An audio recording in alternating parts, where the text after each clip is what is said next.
The Theory of the Leisure Class by Thorstein Veblen. Chapter 1. Introductory.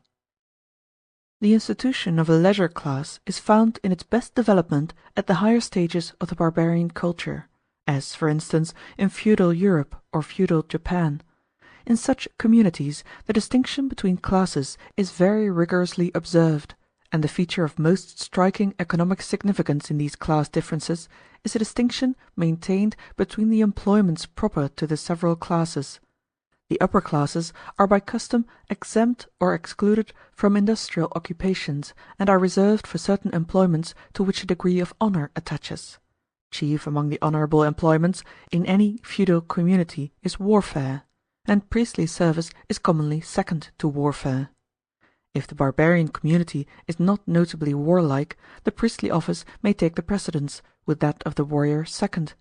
But the rule holds with but slight exceptions that, whether warriors or priests, the upper classes are exempt from industrial employments, and this exemption is the economic expression of their superior rank. Brahmin India affords a fair illustration of the industrial exemption of both these classes. In the communities belonging to the higher barbarian culture there is a considerable differentiation of subclasses within what may be comprehensively called the leisure class, and there is a corresponding differentiation of employments between these subclasses. The leisure class as a whole comprises the noble and the priestly classes, together with much of their retinue.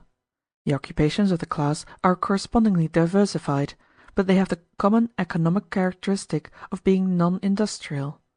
These non-industrial upper-class occupations may be roughly comprised under government, warfare, religious observances, and sports. At an earlier, but not the earliest stage of barbarism, the leisure class is found in a less differentiated form. Neither the class distinctions nor the distinctions between leisure class occupations are so minute and intricate. The Polynesian islanders generally show this stage of the development in good form, with the exception that, owing to the absence of large game, hunting does not hold the usual place of honor in their scheme of life. The Icelandic community in the time of the sagas also affords a fair instance. In such a community there is a rigorous distinction between classes and between the occupations peculiar to each class. Manual labor, industry, whatever has to do directly with the everyday work of getting a livelihood, is the exclusive occupation of the inferior class. This inferior class includes slaves and other dependents, and ordinarily also all the women. If there are several grades of aristocracy, the women of high rank are commonly exempt from industrial employment, or at least from the more vulgar kinds of manual labor. The men of the upper classes are not only exempt, but by prescriptive custom they are debarred from all industrial occupations. The range of employments open to them is rigidly defined. As on the higher plane already spoken of, these employments are government, warfare, religious observances, and sports. These four lines of activity govern the scheme of life of the upper classes, and for the highest rank, the kings or chieftains, these are the only kinds of activity that custom or the common sense of the community will allow. Indeed, where this scheme is well developed, even sports are accounted doubtfully legitimate for the members of the highest rank. To the lower grades of the leisure class certain other employments are open, but they are employments that are subsidiary to one or another of these typical leisure class occupations. Such are, for instance, the manufacture and care of arms and accoutrements and of war canoes, the dressing and handling of horses, dogs, and hawks, the preparation of sacred apparatus, etc. The lower classes are excluded from these secondary honorable employments, except from such as are plainly of an industrial character, and are only remotely related to the typical leisure class occupations. If we go a step back of this exemplary barbarian culture into the lower stages of barbarism, we no longer find the leisure class in fully developed form. But this low barbarism shows the usages, motives, and circumstances out of which the institution of a leisure class has arisen, and indicates the steps of its early growth. Nomadic hunting tribes in various parts of the world illustrate these more primitive phases of the differentiation. Any one of the North American hunting tribes may be taken as a convenient illustration. These tribes can scarcely be said to have a defined leisure class. There is a differentiation of function, and there is a distinction between classes on the basis of this difference of function, but the exemption of the superior class from work has not gone far enough to make the designation leisure class altogether applicable. The tribes belonging on this economic level have carried the economic differentiation to the point at which a marked distinction is made between the occupations of men and women, and this distinction is of an invidious character. In nearly all these tribes the women are, by prescriptive custom, held to those employments out of which the industrial occupations proper develop at the next advance. The men are exempt from these vulgar employments, and are reserved for war, hunting, sports, and devout observances. A very nice discrimination is ordinarily shown in this matter. This division of labour coincides with the distinction between the working and the leisure class as it appears in the higher barbarian culture. As the diversification and specialization of employments proceed, the line of demarcation so drawn comes to divide the industrial from the non-industrial employments. The man's occupation as it stands at the earlier barbarian stage is not the original out of which any appreciable portion of later industry has developed. In a later development it survives only in employments that are not classed as industrial: war, politics, sports, learning, and the priestly office. The only notable exceptions are a portion of the fishery industry and certain slight employments that are doubtfully to be classed as industry, such as the manufacture of arms, toys, and sporting goods. Virtually the whole range of industrial employments is an outgrowth of what is classed as woman's work in the primitive barbarian community. The work of the men in the lower barbarian culture is no less indispensable to the life of the group than the work done by the women. It may even be that the men's work contributes as much to the food supply and the other necessary consumption of the group. Indeed, so obvious is this productive character of the men's work that in the conventional economic writings the hunter's work is taken as the type of primitive industry. But such is not the barbarian's sense of the matter. In his own eyes he is not a labourer, and he is not to be classed with the women in this respect. Nor is his effort to be classed with the women's drudgery as labour or industry in such a sense as to admit of its being confounded with the latter. There is in all barbarian communities a profound sense of the disparity between man's and woman's work. His work may conduce to the maintenance of the group, but it is felt that it does so through an excellence and an efficacy of a kind that cannot without derogation be compared with the uneventful diligence of the women. At a farther step backward in the cultural scale, among savage groups, the differentiation of employments is still less elaborate and the invidious distinction between classes and employments is less consistent and less rigorous. Unequivocal instances of a primitive savage culture are hard to find. Few of these groups or communities that are classed as savage show no traces of regression from a more advanced cultural stage. But there are groups, some of them apparently not the result of retrogression, which show the traits of primitive savagery with some fidelity. Their culture differs from that of the barbarian communities in the absence of a leisure class and the absence, in great measure, of the animus or spiritual attitude on which the institution of a leisure class rests. These communities of primitive savages in which there is no hierarchy of economic classes make up but a small and inconspicuous fraction of the human race. As good an instance of this phase of culture as may be had is afforded by the tribes of the Andamans, or by the Todas of the Nilgiri hills. The scheme of life of these groups at the time of their earliest contact with Europeans seems to have been nearly typical so far as regards the absence of a leisure class. As a further instance might be cited the Ainu of Yezo, and more doubtfully also some Bushmen and Eskimo groups. Some Pueblo communities are less confidently to be included in the same class. Most, if not all, of the communities here cited may well be cases of degeneration from a higher barbarism rather than bearers of a culture that has never risen above its present level. If so, they are for the present purpose to be taken with the allowance, but they may serve none the less as evidence to the same effect as if they were really primitive populations. These communities that are without a defined leisure class resemble one another also in certain other features of their social structure and manner of life. They are small groups and of a simple, archaic structure. They are commonly peaceable and sedentary. They are poor, and individual ownership is not a dominant feature of their economic system. At the same time, it does not follow that these are the smallest of existing communities, or that their social structure is in all respects the least differentiated. Nor does the class necessarily include all primitive communities which have no defined system of individual ownership. But it is to be noted that the class seems to include the most peaceable, perhaps all the characteristically peaceable, primitive groups of men. Indeed, the most notable trait common to members of such communities is a certain amiable inefficiency when confronted with force or fraud. The evidence afforded by the usages and cultural traits of communities at a low stage of development indicates that the institution of a leisure class has emerged gradually during the transition from primitive savagery to barbarism, or more precisely, during the transition from a peaceable to a consistently warlike habit of life. The conditions apparently necessary to its emergence in a consistent form are: 1. The community must be of a predatory habit of life. War or the hunting of large game, or both. That is to say, the men who constitute the inchoate leisure class in these cases must be habituated to the infliction of injury by force and stratagem. 2. Subsistence must be obtainable on sufficiently easy terms to admit of the exemption of a considerable portion of the community from steady application to a routine of labor. The institution of leisure class is the outgrowth of an early discrimination between employments, according to which some employments are worthy and others unworthy.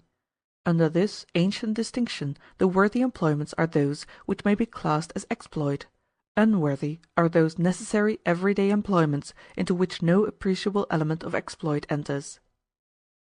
This distinction has but little obvious significance in a modern industrial community, and it has, therefore, received but slight attention at the hands of economic writers. When viewed in the light of that modern common sense which has guided economic discussion, it seems formal and insubstantial. But it persists with great tenacity as a commonplace preconception, even in modern life, as is shown, for instance, by our habitual aversion to menial employments. It is a distinction of a personal kind, of superiority and inferiority. In the earlier stages of culture, when the personal force of the individual counted more immediately and obviously in shaping the course of events, the element of exploit counted for more in the everyday scheme of life. Interest centered about this fact to a greater degree. Consequently, a distinction proceeding on this ground seemed more imperative and more definitive then than is the case today. As a fact in the sequence of development, therefore, the distinction is a substantial one, and rests on sufficiently valid and cogent grounds. The ground on which a discrimination between facts is habitually made changes as the interest from which the facts are habitually viewed changes. Those features of the facts at hand are salient and substantial upon which the dominant interest of the time throws its light. Any given ground of distinction will seem insubstantial to any one who habitually apprehends the facts in question from a different point of view, and values them for a different purpose. The habit of distinguishing and classifying the various purposes and directions of activity prevails of necessity always and everywhere, for it is indispensable in reaching a working theory or scheme of life. The particular point of view, or the particular characteristic that is pitched upon as definitive in the classification of the facts of life, depends upon the interest from which discrimination of the facts is sought. The grounds of discrimination and the norm of procedure in classifying the facts, therefore, progressively change as the growth of culture proceeds; for the end for which the facts of life are apprehended changes, and the point of view consequently changes also. So that what are recognized as the salient and decisive features of a class of activities or of a social class at one stage of culture will not retain the same relative importance for the purposes of classification at any subsequent stage. But the change of standards and points of view is gradual only, and it seldom results in the subversion or entire suppression of a standpoint once accepted. A distinction is still habitually made between industrial and non-industrial occupations, and this modern distinction is a transmuted form of the barbarian distinction between exploit and drudgery. Such employments as warfare, politics, public worship, and public merrymaking are felt, in the popular apprehension, to differ intrinsically from the labour that has to do with elaborating the material means of life. The precise line of demarcation is not the same as it was in the early barbarian scheme, but the broad distinction has not fallen into disuse. The tacit, common-sense distinction of today is, in effect, that any effort is to be accounted industrial only so far as its ultimate purpose is the utilization of non-human things. The coercive utilization of man by man is not felt to be an industrial function, but all effort directed to enhance human life by taking advantage of the non-human environment is classed together as industrial activity. By the economists who have best retained and adapted the classical tradition, man's power over nature is currently postulated as the characteristic fact of industrial productivity. This industrial power over nature is taken to include man's power over the life of the beasts and over all the elemental forces. A line is in this way drawn between mankind and brute creation. In other times, and among men imbued with a different body of preconceptions, this line is not drawn precisely as we draw it today. In the savage or the barbarian scheme of life it is drawn in a different place and in another way. In all communities under the barbarian culture there is an alert and pervading sense of antithesis between two comprehensive groups of phenomena, in one of which barbarian man includes himself, and in the other his victual. There is a felt antithesis between economic and non-economic phenomena, but it is not conceived in a modern fashion. It lies not between man and brute creation, but between animate and inert things. End of first part of Chapter 1. The Theory of the Leisure Class by Thorstein Veblen. Second part of Chapter 1, Introductory. It may be an excess of caution at this day to explain that the barbarian notion which it is here intended to convey by the term animate is not the same as would be conveyed by the word living. The term does not cover all living things, and it does cover a great many others. Such a striking natural phenomenon as a storm, a disease, a waterfall are recognized as animate, while fruits and herbs and even inconspicuous animals such as houseflies, maggots, lemmings, sheep, are not ordinarily apprehended as animate, except when taken collectively. As here used, the term does not necessarily imply an indwelling soul or spirit.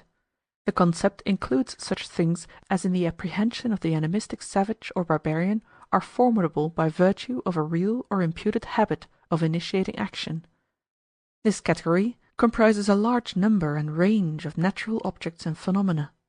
Such a distinction between the inert and the active is still present in the habits of thought of unreflecting persons, and it still profoundly affects the prevalent theory of human life and of natural processes. But it does not pervade our daily life to the extent, or with the far-reaching practical consequences that are apparent at earlier stages of culture and belief.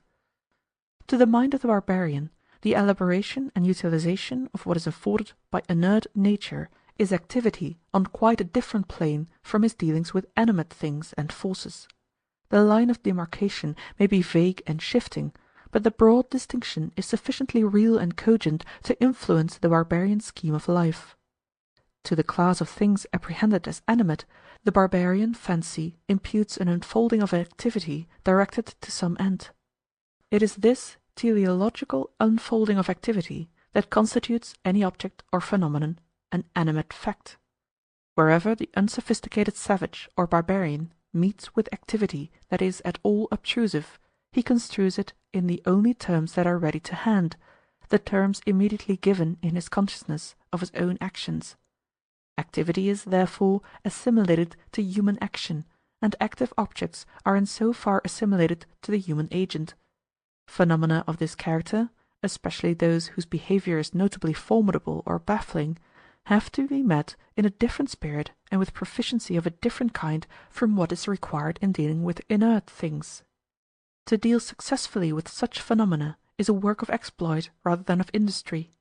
It is an assertion of prowess, not of diligence. Under the guidance of this naive discrimination between the inert and the animate, the activities of the primitive social group tend to fall into two classes, which would, in modern phrase, be called exploit and industry. Industry is effort that goes to create a new thing, with the new purpose given it by the fashioning hand of its maker out of passive, brute material; while exploit, so far as it results in an outcome useful to the agent, is the conversion to his own ends of energies previously directed to some other end by another agent. We still speak of brute matter with something of the barbarian's realization of a profound significance in the term. The distinction between exploit and drudgery coincides with a difference between the sexes. The sexes differ not only in stature and muscular force, but perhaps even more decisively in temperament, and this must early have given rise to a corresponding division of labour. The general range of activities that come under the head of exploit falls to the males as being the stouter, more massive, better capable of a sudden and violent strain, and more readily inclined to self-assertion, active emulation, and aggression. The difference in mass, in physiological character, and in temperament may be slight among the members of the primitive group. It appears, in fact, to be relatively slight and inconsequential in some of the more archaic communities with which we are acquainted, as for instance the tribes of the Andamans. But so soon as a differentiation of function has well begun on the lines marked out by this difference in physique and animus, the original difference between the sexes will itself widen.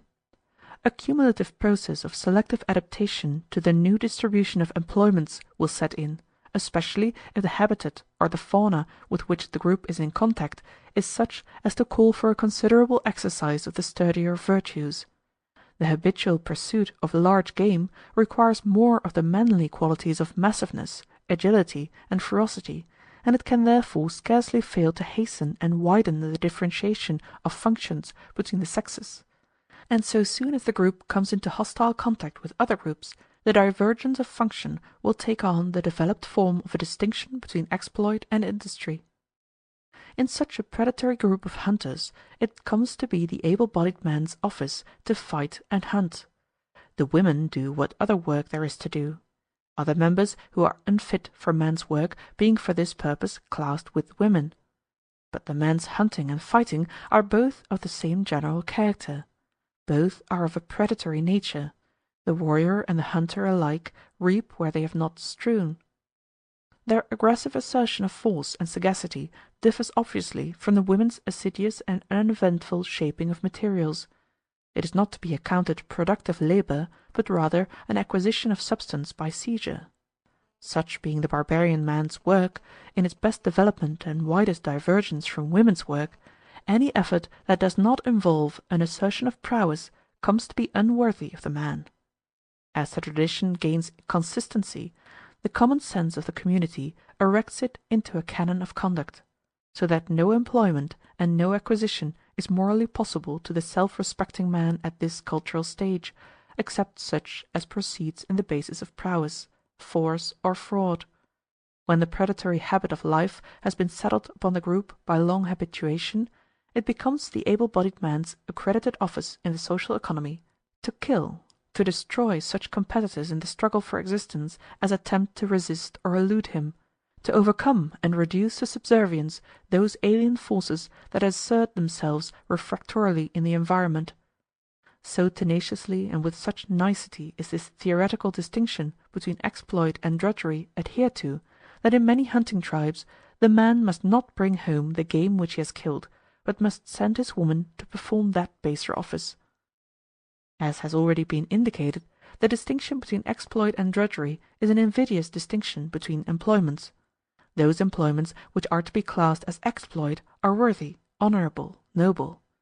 Other employments which do not contain this element of exploit, and especially those which imply subservience or submission, are unworthy, debasing, ignoble. The concept of dignity, worth, or honour, as applied either to persons or conduct, is of first-rate consequence in the development of classes and of class distinctions, and it is therefore necessary to say something of its derivation and meaning. Its psychological ground may be indicated in outline as follows. As a matter of selective necessity, man is an agent. He is, in his own apprehension, a centre of unfolding impulsive activity, teleological activity. He is an agent seeking in every act the accomplishment of some concrete, objective, impersonal end. By force of his being such an agent, he is possessed of a taste for effective work, and a distaste for futile effort. He has a sense of the merit of serviceability or efficiency, and of the demerit of futility, waste, or incapacity. This aptitude or propensity may be called the instinct of workmanship. Wherever the circumstances or traditions of life lead to an habitual comparison of one person with another in point of efficiency, the instinct of workmanship works out in an emulative or invidious comparison of persons. The extent to which this result follows depends in some considerable degree on the temperament of the population. In any community where such an invidious comparison of persons is habitually made, visible success becomes an end sought for its own utility as a basis of esteem. Esteem is gained and dispraise is avoided by putting one's efficiency in evidence. The result is that the instinct of workmanship works out in an emulative demonstration of force. During that primitive phase of social development when the community is still habitually peaceable, perhaps sedentary, and without a developed system of individual ownership, the efficiency of the individual can be shown chiefly and most consistently in some employment that goes to further the life of the group.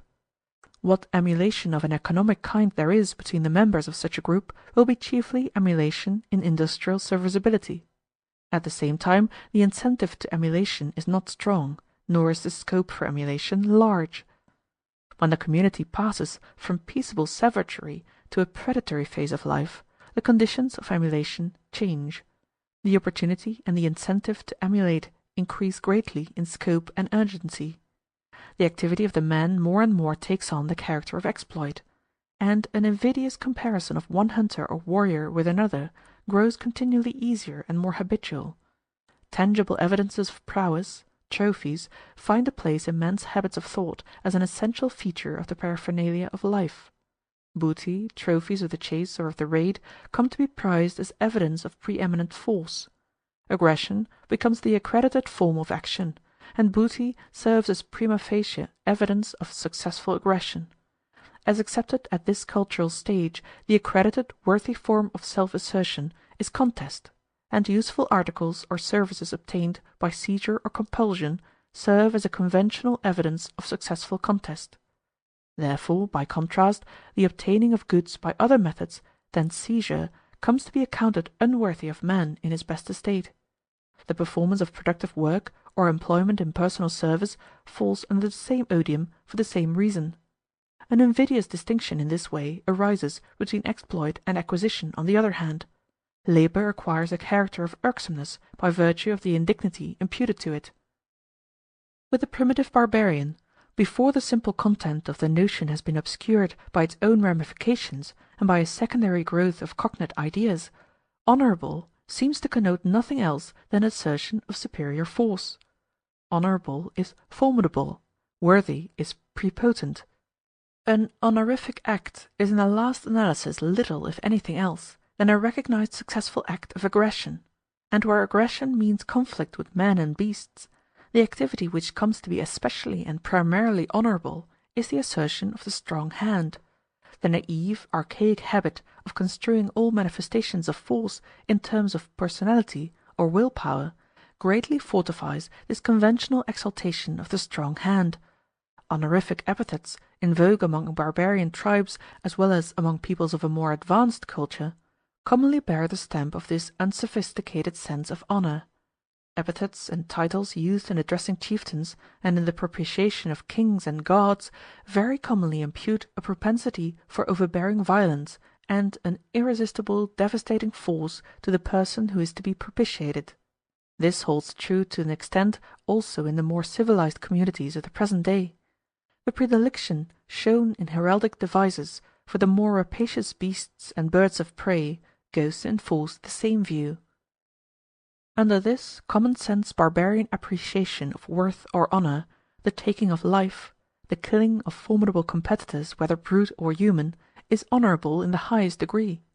And this high office of slaughter, as an expression of the slayer's prepotence, casts a glamour of worth over every act of slaughter and over all the tools and accessories of the act. Arms are honourable, and the use of them, even in seeking the life of the meanest creatures of the fields, becomes an honorific employment. At the same time, employment in industry becomes correspondingly odious, and, in the common sense apprehension, the handling of the tools and implements of industry falls beneath the dignity of able-bodied man. Labor becomes irksome. It is here assumed that in the sequence of cultural evolution primitive groups of men have passed from an initial peaceable stage to a subsequent stage at which fighting is the avowed and characteristic employment of the group. But it is not implied that there has been an abrupt transition from unbroken peace and goodwill to a later or higher phase of life in which the fact of combat occurs for the first time.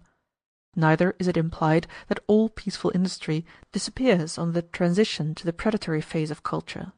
Some fighting, it is safe to say, would be met with at any early stage of social development.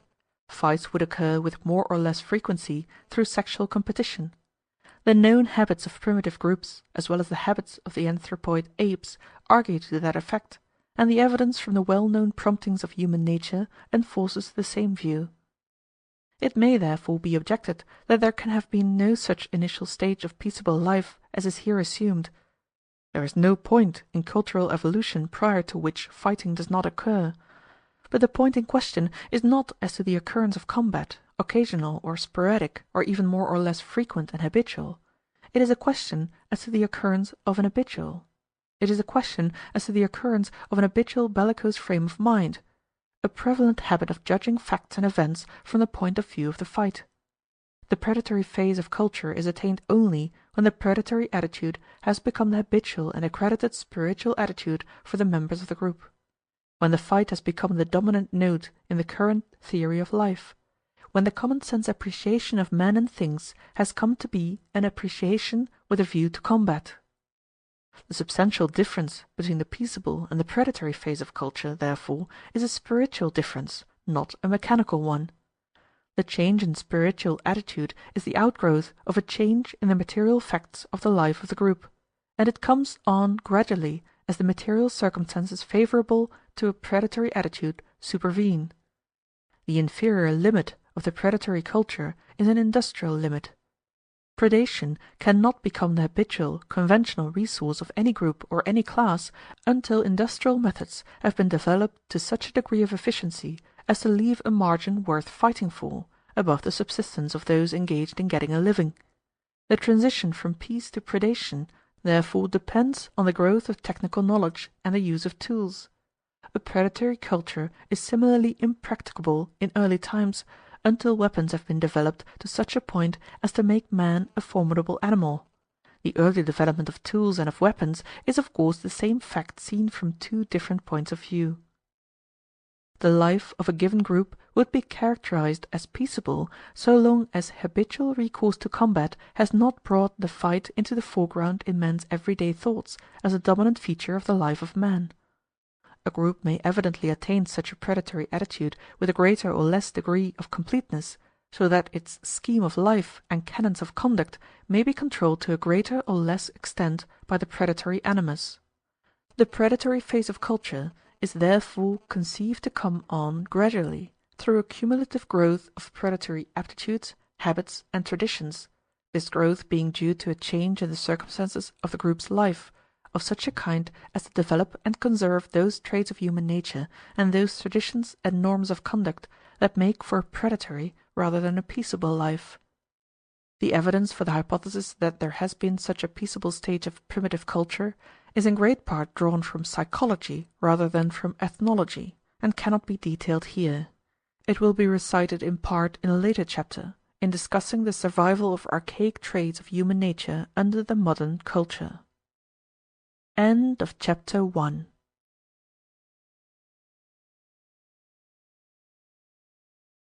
The Theory of the Leisure Class by Thorstein Veblen. Chapter 2. Pecuniary Emulation. In the sequence of cultural evolution, the emergence of a leisure class coincides with the beginning of ownership. This is necessarily the case, for these two institutions result from the same set of economic forces. In the inchoate phase of their development, they are but different aspects of the same general facts of social structure. It is as elements of social structure, conventional facts, that leisure and ownership are matters of interest for the purpose in hand. An habitual neglect of work does not constitute a leisure class.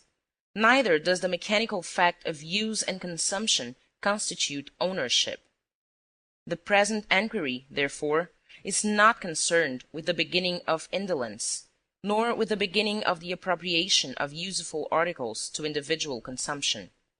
The point in question is the origin and nature of a conventional leisure class, on the one hand, and the beginnings of individual ownership as a conventional right or equitable claim, on the other hand.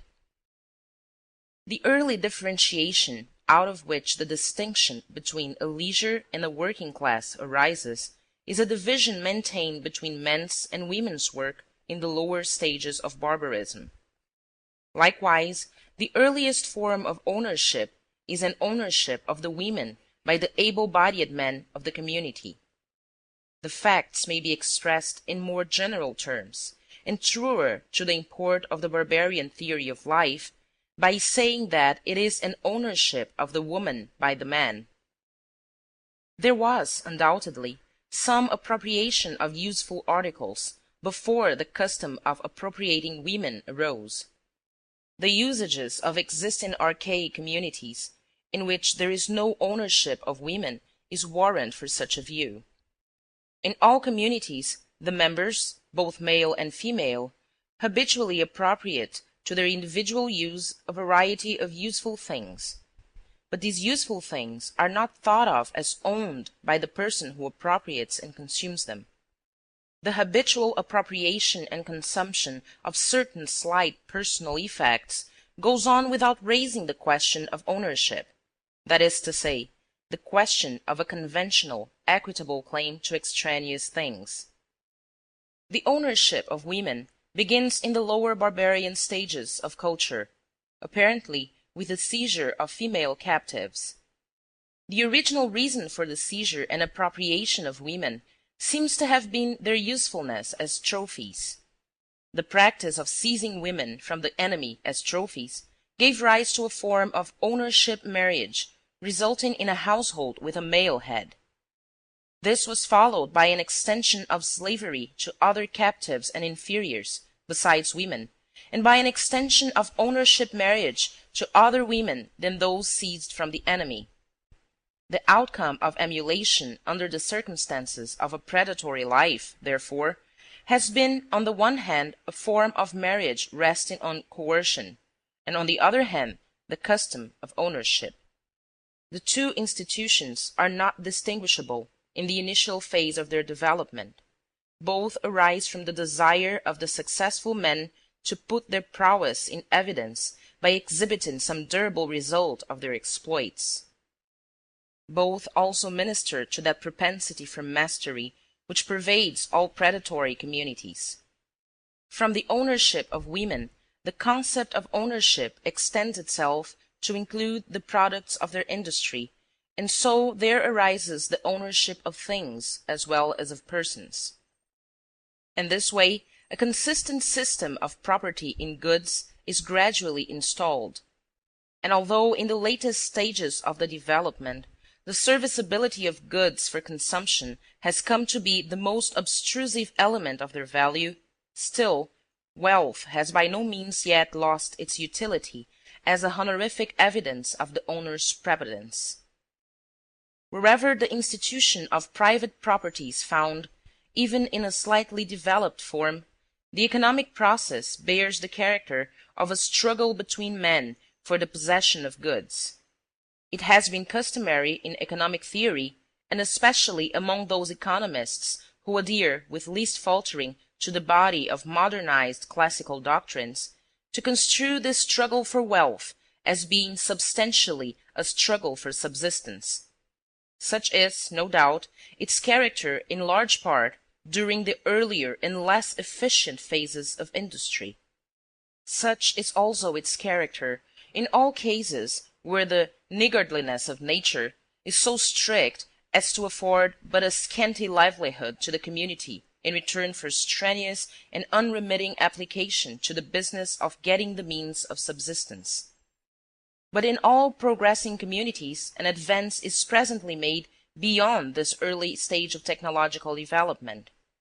Industrial efficiency is presently carried to such a pitch as to afford something appreciably more than a bare livelihood to those engaged in the industrial process. It has not been unusual for economic theory to speak of the further struggle for wealth on this new industrial basis as a competition for an increase of the comforts of life, primarily for an increase of the physical comforts which the consumption of goods affords. The end of acquisition and accumulation is conventionally held to be the consumption of the goods accumulated, whether it is consumption directly by the owner of the goods or by the household attached to him, and for this purpose identified with him in theory. This is at least felt to be the economically legitimate end of acquisition, which alone it is incumbent on the theory to take account of. Such consumption may, of course, be conceived to serve the consumer's physical wants, his physical comfort, or his so-called higher wants, spiritual, aesthetic, intellectual, or what not, the latter class of wants being served indirectly by an expenditure of goods, after the fashion familiar to all economic readers. But it is only when taken in a sense far removed from its naive meaning that consumption of goods can be said to afford the incentive from which accumulation invariably proceeds. The motive that lies at the root of ownership is emulation, and the same motive of emulation continues active in the further development of the institution to which it has given rise, and in the development of all those features of the social structure which this institution of ownership touches. The possession of wealth confers honor. It is an invidious distinction. Nothing equally cogent can be said for the consumption of goods, nor for any other conceivable incentive to acquisition, and especially not for any incentive to accumulation of wealth. It is, of course, not to be overlooked that in a community where nearly all goods are private property, the necessity of earning a livelihood is a powerful and ever-present incentive for the poorer members of the community.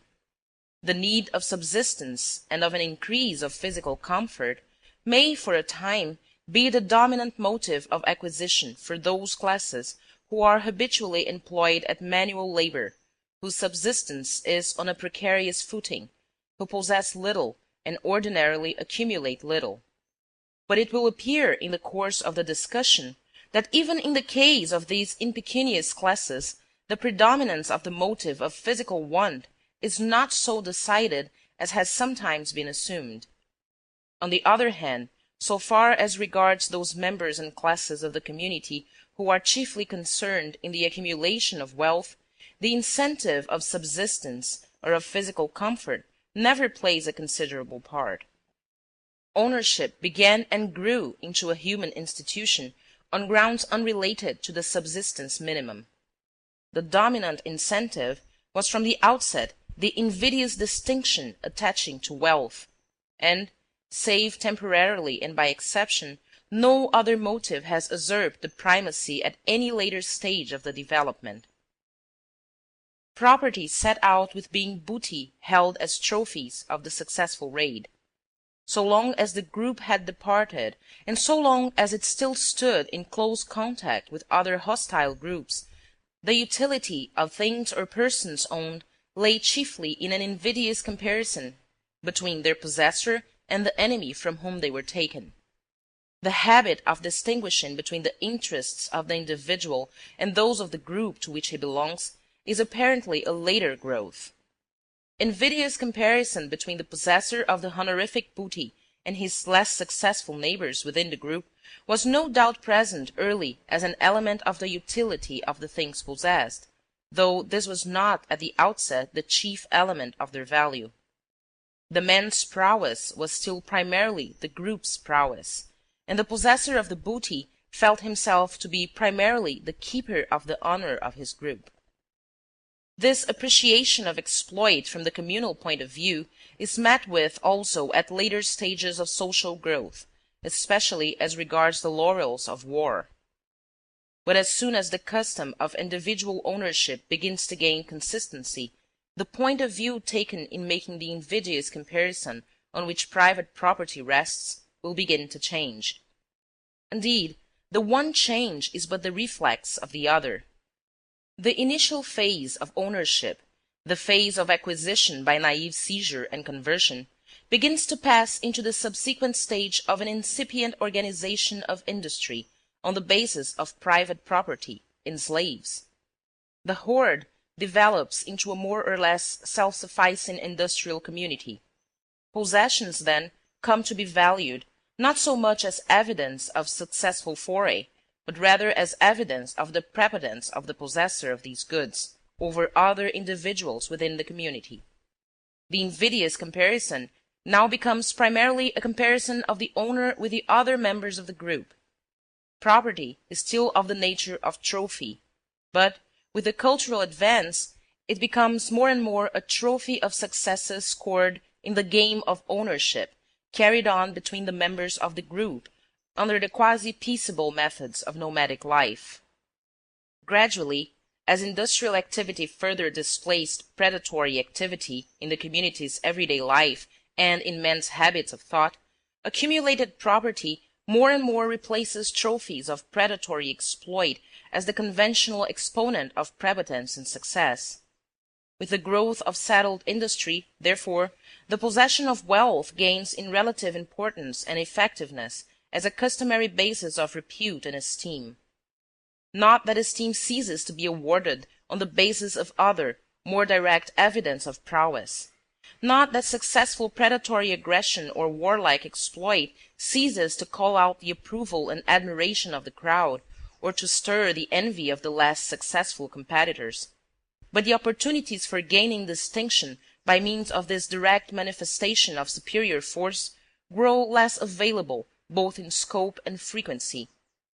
At the same time, opportunities for industrial aggression and for the accumulation of property increase in scope and availability.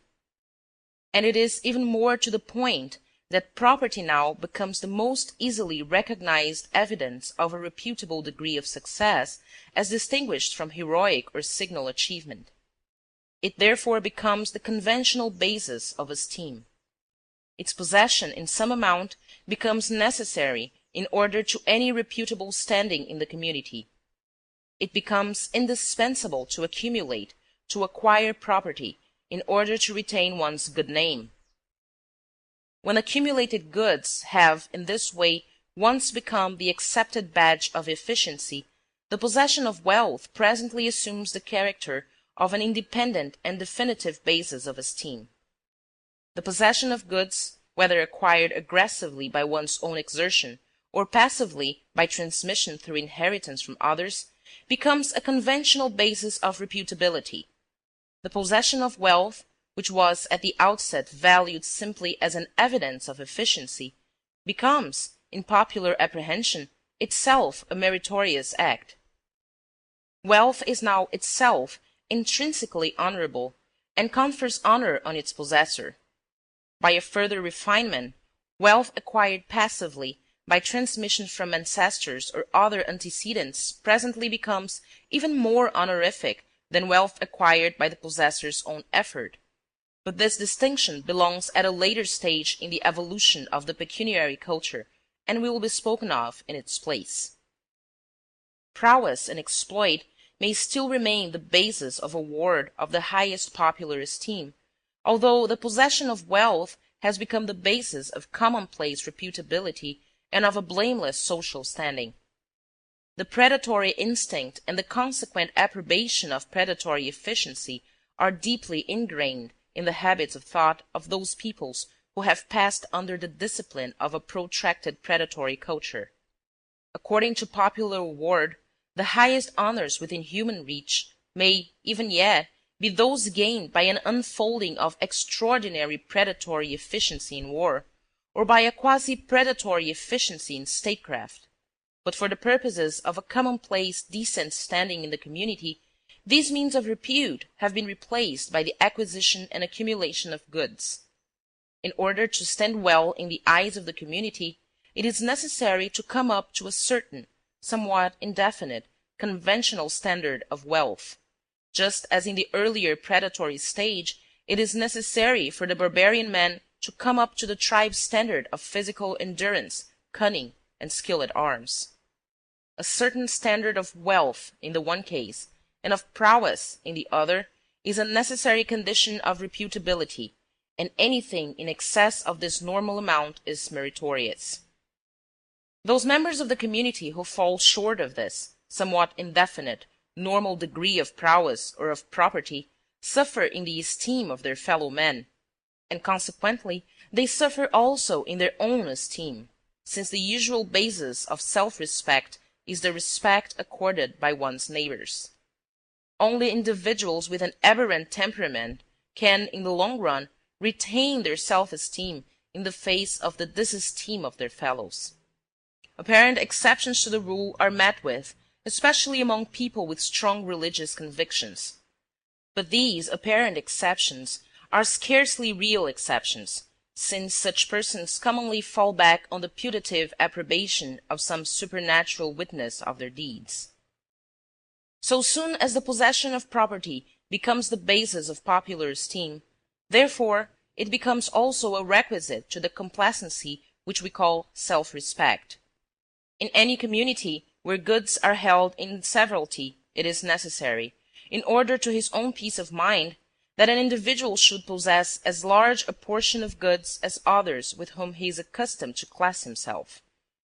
And it is extremely gratifying to possess something more than others. But as fast as a person makes new acquisitions and becomes accustomed to the resulting new standard of wealth, the new standard forthwith ceases to afford appreciably greater satisfaction than the earlier standard did. The tendency, in any case, is constantly to make the present pecuniary standard the point of departure for a fresh increase of wealth, and this, in turn, gives rise to a new standard of sufficiency and a new pecuniary classification of oneself as compared with one's neighbors. So far as concerns the present question, the end sought by accumulation is to rank high in comparison with the rest of the community in point of pecuniary strength. So long as the comparison is distinctly unfavorable to himself, the normal, average individual will live in chronic dissatisfaction with his present lot. And when he has reached what may be called the normal pecuniary standard of a community, or of his class in the community, this chronic dissatisfaction will give place to a restless straining to place a wider and ever widening pecuniary interval between himself and this average standard. The invidious comparison can never become so favorable to the individual making it that he would not gladly rate himself still higher relatively to his competitors in the struggle for pecuniary reputability.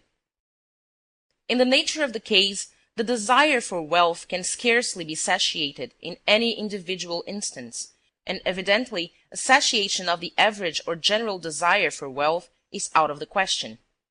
However widely or equally or fairly it may be distributed, no general increase of the community's wealth can make any approach to satiating this need, the ground of which is the desire of every one to excel every one else in the accumulation of goods. If, as is sometimes assumed, the incentive to accumulation were the want of subsistence or of physical comfort, then the aggregate economic wants of a community might conceivably be satisfied at some point in the advance of industrial efficiency. But since the struggle is substantially a race for reputability on the basis of an invidious comparison, no approach to a definitive attainment is possible. What has just been said must not be taken to mean that there are no other incentives to acquisition and accumulation than this desire to excel in pecuniary standing, and so gain the esteem and envy of one's fellow-men. The desire for added comfort and security from want is present as a motive at every stage of the process of accumulation in a modern industrial community, although the standard of sufficiency in this respect is in turn greatly affected by the habit of pecuniary emulation. To a great extent, this emulation shapes the methods and selects the objects of expenditure for personal comfort and decent livelihood. Besides this, The power conferred by wealth also affords a motive to accumulation. That propensity for purposeful activity, and that repugnance to all futility of effort which belong to man by virtue of his character as an agent, do not desert him when he emerges from the naive communal culture where the dominant note of life is the unanalyzed and undifferentiated solidarity of the individual with the group with which his life is bound up. When he enters upon the predatory stage, where self-seeking, in the narrower sense, becomes the dominant note, this propensity goes with him still, as the pervasive trait that shapes his scheme of life. The propensity for achievement and the repugnance to futility remain the underlying economic motive. The propensity changes only in the form of its expression and in the proximate objects to which it directs the man's activity. Under the regime of individual ownership, the most available means of visibly achieving a purpose is that afforded by the acquisition and accumulation of goods. And as a self-regarding antithesis between man and man reaches fuller consciousness, the propensity for achievement, the instinct of workmanship, tends more and more to shape itself into a straining to excel others in pecuniary achievement. Relative success, tested by an invidious pecuniary comparison with other men, becomes the conventional end of action. The currently accepted legitimate end of effort becomes the achievement of a favorable comparison with other men, and therefore the repugnance to futility to a good extent coalesces with the incentive of emulation. It acts to accentuate the struggle for pecuniary reputability by visiting with a sharper disapproval all shortcoming and all evidence of shortcoming in point of pecuniary success. Purposeful effort comes to mean, primarily, effort directed to or resulting in a more creditable showing of accumulated wealth. Among the motives which lead men to accumulate wealth, the primacy, both in scope and intensity, therefore, continues to belong to this motive of pecuniary emulation. In making use of the term invidious, it may perhaps be unnecessary to remark, there is no intention to extol or depreciate, or to commend or deplore any of the phenomena which the word is used to characterize. The term is used in a technical sense, as describing a comparison of persons with a view to rating and grading them in respect of relative worth or value, in an aesthetic or moral sense, and so awarding and defining the relative degrees of complacency with which they may legitimately be contemplated by themselves and by others. An invidious comparison is a process of valuation of persons in respect of worth. End of Chapter 2. The Theory of the Leisure Class by Thorstein Veblen. Chapter 3. Conspicuous Leisure. If its working were not disturbed by other economic forces or other features of the emulative process, the immediate effect of such a pecuniary struggle as has just been described in outline would be to make men industrious and frugal. This result actually follows, in some measure, so far as regards the lower classes, whose ordinary means of acquiring goods is productive labor. This is more especially true of the laboring classes in a sedentary community which is at an agricultural stage of industry, in which there is a considerable subdivision of industry, and whose laws and customs secure to these classes a more or less definite share of the product of their industry. These lower classes can, in any case, not avoid labor, and the imputation of labor is therefore not greatly derogatory to them, at least not within their class. Rather, since labor is their recognized and accepted mode of life, they take some emulative pride in a reputation for efficiency in their work, this being often the only line of emulation that is open to them. For those for whom acquisition and emulation is possible only within the field of productive efficiency and thrift, the struggle for pecuniary reputability will in some measure work out in an increase of diligence and parsimony. But certain secondary features of the emulative process, yet to be spoken of, come in to very materially circumscribe and modify emulation in these directions among the pecuniary inferior classes, as well as among the superior class.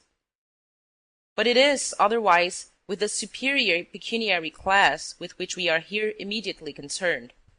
For this class also the incentive to diligence and thrift is not absent, but its action is so greatly qualified by the secondary demands of pecuniary emulation that any inclination in this direction is practically overborne, and any incentive to diligence tends to be of no effect. The most imperative of these secondary demands of emulation, as well as the one of widest scope, is the requirement of abstention from productive work. This is true, in an especial degree, for the barbarian stage of culture. During the predatory culture, labor comes to be associated in men's habits of thought with weakness and subjection to a master. It is therefore a mark of inferiority, and therefore comes to be accounted unworthy of man in his best estate. By virtue of this tradition, labor is felt to be debasing, and this tradition has never died out. On the contrary, with the advance of social differentiation, it has acquired the axiomatic force due to ancient and unquestioned prescription. In order to gain and to hold the esteem of men, it is not sufficient merely to possess wealth or power. The wealth or power must be put in evidence, for esteem is awarded only on evidence. And not only does the evidence of wealth serve to impress one's importance on others and to keep their sense of his importance alive and alert, but it is of scarcely less use in building up and preserving one's self-complacency. In all but the lowest stages of culture, the normally constituted man is comforted and upheld in his self-respect by decent surroundings and by exemption from menial offices. Enforced departure from his habitual standard of decency, either in the paraphernalia of life or in the kind and amount of his everyday activity, is felt to be a slight upon his human dignity, even apart from all conscious consideration of the approval or disapproval of his fellows. The archaic theoretical distinction between the base and the honorable in the manner of a man's life retains very much of its ancient force even today. So much so that there are few of the better class who are not possessed of an instinctive repugnance for the vulgar forms of labor. We have a realizing sense of ceremonial uncleanness attaching in an especial degree to the occupations which are associated in our habits of thought with menial service. It is felt by all persons of refined taste that a spiritual contamination is inseparable from certain offices that are conventionally required of servants. Vulgar surroundings, mean, that is to say, inexpensive habitations, and vulgarly productive occupations are unhesitatingly condemned and avoided. They are incompatible with life on a satisfactory spiritual plane, with high thinking. From the days of the Greek philosophers to the present, a degree of leisure and of exemption from contact with such industrial processes as serve the immediate everyday purposes of human life has ever been recognized by thoughtful men as a prerequisite to a worthy or beautiful or even a blameless human life. In itself and in its consequences, the life of leisure is beautiful and ennobling in all civilized men's eyes. This direct, subjective value of leisure and of other evidences of wealth is no doubt in great part secondary and derivative. It is in part a reflex of the utility of leisure as a means of gaining the respect of others, and in part it is the result of a mental substitution. The performance of labor has been accepted as a conventional evidence of inferior force. Therefore it comes itself, by a mental shortcut, to be regarded as intrinsically base. During the predatory stage proper, and especially during the earlier stages of the quasi-peaceful development of industry that follows the predatory stage, a life of leisure is the readiest and most conclusive evidence of pecuniary strength, and therefore of superior force, provided always that the gentleman of leisure can live in manifest ease and comfort. At this stage, wealth consists chiefly of slaves, and the benefits accruing from the possession of riches and power take the form chiefly of personal service and the immediate products of personal service. Conspicuous abstention from labor, therefore, becomes the conventional mark of superior pecuniary achievement and the conventional index of reputability.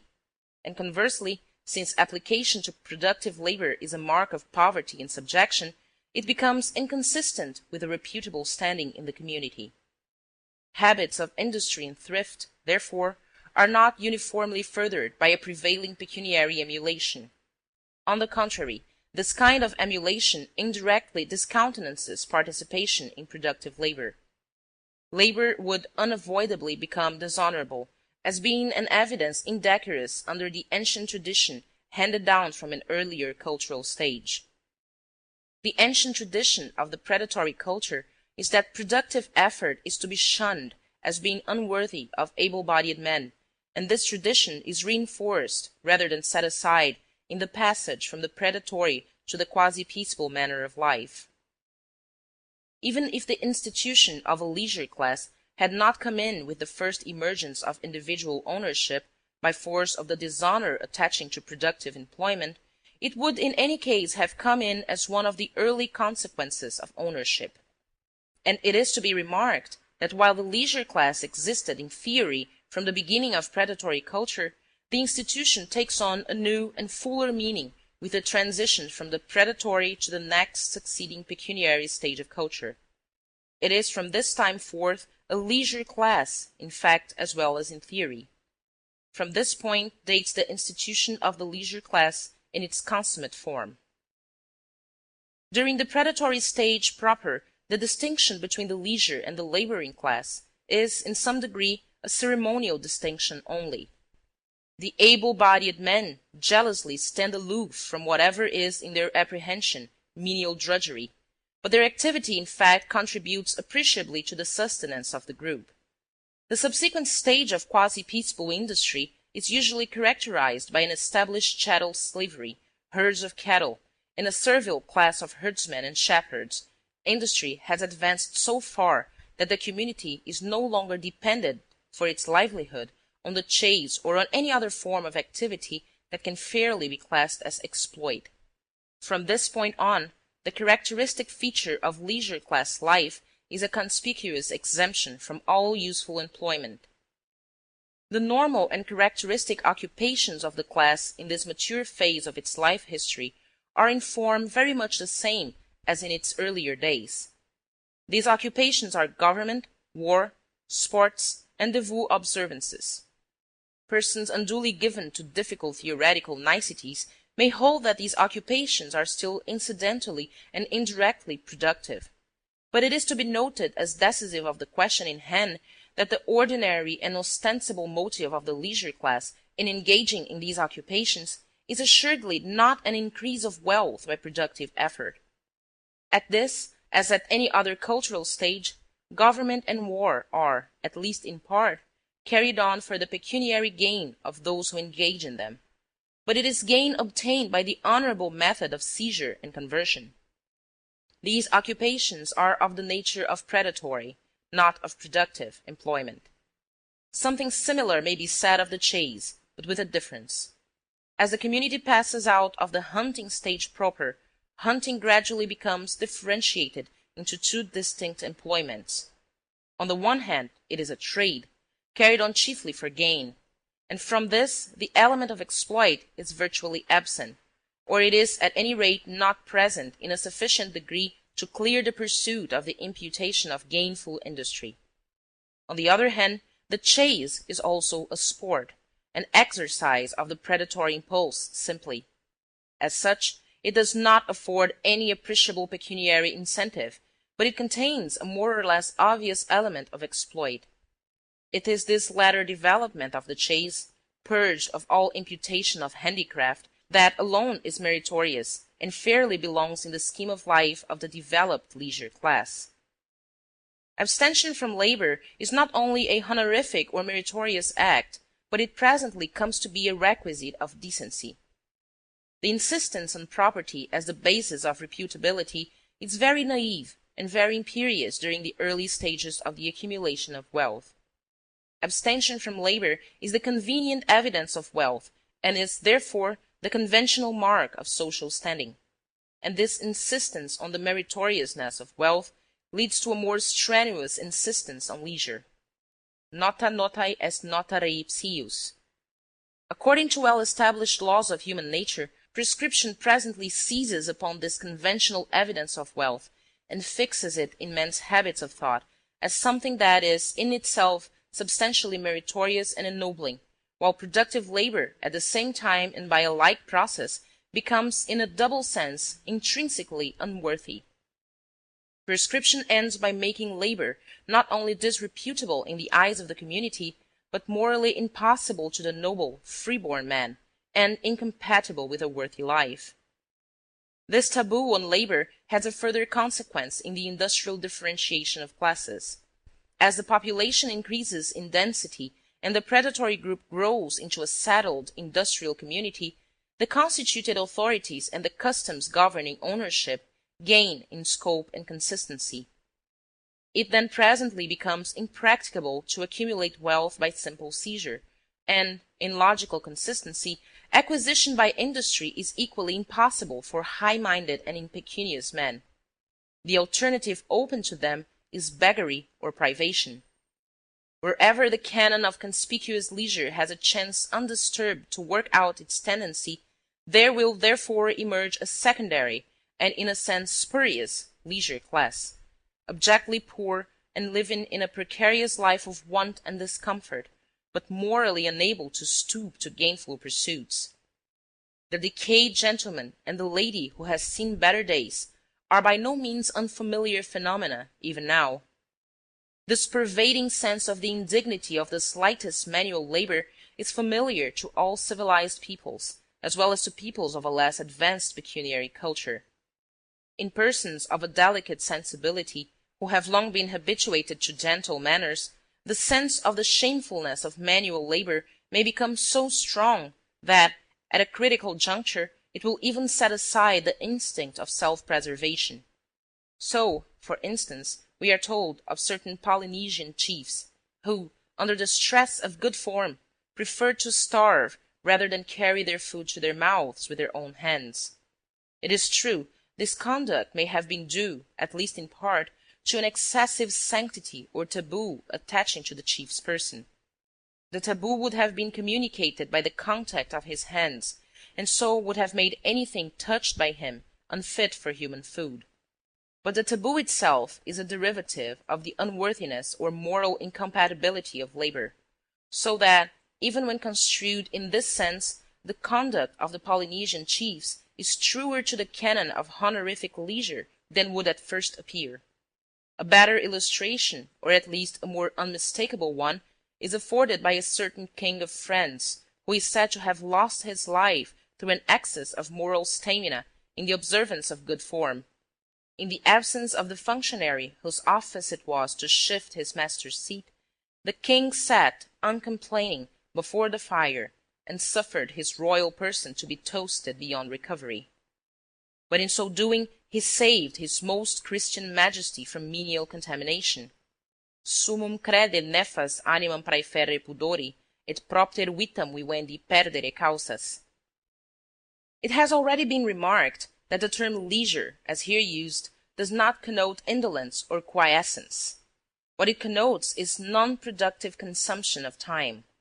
Time is consumed non-productively, from a sense of the unworthiness of productive work, and as an evidence of pecuniary ability to afford a life of idleness. But the whole of the life of the gentleman of leisure is not spent before the eyes of the spectators who are to be impressed with that spectacle of honorific leisure which, in the ideal scheme, makes up his life. For some part of the time, his life is perforce withdrawn from the public eye, and of this portion which is spent in private, the gentleman of leisure should, for the sake of his good name, be able to give a convincing account. He should find some means of putting in evidence the leisure that is not spent in the sight of the spectators. This can be done only indirectly, through the exhibition of some tangible, lasting results of the leisure so spent, in a manner analogous to the familiar exhibition of tangible, lasting products of the labor performed for the gentleman of leisure by handicraftsmen and servants in his employ. The lasting evidence of productive labor is its material product, commonly some article of consumption. In the case of exploit, it is similarly possible and usual to procure some tangible result that may serve for exhibition in the way of trophy or booty. At a later phase of the development, it is customary to assume some badge of insignia of honor that will serve as a conventionally accepted mark of exploit, and which, at the same time, indicates the quantity or degree of exploit of which it is the symbol. As the population increases in density, and as human relations grow more complex and numerous, all the details of life undergo a process of elaboration and selection, and in this process of elaboration the use of trophies develops into a system of rank, titles, degrees, and insignia, typical examples of which are heraldic devices, medals, and honorary decorations. End of first part of chapter 3. Second part of chapter 3, Conspicuous Leisure.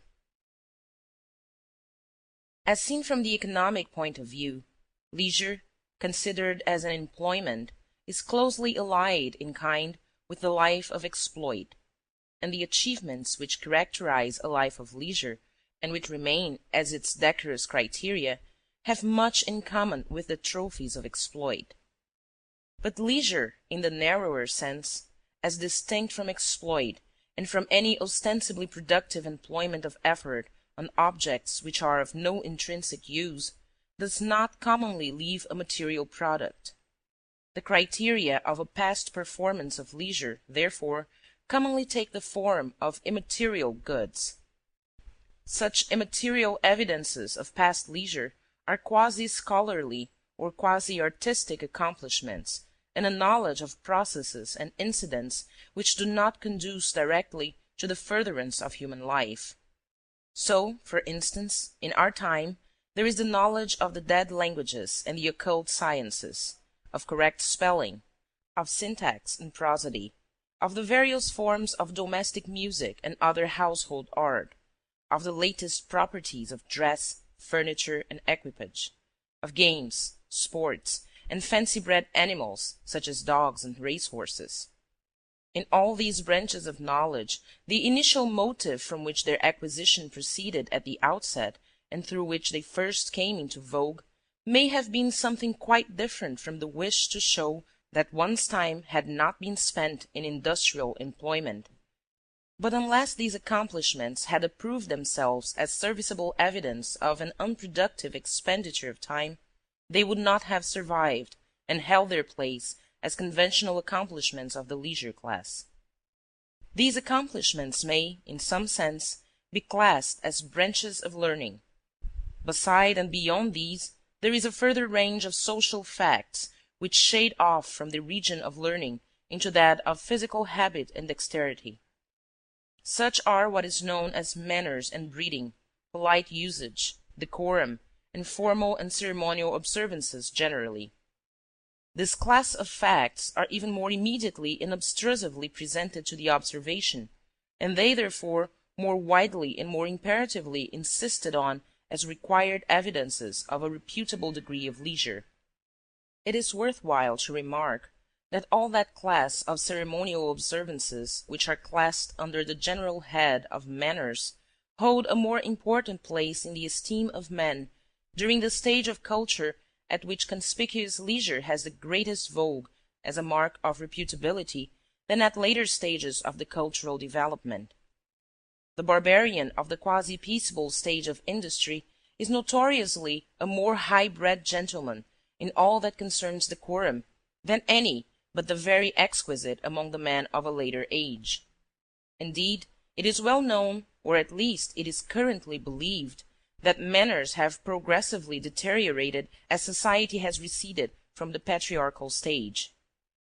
Many a gentleman of the old school has been provoked to remark regretfully upon the underbred manners and bearing of even the better classes in the modern industrial communities, and the decay of the ceremonial code, or as it is otherwise called, the vulgarization of life, among the industrial classes proper, has become one of the chief enormities of latter-day civilization in the eyes of all persons of delicate sensibilities.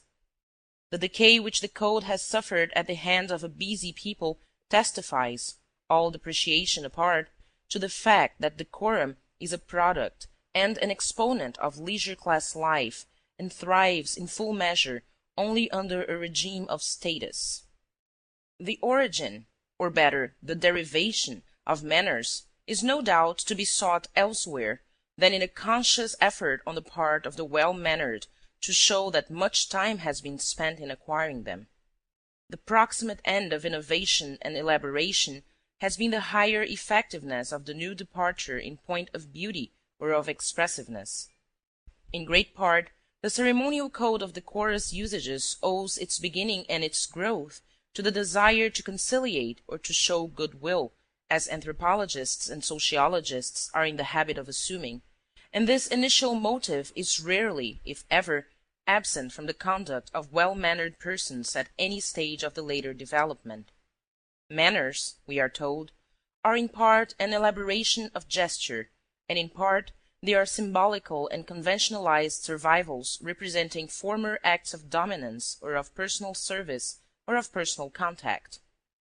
In large part, they are an expression of the relation of status, a symbolic pantomime of mastery on the one hand and of subservience on the other. Wherever at the present time the predatory habit of mind and the consequent attitude of mastery and of subservience gives its character to the accredited scheme of life, there the importance of all punctilios of conduct is extreme, and the assiduity with which the ceremonial observance of rank and titles is attended to approaches closely to the ideal set by the barbarian of the quasi-peaceable nomadic culture. Some of the continental countries afford good illustrations of this spiritual survival. In these communities, the archaic ideal is similarly approached as regards the esteem accorded to manners as a fact of intrinsic worth. Decorum set out with being symbol and pantomime, and with having utility only as an exponent of the facts and qualities symbolized, but it presently suffered the transmutation which commonly passes over symbolical facts in human intercourse. Manners presently came, in popular apprehension, to be possessed of a substantial utility in themselves. They acquired a sacramental character, in great measure independent of the facts which they originally prefigured. Deviations from the code of decorum have become intrinsically odious to all men, and good breeding is, in everyday apprehension, not simply an adventitious mark of human excellence, but an integral feature of the worthy human soul. There are few things that so touch us with instinctive revulsion as a breach of decorum, and so far have we progressed in the direction of imputing intrinsic utility to the ceremonial observances of etiquette, that few of us, if any, can dissociate an offense against etiquette from a sense of the substantial unworthiness of the offender. A breach of faith may be condoned, but a breach of decorum cannot. Manners maketh man. None the less, while manners have this intrinsic utility in the apprehension of the performer and the beholder alike, this sense of the intrinsic rightness of decorum is only the proximate ground of the vogue of manners and breeding. Their ulterior, economic ground is to be sought in the honorific character of that leisure or non-productive employment of time and effort without which good manners are not acquired. The knowledge and habit of good form come only by long-continued use. Refined tastes, manners, habits of life are a useful evidence of gentility, because good breeding requires time, application, and expense, and can therefore not be compassed by those whose time and energy are taken up with work. A knowledge of good form is prima facie evidence that that portion of the well-bred person's life which is not spent under the observation of the spectator has been worthily spent in acquiring accomplishments that are of no lucrative effect. In the last analysis, the value of manners lies in the fact that they are the voucher of a life of leisure. Therefore, conversely, since leisure is the conventional means of pecuniary repute, the acquisition of some proficiency in decorum is incumbent on all who aspire to a modicum of pecuniary decency. So much of the honorable life of leisure as is not spent in the sight of spectators, can serve the purposes of reputability only in so far as it leaves a tangible, visible result that can be put in evidence and can be measured and compared with products of the same class exhibited by competing aspirants for repute. Some such effect, in the way of leisurely manners and carriage, etc., follows from simple persistent abstention from work, even where the subject does not take thought of the matter, and studiously acquire an air of leisurely opulence and mastery. Especially does it seem to be true that a life of leisure in this way persisted in through several generations will leave a persistent, ascertainable effect in the conformation of the person, and still more in his habitual bearing and demeanor. But all the suggestions of a cumulative life of leisure, and all the proficiency in decorum that comes by the way of passive habituation, may be further improved upon by taking thought and assiduously acquiring the marks of honorable leisure, and then carrying the exhibition of these adventitious marks of exemption from employment out in a strenuous and systematic discipline. Plainly, this is a point at which a diligent application of effort and expenditure may materially further the attainment of a decent proficiency in the leisure class properties. Conversely, the greater the degree of proficiency and the more patent the evidence of a high degree of habituation to observances which serve no lucrative or other directly useful purpose, the greater the consumption of time and substance impliedly involved in their acquisition, and the greater the resultant good repute. Hence, under the competitive struggle for proficiency in good manners, it comes about that much pains is taken with the cultivation of habits of decorum, and hence the details of decorum develop into a comprehensive discipline, conformity to which is required of all who would be held blameless in point of repute. And hence, on the other hand, this conspicuous leisure, of which decorum is a ramification, grows gradually into a laborious drill and deportment and an education in taste and discrimination as to what articles of consumption are decorous and what are the decorous methods of consuming them. In this connection, it is worthy of notice that the possibility of producing pathological and other idiosyncrasies of person and manner by shrewd mimicry and a systematic drill have been turned to account in the deliberate production of a cultured class, often with a very happy effect. In this way, by the process vulgarly known as snobbery, a syncopated evolution of gentle birth and breeding is achieved in the case of a goodly number of families and lines of descent. The syncopated gentle birth gives results which, in point of serviceability as a leisure class factor in the population, are in no wise substantially inferior to others who may have had a longer but less arduous training in the pecuniary properties. There are, moreover, measurable degrees of conformity to the latest accredited code of the punctilious as regards decorous means and methods of consumption. Differences between one person and another in the degree of conformity to the ideal in these respects can be compared, and persons may be graded and scheduled with some accuracy and effect according to a progressive scale of manners and breeding.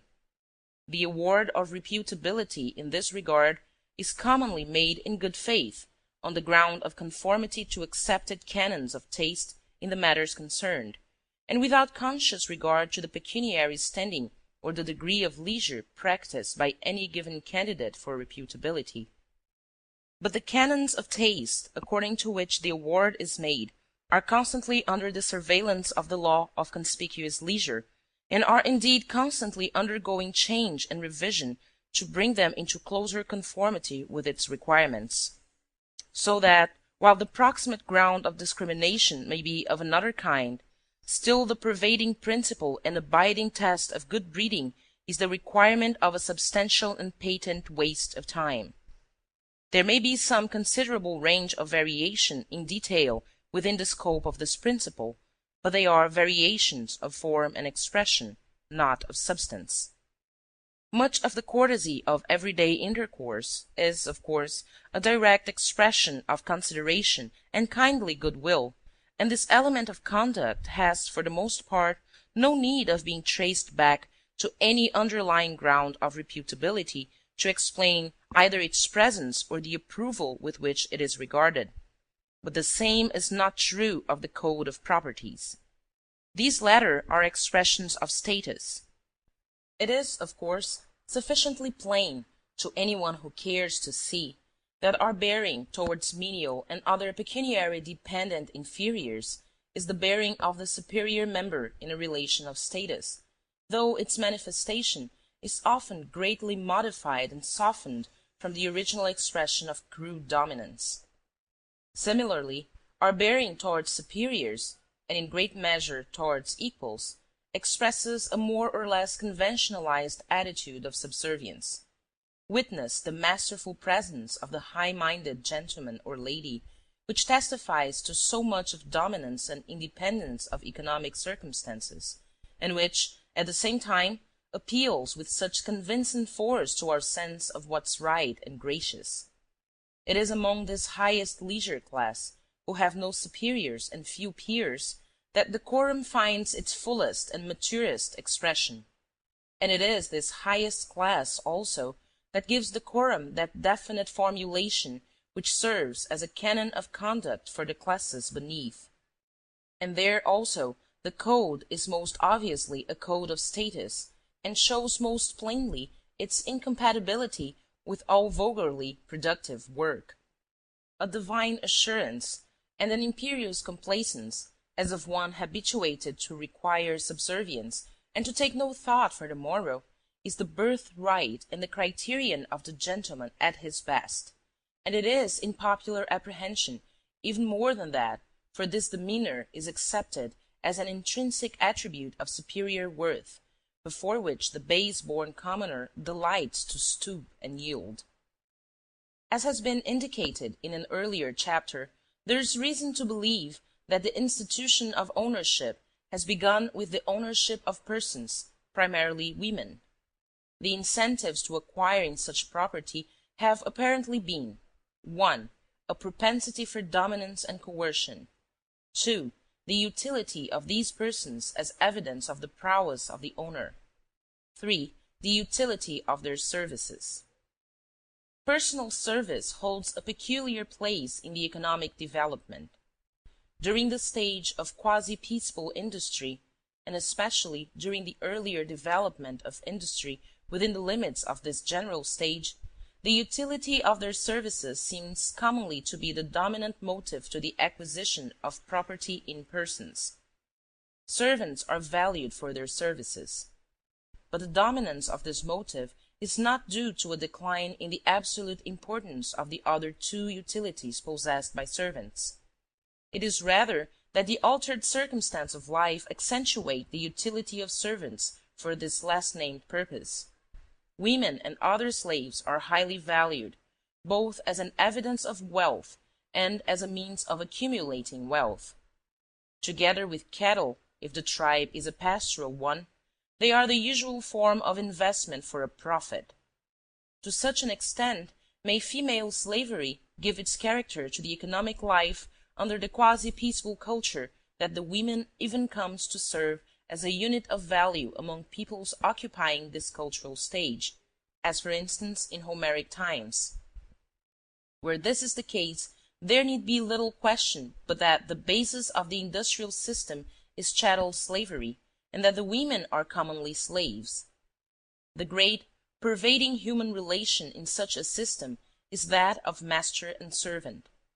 The accepted evidence of wealth is the possession of many women, and presently also of other slaves, engaged in attendance on their master's person and in producing goods for him.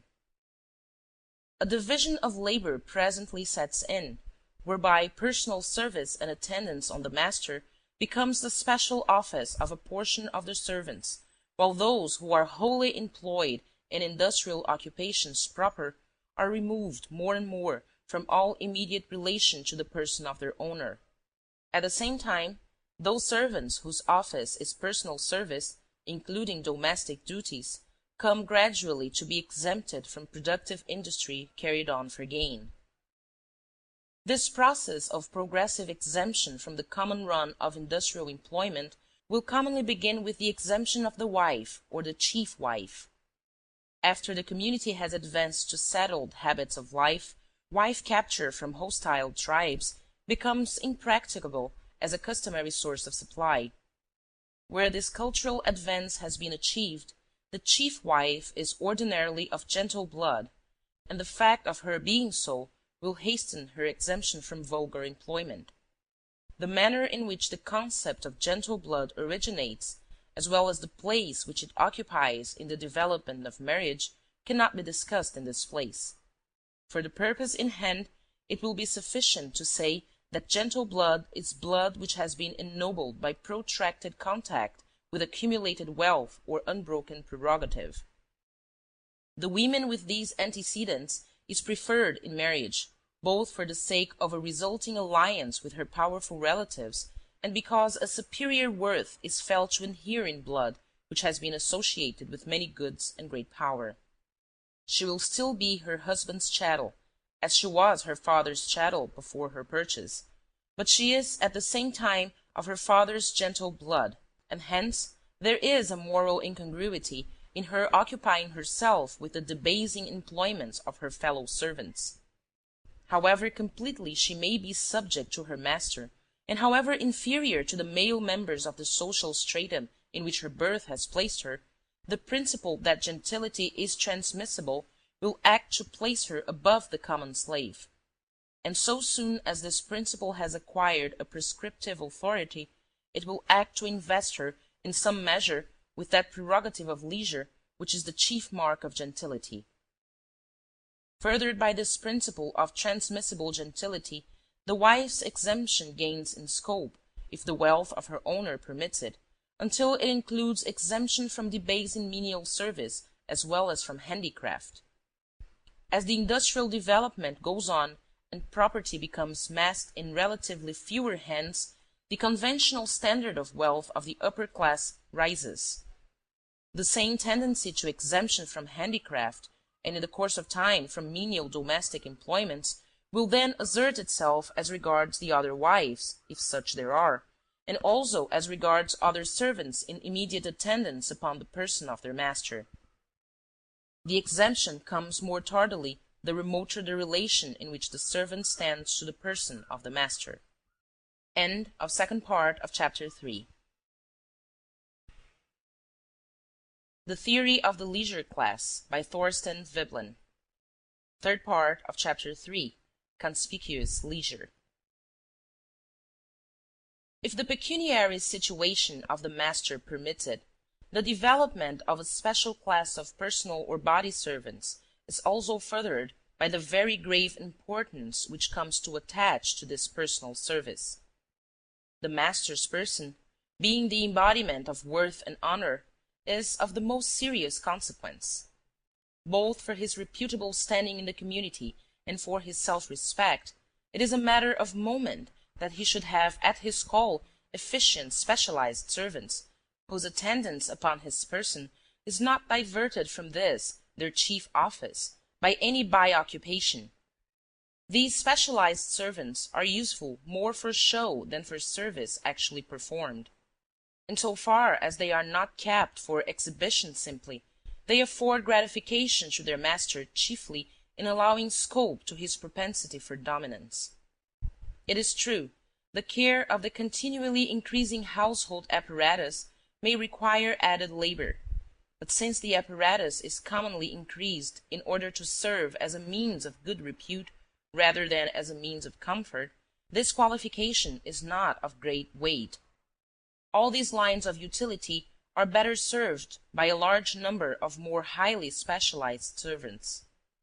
There results, therefore, a constantly increasing differentiation and multiplication of domestic and body servants, along with a concomitant progressive exemption of such servants from productive labor. By virtue of their serving as evidence of ability to pay, the office of such domestics regularly tends to include continually fewer duties, and their service tends in the end to become nominal only. This is especially true of those servants who are in most immediate and obvious attendance upon their master, so that the utility of these comes to consist, in great part, in their conspicuous exemption from productive labor, and in the evidence which this exemption affords of their master's wealth and power. After some considerable advance has been made in the practice of employing a special corps of servants for the performance of a conspicuous leisure in this manner, men begin to be preferred above women for services that bring them obtrusively into view. Men, especially lusty, personable fellows, such as footmen and other menials should be, are obviously more powerful and more expensive than women. They are better fitted for this work, as showing a larger waste of time and of human energy. Hence it comes about that in the economy of the leisure class, the busy housewife of the early patriarchal days, with her retinue of hard-working handmaidens, presently gives place to the lady and the lackey. In all grades and walks of life, and at any stage of the economic development, the leisure of the lady and of the lackey differs from the leisure of the gentleman in his own right, in that it is an occupation of an ostensibly laborious kind. It takes the form, in large measure, of a painstaking attention to the service of the master, or to the maintenance and elaboration of the household paraphernalia, so that it is leisure only in the sense that little or no productive work is performed by this class, not in the sense that all appearance of labor is avoided by them. The duties performed by the lady, or by the household or domestic servants, are frequently arduous enough, and they are also frequently directed to ends which are considered extremely necessary to the comfort of the entire household. So far as these services conduce to the physical efficiency or comfort of the master or the rest of the household, they are to be accounted productive work. Only the residue of employment left after deduction of this effective work is to be classed as a performance of leisure. But much of the services classed as household cares in modern everyday life, and many of the utilities required for a comfortable existence by civilized men, are of a ceremonial character. They are, therefore, properly to be classed as a performance of leisure in the sense in which the term is here used. They may be none the less imperatively necessary from the point of view of decent existence. They may be none the less requisite for personal comfort even, although they may be chiefly or wholly of a ceremonial character. But in so far as they partake of this character, they are imperative and requisite, because we have been taught to require them under pain of ceremonial uncleanness or unworthiness. We feel discomfort in their absence, but not because their absence results directly in physical discomfort, nor would a taste not trained to discriminate between the conventionally good and the conventionally bad take offense at their omission. In so far as this is true, the labor spent in these services is to be classed as leisure, and when performed by others than the economically free and self-directed head of the establishment, they are to be classed as vicarious leisure. The vicarious leisure performed by housewives and menials, under the head of household cares, may frequently develop into drudgery, especially where the competition for reputability is close and strenuous. This is frequently the case in modern life. Where this happens, the domestic service, which comprises the duties of this servant class, might aptly be designed as wasted effort rather than as vicarious leisure. But the latter term has the advantage of indicating the line of derivation of these domestic offices, as well as of neatly suggesting the substantial economic ground of their utility, for these occupations are chiefly useful as a method of imputing pecuniary reputability to the master or to the household, on the ground that a given amount of time and effort is conspicuously wasted in that behalf. In this way, then, there arises a subsidiary or derivative leisure class, whose office is the performance of a vicarious leisure for the behoof of the reputability of the primary or legitimate leisure class. This vicarious leisure class is distinguished from the leisure class proper by a characteristic feature of its habitual mode of life. The leisure of the master class is, at least ostensibly, an indulgence of a proclivity for the avoidance of labor, and is presumed to enhance the master's own well-being and fullness of life. But the leisure of the servant class, exempt from productive labor, is in some sort a performance exacted from them, and is not normally or primarily directed to their own comfort. The leisure of the servant is not his own leisure. So far as he is a servant in the full sense, and not at the same time a member of a lower order of the leisure class proper, his leisure normally passes under the guise of specialized service directed to the furtherance of his master's fullness of life. Evidence of this relation of subservience is obviously present in the servant's carriage and manner of life. The like is often true of the wife throughout the protracted economic stage during which she is still primarily a servant, that is to say, so long as the household with a male head remains in force. In order to satisfy the requirements of the leisure class scheme of life, the servant should show not only an attitude of subservience, but also the effects of special training and practice in subservience. The servant or wife should not only perform certain offices and show a servile disposition, but it is quite as imperative that they should show an acquired facility in the tactics of subservience, a trained conformity to the canons of effectual and conspicuous subservience. Even today, it is this aptitude and acquired skill in the formal manifestation of the servile relation that constitutes the chief element of utility in our highly paid servants, as well as one of the chief ornaments of the well-bred housewife. The first requisite of a good servant is that he should conspicuously know his place. It is not enough that he knows how to effect certain desired mechanical results. He must, above all, know how to effect these results in due form. Domestic service might be said to be a spiritual rather than a mechanical function. Gradually there grows up an elaborate system of good form, specifically regulating the manner in which this vicarious leisure of the servant class is to be performed.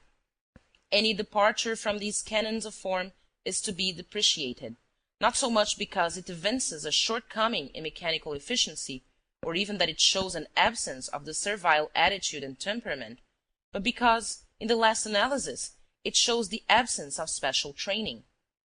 Special training in personal service costs time and effort, and where it is obviously present in a high degree, it argues that the servant who possesses it neither is nor has been habitually engaged in any productive occupation.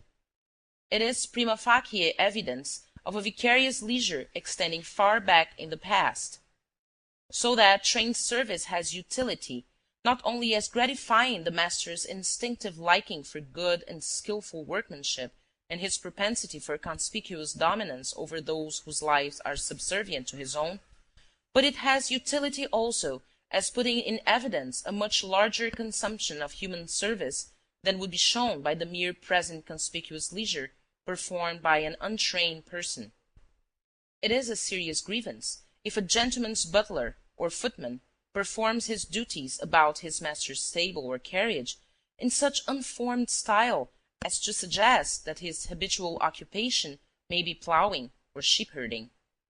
Such bungling work would imply inability on the master's part to procure the service of specially trained servants.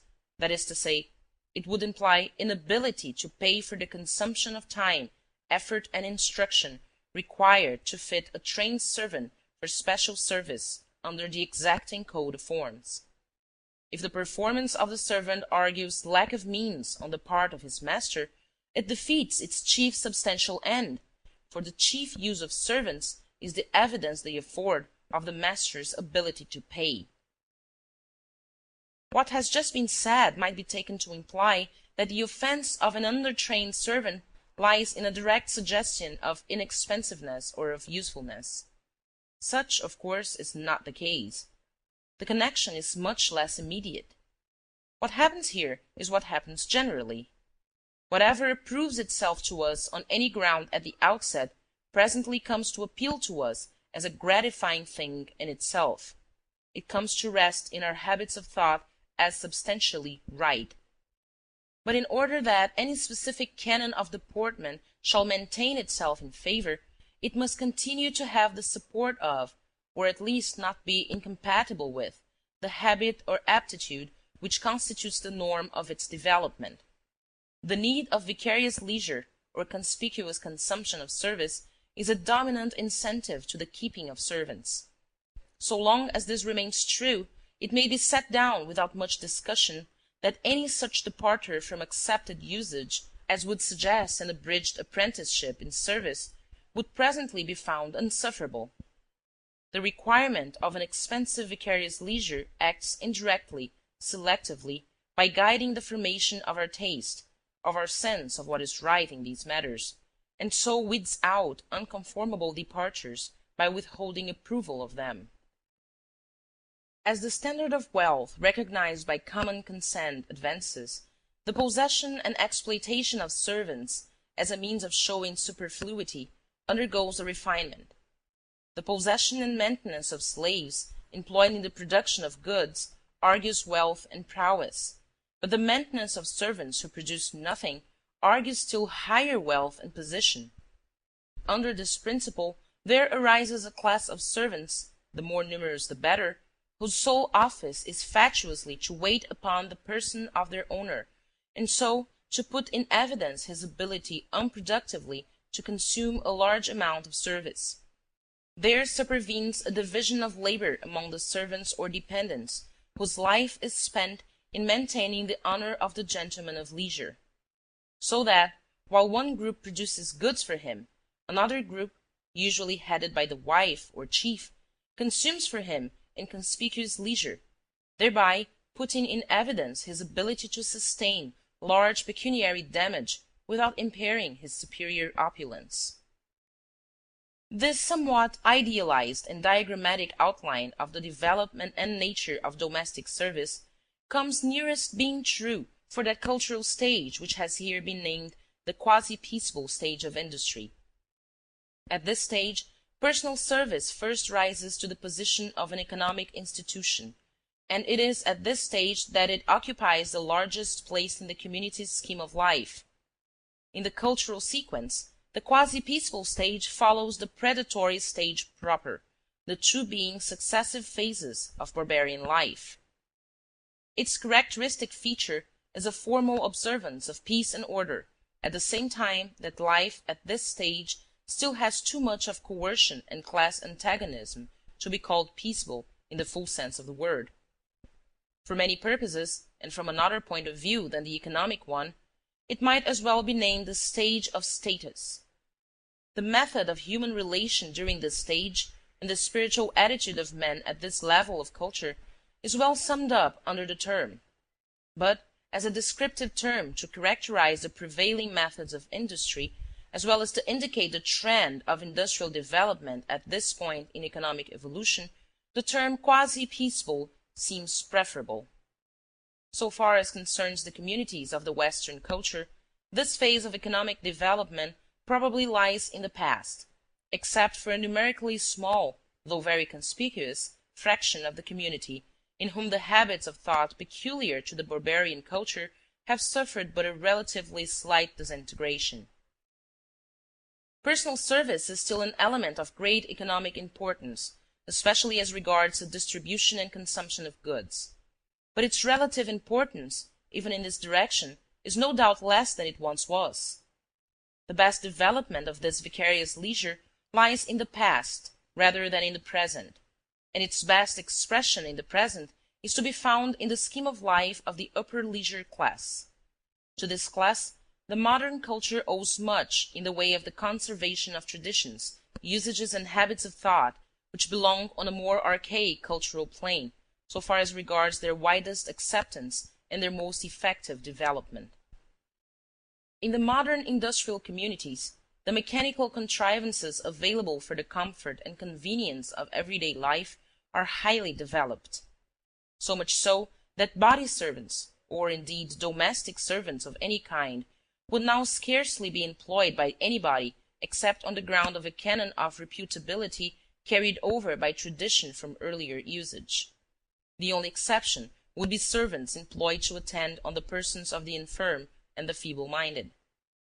But such servants, properly, come under the head of trained nurses rather than under that of domestic servants, and they are, therefore, an apparent rather than a real exception to the rule. The proximate reason for keeping domestic servants, for instance, in the moderately well-to-do household of today is ostensibly that the members of the household are unable without discomfort to compass the work required by such a modern establishment. And the reason for their being unable to accomplish it is, 1, that they have too many social duties, and 2, that the work to be done is too severe and that there is too much of it. These two reasons may be restated as follows. 1. Under the mandatory code of decency, the time and effort of the members of such a household are required to be ostensibly all spent in a performance of conspicuous leisure, in the way of calls, drives, clubs, sewing circles, sports, charity organizations, and other like social functions.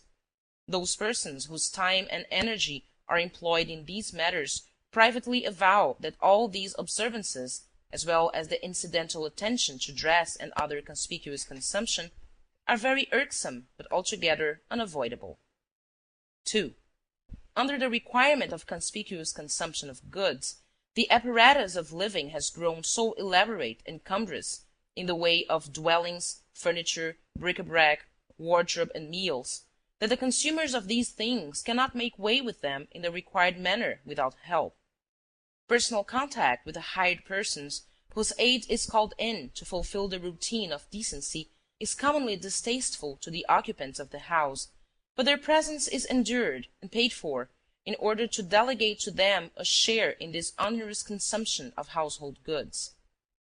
The presence of domestic servants, and of the special class of body servants in an eminent degree, is a concession of physical comfort to the moral need of pecuniary decency. The largest manifestation of vicarious leisure in modern life is made up of what are called domestic duties. These duties are fast becoming a species of services performed, not so much for the individual behoof of the head of the household, as for the reputability of the household taken as a corporate unit, a group of which the housewife is a member on a footing of ostensible equality. As fast as the household for which they are performed departs from its archaic basis of ownership-marriage, these household duties, of course, tend to fall out of the category of vicarious leisure in the original sense, except so far as they are performed by hired servants.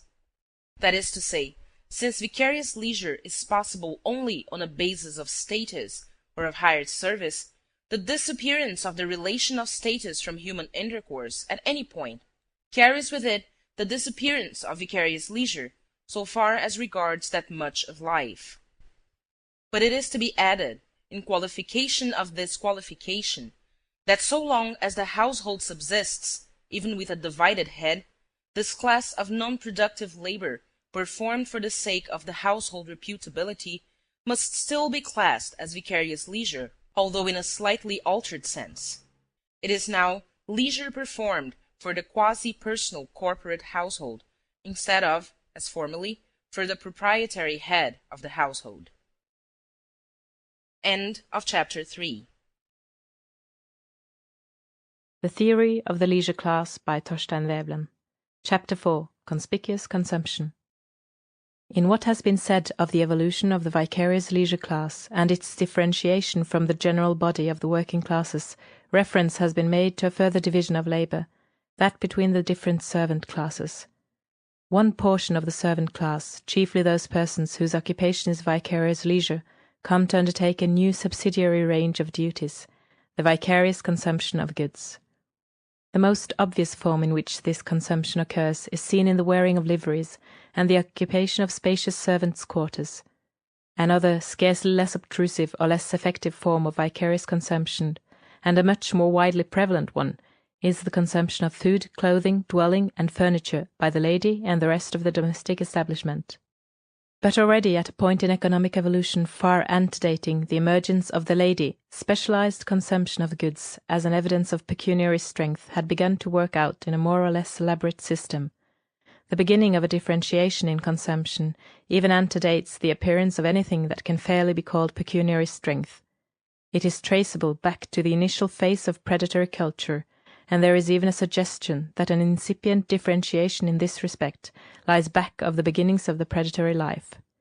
This most primitive differentiation in the consumption of goods is like the later differentiation with which we are also intimately familiar, in that it is largely of a ceremonial character, but unlike the latter it does not rest on a difference in accumulated wealth. The utility of consumption as an evidence of wealth is to be classed as a derivative growth. It is an adaptation to a new end by a selective process of a distinction previously existing and well established in men's habits of thought. In the earlier phases of the predatory culture, the only economic differentiation is a broad distinction between an honorable superior class made up of the able-bodied men on the one side and a base inferior class of laboring women on the other. According to the ideal scheme of life in force at the time, it is the office of the men to consume what the women produce. Such consumption as falls to the women is merely incidental to their work. It is a means to their continued labor, and not a consumption directed to their own comfort and fullness of life. Unproductive consumption of goods is honorable, primarily as a mark of prowess and a perquisite of human dignity. Secondarily, it becomes substantially honorable to itself, especially the consumption of the more desirable things. The consumption of choice articles of food, and frequently also of rare articles of adornment, becomes taboo to the women and children, and if there is a base, servile class of men, the taboo holds also for them. With a further advance in culture, this taboo may change into simple custom of a more or less rigorous character, but whatever be the theoretical basis of the distinction which is maintained, whether it be a taboo or a larger conventionality, the features of the conventional scheme of consumption do not change easily. When the quasi-peaceable stage of industry is reached, with its fundamental institution of chattel slavery, the general principle, more or less rigorously applied, is that the base, industrious class should consume only what may be necessary to their subsistence. In the nature of things, luxuries and the comforts of life belong to the leisure class. Under the taboo, certain victuals, and more particularly, certain beverages, are strictly reserved for the use of the superior class. The ceremonial differentiation of the dietary is best seen in the use of intoxicating beverages and narcotics. If these articles of consumption are costly, they are felt to be noble and honorific. Therefore the base classes, primarily the women, practice an enforced continence with respect to these stimulants, except in countries where they are obtainable at a very low cost. From archaic times down, through all the length of the patriarchal regime, it has been the office of the women to prepare and administer these luxuries, and it has been the perquisite of the men of gentle birth and breeding to consume them. Drunkenness and the other pathological consequences of the free use of stimulants therefore tend in their turn to become honorific, as being a mark, at the second remove, of the superior status of those who are able to afford the indulgence. Infirmities induced by overindulgence are among some peoples freely recognized as manly attributes. It has even happened that the name for certain diseased conditions of the body arising from such an origin has passed into everyday speech as a synonym for noble or gentle. It is only at a relatively early stage of culture that the symptoms of expensive vice are conventionally accepted as marks of a superior status, and so tend to become virtuous and command the deference of the community. But the reputability that attaches to certain expensive vices long retains so much of its force as to appreciably lessen the disapprobation visited upon the men of the wealthy or noble class for any excessive indulgence. The same invidious distinction adds force to the current disapproval of any indulgence of this kind on the part of women, minors and inferiors. This invidious traditional distinction has not lost its force even among the more advanced people of today. Where the example set by the leisure class retains its imperative force in the regulation of the conventionalities, it is observable that the women still in great measure practice the same traditional continence with regard to stimulants.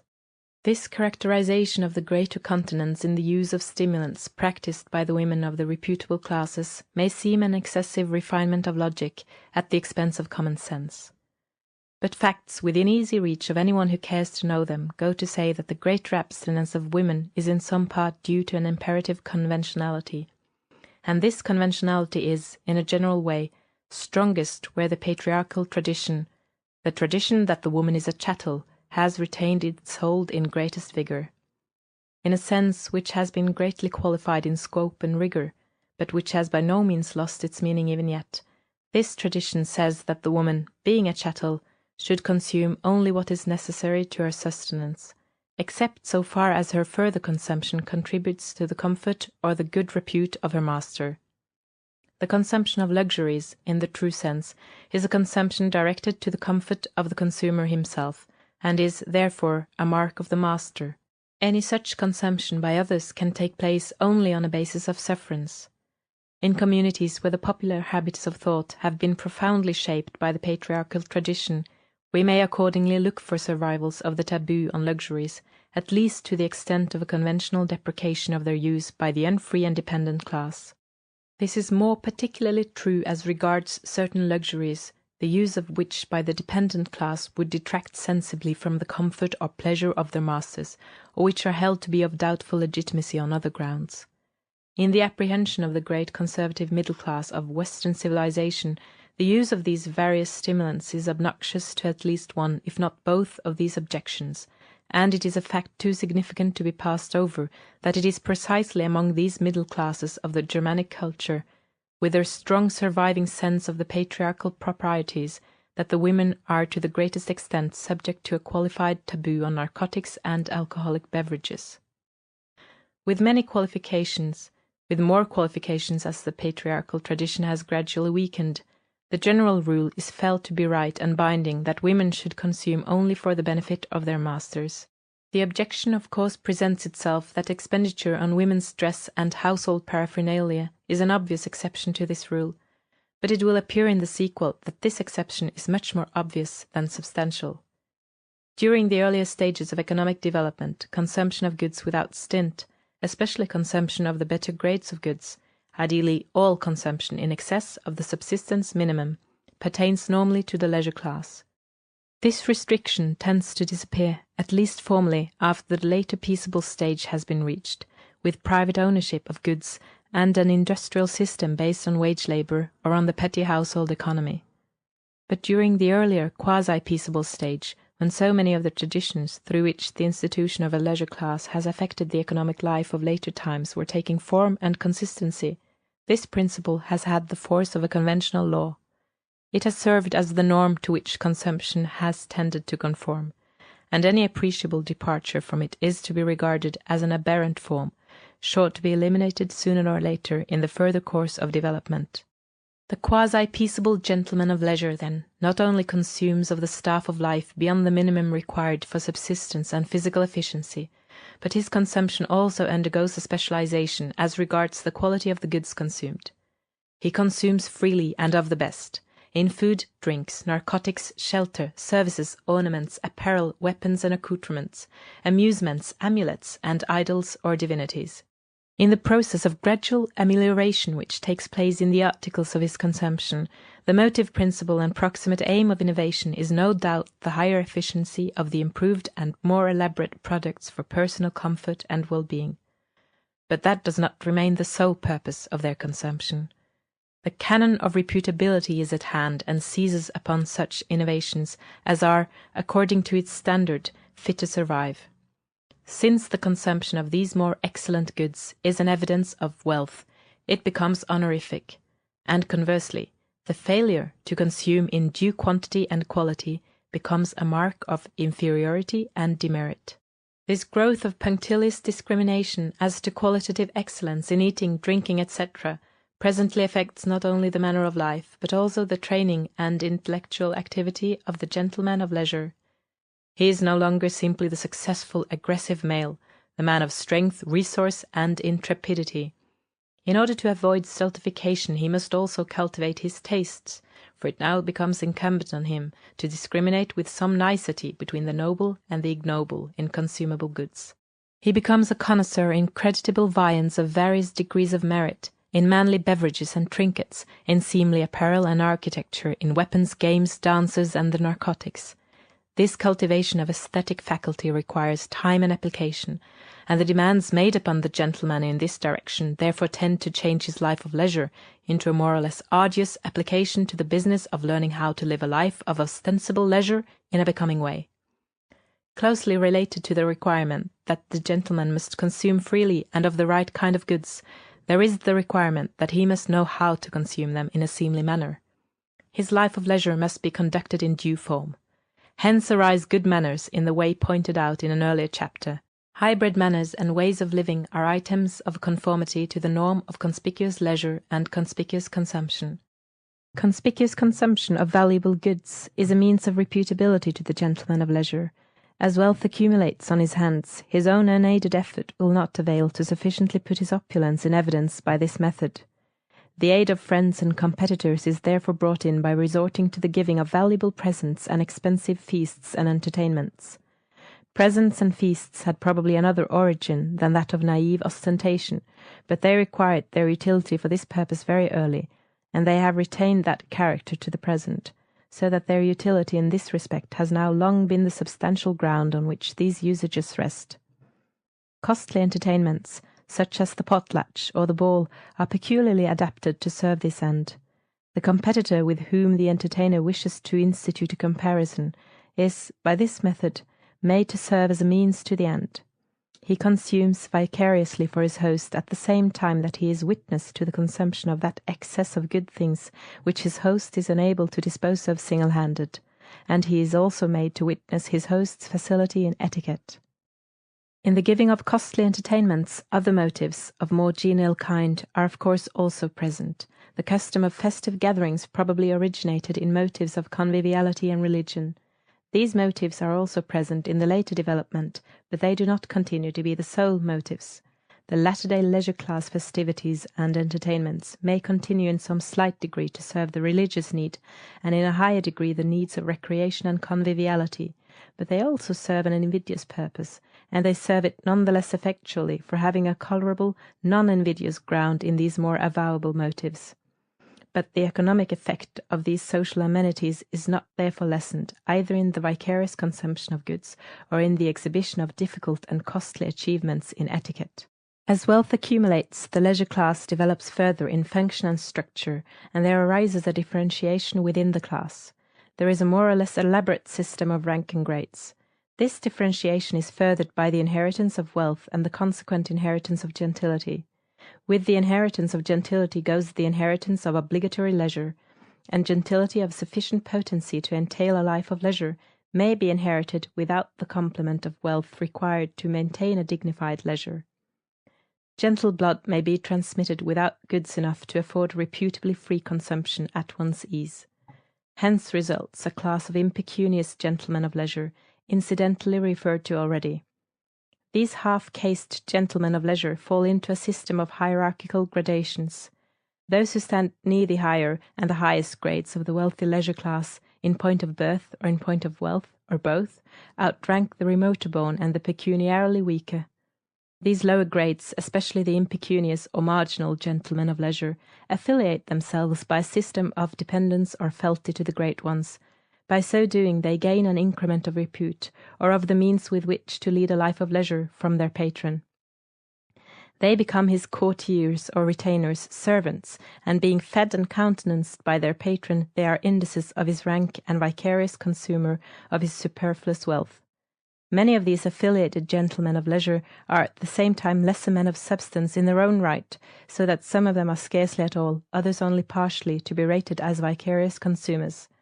So many of them, however, as make up the retainer and hangers-on of the patron may be classed as vicarious consumer without qualification.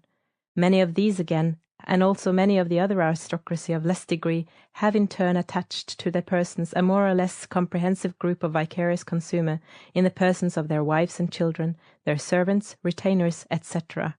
Throughout this graduated scheme of vicarious leisure and vicarious consumption, the rule holds that these offices must be performed in some such manner, or under some such circumstance or insignia, as shall point plainly to the master to whom this leisure or consumption pertains, and to whom therefore the resulting increment of good repute of right inures. The consumption and leisure executed by these persons for the master or patron represents an investment on his part with a view to an increase of good fame. As regards feasts and largesses, this is obvious enough, and the imputation of repute to the host or patron here takes place immediately, on the ground of common notoriety. Where leisure and consumption is performed vicariously by henchmen and retainers, imputation of the resulting repute to the patron is effected by their residing near his person, so that it may be plain to all men from what source they draw. As the group whose good esteem is to be secured in this way grows larger, more patent means are required to indicate the imputation of merit for the leisure performed, and to this end uniforms, badges, and liveries come into vogue. The wearing of uniforms or liveries implies a considerable degree of dependence, and may even be said to be a mark of servitude, real or ostensible. The wearers of uniforms and liveries may be roughly divided into two classes, the free and the servile, or the noble and the ignoble. The services performed by them are likewise divisible into noble and ignoble. Of course, the distinction is not observed with strict consistency in practice. The less debasing of the base services and the less honorific of the noble functions are not infrequently merged in the same person. But the general distinction is not on that account to be overlooked.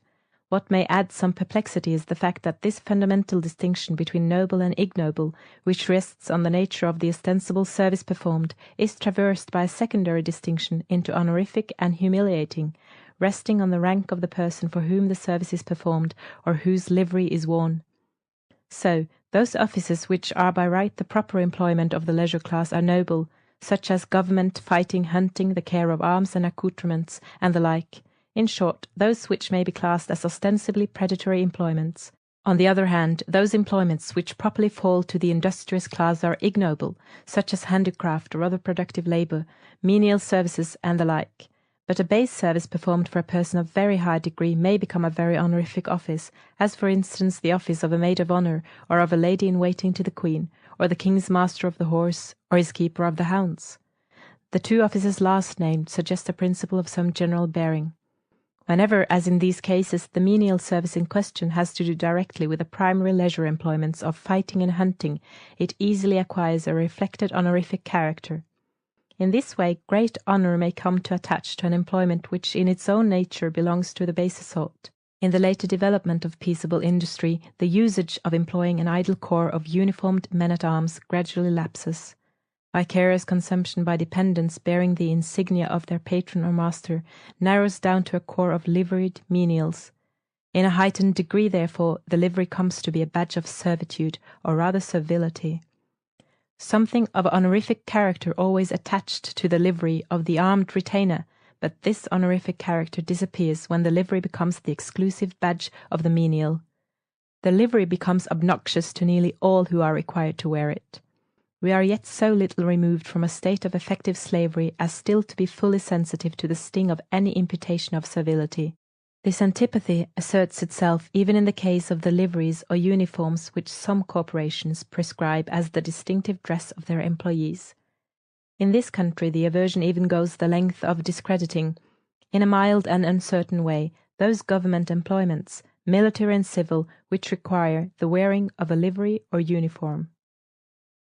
End of first part of Chapter 4.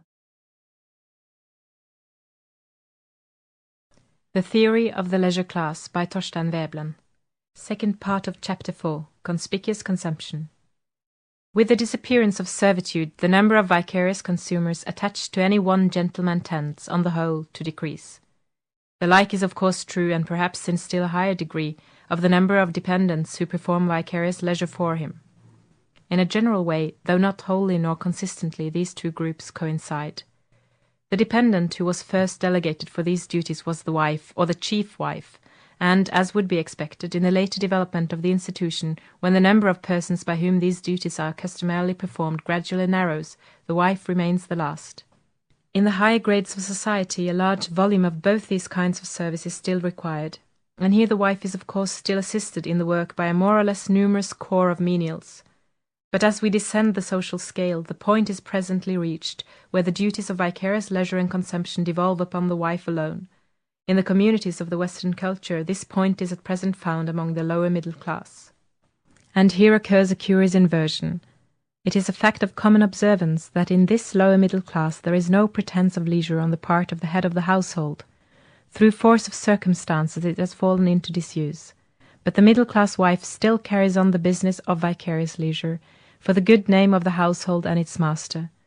In descending the social scale in any modern industrial community, the primary fact, the conspicuous leisure of the master of the household, disappears at a relatively high point. The head of the middle-class household has been reduced by economic circumstances to turn his hand to gaining a livelihood, by occupations which often partake largely of the character of industry, as in the case of the ordinary business-man of today. But the derivative fact, the vicarious leisure and consumption rendered by the wife, and the auxiliary vicarious performance of leisure by menials, remains in vogue as a conventionality which the demands of reputability will not suffer to be slighted. It is by no means an uncommon spectacle to find a man applying himself to work with the utmost assiduity, in order that his wife may in due form render for him that degree of vicarious leisure which the common sense of the time demands. The leisure rendered by the wife in such cases is, of course, not a simple manifestation of idleness or indolence. It almost invariably occurs disguised under some form of work or household duties or social amenities, which prove an analysis to serve little or no ulterior end beyond showing that she does not occupy herself with anything that is gainful or that is of substantial use.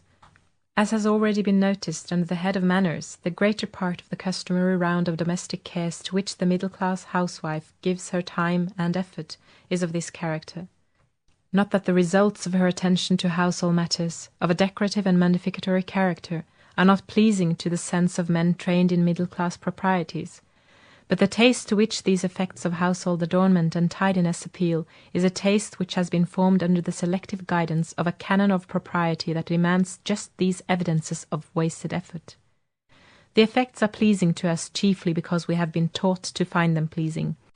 There goes into these domestic duties much solicitude for a proper combination of form and colour, and for other ends that are to be classed as aesthetic in the proper sense of the term, and it is not denied that effects having some substantial aesthetic value are sometimes attained. Pretty much all that is here insisted on is that, as regards these amenities of life, the housewife's efforts are under the guidance of traditions that have been shaped by the law of conspicuously wasteful expenditure of time and substance. If beauty or comfort is achieved, and it is a more or less fortuitous circumstance if they are, they must be achieved by means and methods that commend themselves to the great economic law of wasted effort. The more reputable, presentable portion of middle-class household paraphernalia are, on the one hand, items of conspicuous consumption, and on the other hand, apparatus for putting in evidence the vicarious leisure rendered by the housewife. The requirement of vicarious consumption at the hands of the wife continues in force even at a lower point in the pecuniary scale than the requirement of vicarious leisure, at a point below which little, if any, pretence of wasted effort, in ceremonial cleanness and the like, is observable, and where there is assuredly no conscious attempt at ostensible leisure, decency still requires the wife to consume some goods conspicuously for the reputability of the household and its head. So that, as the latter-day outcome of this evolution of an archaic institution, the wife, who was at the outset the drudge and chattel of the man, both in fact and in theory, the producer of goods for him to consume, has become the ceremonial consumer of goods which he produces. But she still quite unmistakably remains his chattel in theory, for the habitual rendering of vicarious leisure and consumption is the abiding mark of the unfree servant. This vicarious consumption practised by the household of the middle and lower classes cannot be counted as a direct expression of the leisure-class scheme of life, since the household of this pecuniary grade does not belong within the leisure class. It is rather that the leisure-class scheme of life here comes to an expression at the second remove. The leisure class stands at the head of the social structure in point of reputability, and its manner of life and its standards of worth therefore afford the norm of reputability for the community. The observance of these standards, in some degree of approximation, becomes incumbent upon all classes lower in the scale. In modern civilized communities, the lines of demarcation between social classes have grown vague and transient, and wherever this happens, the norm of reputability imposed by the upper class extends its coercive influence with but slight hindrance down through the social structure to the lowest strata. The result is that the members of each stratum accept as their ideal of decency the scheme of life in vogue in the next higher stratum, and bend their energies to live up to that ideal, on pain of forfeiting their good name and their self-respect in case of failure, at least in appearance. The basis on which good repute in any highly organized industrial community ultimately rests is pecuniary strength, and the means of showing pecuniary strength and so of gaining or retaining a good name, are leisure and a conspicuous consumption of goods. Accordingly, both of these methods are in vogue as far down the scale as it remains possible, and in the lower strata in which the two methods are employed, both offices are in great part delegated to the wife and children of the household. Lower still, where any degree of leisure, even ostensible, has become impracticable for the wife, the conspicuous consumption of goods remains and is carried on by the wife and children. The man of the household also can do something in this direction, and indeed he commonly does, but with a still lower descent into the levels of indigence, along the margin of the slums, the man, and presently also the children, virtually cease to consume valuable goods for appearances, and the woman remains virtually the sole exponent of the household's pecuniary decency. No class of society, not even the most abjectly poor, forgoes all customary conspicuous consumption. The last items of this category of consumption are not given up except under stress of the direst necessity. Very much of squalor and discomfort will be endured before the last trinket or the last pretence of pecuniary decency is put away. There is no class and no country that has yielded so abjectly before the pressure of physical want as to deny themselves all gratification of this higher or spiritual need. From the foregoing survey of the growth of conspicuous leisure and consumption, it appears that the utility of both, alike for the purposes of reputability, lies in the element of waste that is common to both. In the one case it is a waste of time and effort, in the other it is a waste of goods. Both are methods of demonstrating the possession of wealth, and the two are conventionally accepted as equivalents.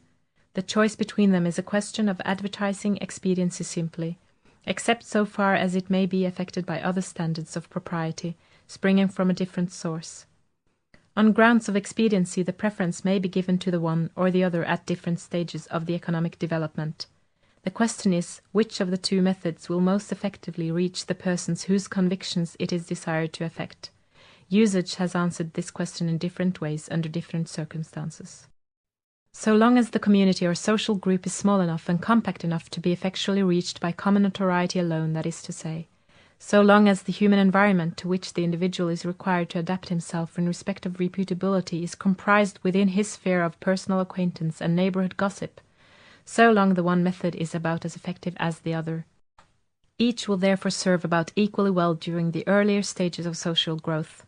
But when the differentiation has gone farther and it becomes necessary to reach a wider human environment, consumption begins to hold over leisure as an ordinary means of decency. This is especially true during the later peaceable economic stage. The means of communication and the mobility of the population now expose the individual to the observation of many persons who have no other means of judging of his reputability than the display of goods, and perhaps of breeding, which he is able to make while he is under their direct observation. The modern organization of industry works in the same direction also by another line. The exigencies of the modern industrial system frequently place individuals and households in juxtaposition, between whom there is little contact in any other sense than that of juxtaposition. One's neighbours, mechanically speaking, often are socially not one's neighbours, or even acquaintances, and still their transient good opinion has a high degree of utility. The only practicable means of impressing one's pecuniary ability on these unsympathetic observers of one's everyday life is an unremitting demonstration of ability to pay. In the modern community there is also a more frequent attendance at large gatherings of people to whom one's everyday life is unknown, in such places as churches, theatres, ballrooms, hotels, parks, shops, and the like. In order to impress these transient observers and to retain one's self-complacency under their observation, the signature of one's pecuniary strength should be written in characters which he who runs may read. It is evident, therefore, that the present trend of the development is in the direction of heightening the utility of conspicuous consumption as compared with leisure.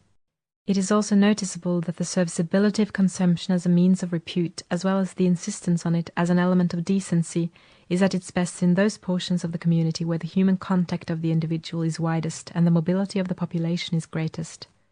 Conspicuous consumption claims a relatively larger portion of the income of the urban than of the rural population, and the claim is also more imperative.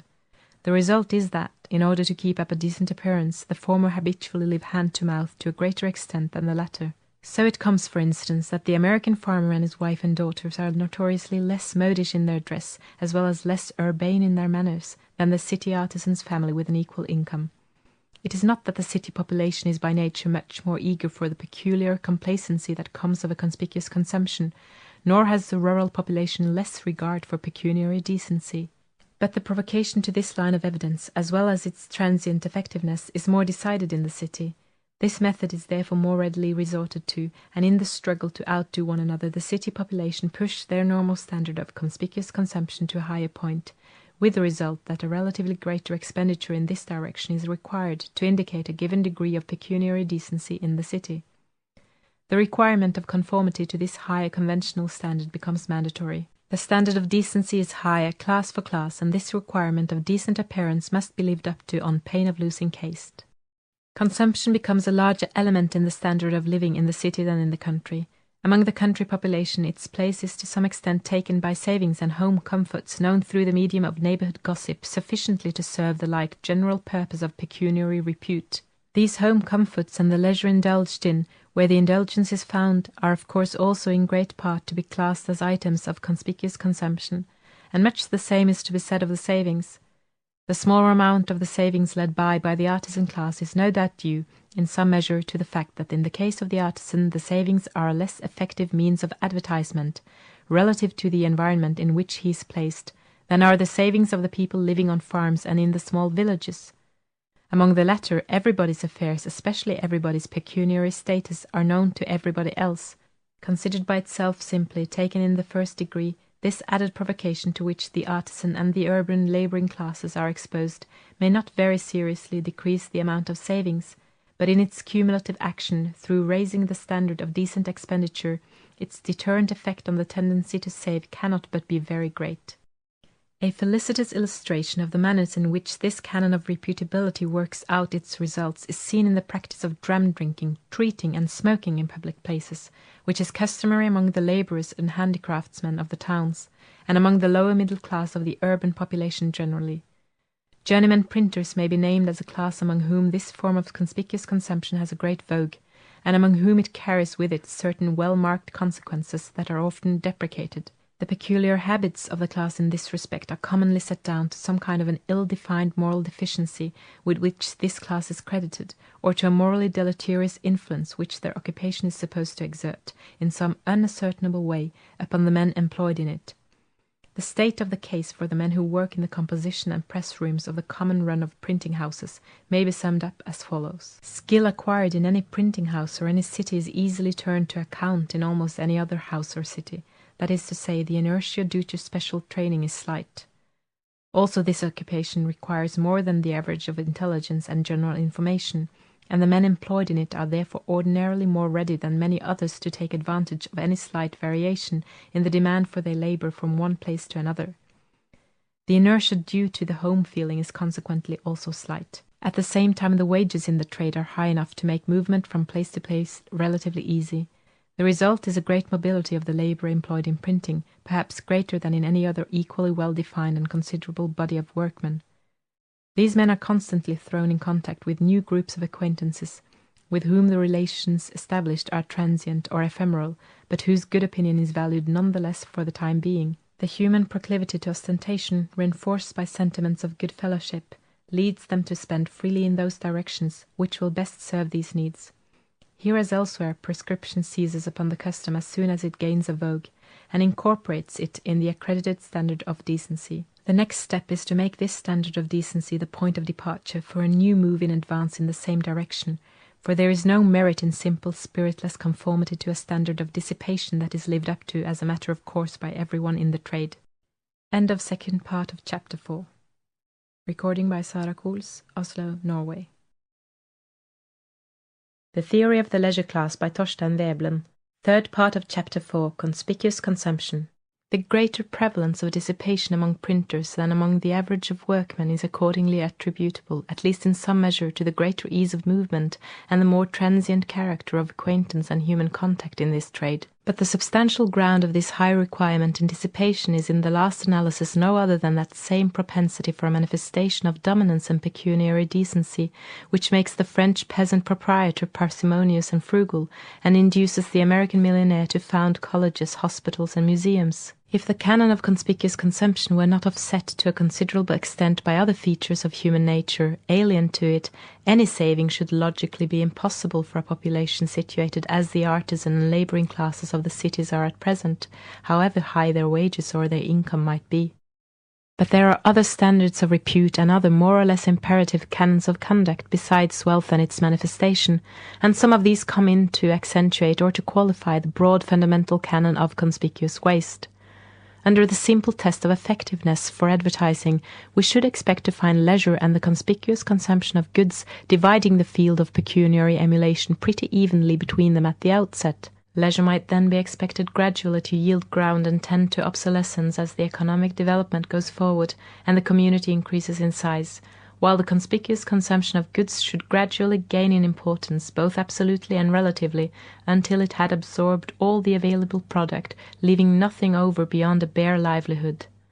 But the actual course of development has been somewhat different from this ideal scheme. Leisure held the first place at the start and came to hold a rank very much above wasteful consumption of goods, both as a direct exponent of wealth and as an element in the standard of decency during the quasi-peaceable culture. From that point onward consumption has gained ground until at present it unquestionably holds the primacy, though it is still far from absorbing the entire margin of production above the subsistence minimum. The early ascendancy of leisure as a means of reputability is traceable to the archaic distinction between noble and ignoble employments. Leisure is honourable and becomes imperative partly because it shows exemption from ignoble labour. The archaic differentiation into noble and ignoble classes is based on an invidious distinction between employments as honorific or debasing, and this traditional distinction grows into an imperative canon of decency during the early quasi-peaceable stage. Its ascendancy is furthered by the fact that leisure is still fully as effective an evidence of wealth as consumption. Indeed, so effective is it in the relatively small and stable human environment to which the individual is exposed at that cultural stage, that with the aid of the archaic tradition which deprecates all productive labour, it gives rise to a large impecunious leisure class, and it even tends to limit the production of the community's industry to the subsistence minimum. This extreme inhibition of industry is avoided because slave labour, working under a compulsion more vigorous than that of reputability, is forced to turn out a product in excess of the subsistence minimum of the working class. The subsequent relative decline in the use of conspicuous leisure as a basis of repute is due partly to an increasing relative effectiveness of consumption as an evidence of wealth, but in part it is traceable to another force, alien and in some degree antagonistic to the usage of conspicuous waste. This alien factor is the instinct of workmanship. Other circumstances permitting, that instinct disposes men to look with favour upon productive efficiency and on whatever is of human use. It disposes them to deprecate waste of substance or effort. The instinct of workmanship is present in all men and asserts itself even under very adverse circumstances, so that however wasteful a given expenditure may be in reality, it must at least have some colourable excuse in the way of an ostensible purpose. The manner in which, under special circumstances, the instinct eventuates in a taste for exploit and an invidious discrimination between noble and ignoble classes has been indicated in an earlier chapter. Insofar as it comes into conflict with the law of conspicuous waste, the instinct of workmanship expresses itself not so much in insistence on substantial usefulness as in an abiding sense of the odiousness and aesthetic impossibility of what is obviously futile. Being of the nature of an instinctive affection, its guidance touches chiefly and immediately the obvious and apparent violations of its requirements. It is only less promptly and with less constraining force that it reaches such substantial violations of its requirements as are appreciated only upon reflection. So long as all labour continues to be performed exclusively or usually by slaves, the baseness of all productive effort is too constantly and deterrently present in the mind of men to allow the instinct of workmanship seriously to take effect in the direction of industrial usefulness. But when the quasi-peaceable stage, with slavery and status, passes into the peaceable stage of industry, with wage labour and cash payment, the instinct comes more effectively into play. It then begins aggressively to shape men's views of what is meritorious and asserts itself at least as an auxiliary canon of self-complacency. All extraneous considerations apart, those persons, adult, are but a vanishing minority today who harbour no inclination to the accomplishment of some end, or who are not impelled of their own motion to shape some object or fact or relation for human use. The propensity may in large measure be overborne by the more immediately constraining incentive to a reputable leisure and an avoidance of indecorous usefulness, and it may therefore work itself out in make-believe only, as for instance in social duties and in quasi-artistic or quasi-scholarly accomplishments, in the care and decoration of the house, in sewing circle activity or dress reform, in proficiency at dress, cards, yachting, golf, and various sports. But the fact that it may under stress of circumstances eventuate in inanities no more disproves the presence of the instinct than the reality of the brooding instinct is disproved by inducing a hen to sit on a nestful of china eggs. This latter-day uneasy reaching out for some form of purposeful activity that shall at the same time not be indecorously productive of either individual or collective gain marks a difference of attitude between the modern leisure class and that of the quasi-peaceable stage. At the earliest stage, as was said above, the all-dominating institution of slavery and status acted resistlessly to discountenance exertion directed to other than naively predatory ends. It was still possible to find some habitual employment for the inclination to action in the way of forcible aggression or repression directed against hostile groups or against the subject classes within the group, and this sued to relieve the pressure and draw off the energy of the leisure class without a resort to actually useful or even ostensibly useful employments. The practice of hunting also sued the same purpose in some degree. When the community developed into a peaceful industrial organization and when fuller occupation of the land had reduced the opportunities for the hunt to an inconsiderable residue, the pressure of energy seeking purposeful employment was left to find an outlet in some other direction. The ignominy which attaches to useful effort also entered upon a less acute phase with the disappearance of compulsory labor, and the instinct of workmanship then came to assert itself with more persistence and consistency. The line of least resistance has changed in some measure, and the energy which formerly found a vent in predatory activity now in part takes the direction of some ostensibly useful end. Ostensibly purposeless leisure has come to be deprecated, especially among that large portion of the leisure class whose plebeian origin acts to set them at variance with the tradition of the otium cum dignitate. But that canon of reputability which discountenances all employment that is of the nature of productive effort is still at hand, and will permit nothing beyond the most transient vogue to any employment that is substantially useful or productive. The consequence is that a change has been wrought in the conspicuous leisure practised by the leisure class, not so much in substance as in form. A reconciliation between the two conflicting requirements is effected by a resort to make-believe. Many and intricate polite observances and social duties of a ceremonial nature are developed, many organizations are founded, with some specious object of amelioration embodied in their official style and title. There is much coming and going, and a deal of talk, to the end that the talkers may not have occasion to reflect on what is the effectual economic value of their traffic. And along with the make-believe of purposeful employment, and woven inextricably into its texture, there is commonly, if not invariably, a more or less appreciable element of purposeful effort directed to some serious end. In the narrower sphere of vicarious leisure a similar change has gone forward. Instead of simply passing her time in visible idleness, as in the best days of the patriarchal regime, the housewife of the advanced peaceable stage applies herself assiduously to household cares. The salient features of this development of domestic service have already been indicated. Throughout the entire evolution of conspicuous expenditure, whether of goods or of services or human life, runs the obvious implication that in order to effectually mend the consumer's good fame, it must be an expenditure of superfluities. In order to be reputable, it must be wasteful. No merit would accrue from the consumption of the bare necessaries of life, except by comparison with the abjectly poor who fall short even of the subsistence minimum, and no standard of expenditure could result from such a comparison, except the most prosaic and unattractive level of decency.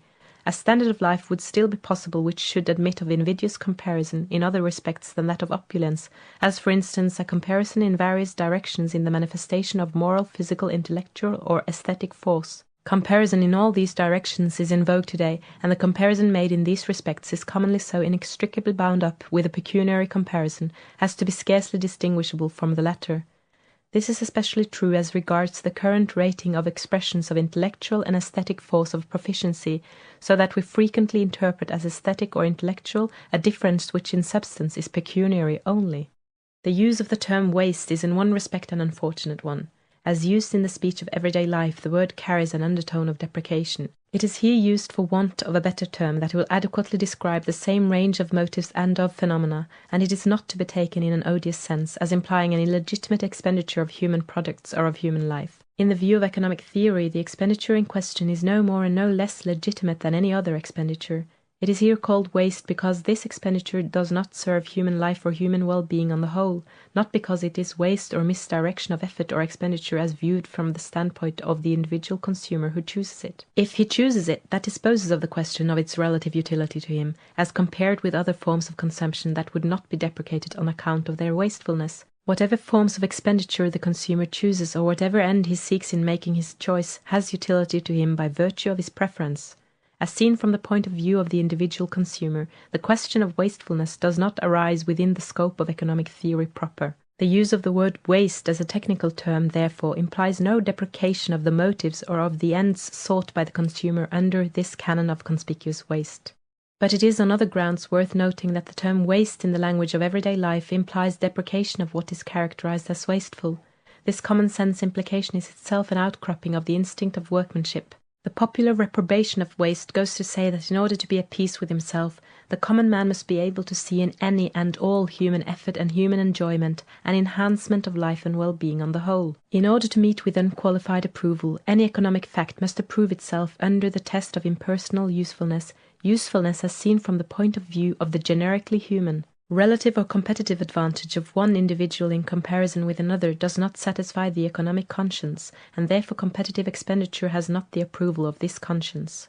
In strict accuracy, nothing should be included under the head of conspicuous waste but such expenditure as is incurred on the ground of an invidious pecuniary comparison.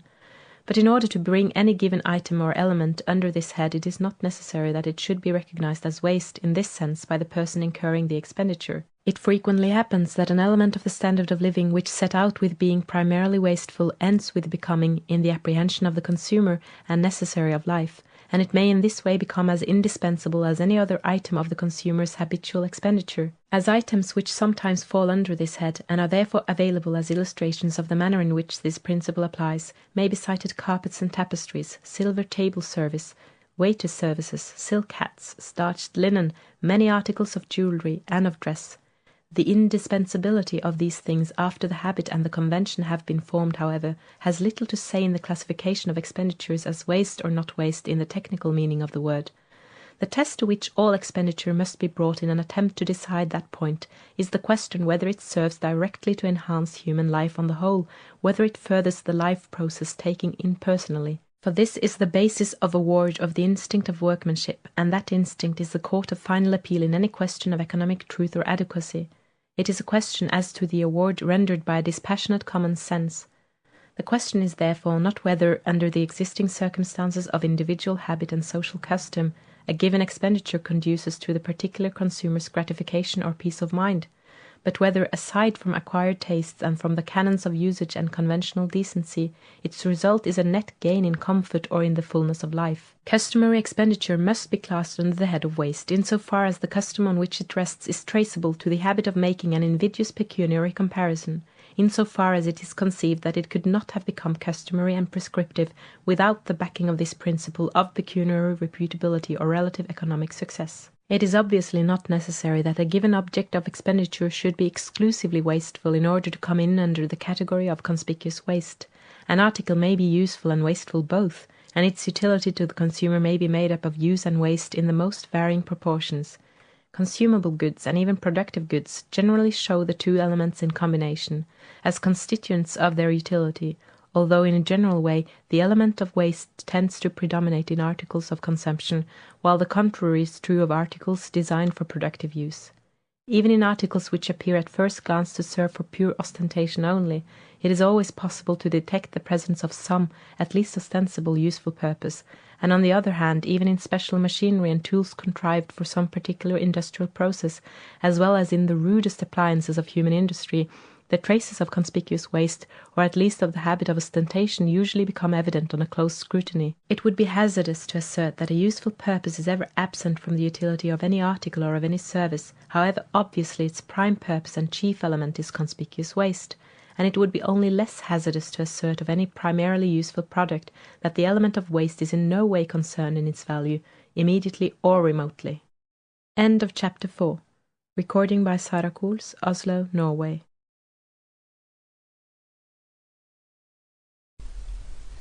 The Theory of the Leisure Class by Thorstein Veblen. Chapter 5. The Pecuniary Standard of Living. For the great body of the people in any modern community, the proximate ground of expenditure, in excess of what is required for physical comfort, is not a conscious effort to excel in the expensiveness of their visible consumption, so much as it is a desire to live up to the conventional standard of decency in the amount and grade of goods consumed.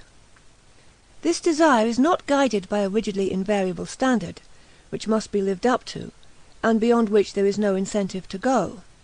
The standard is flexible, and especially it is indefinitely extensible, if only time is allowed for habituation to any increase in pecuniary ability and for acquiring facility in the new and larger scale of expenditure that follows such an increase.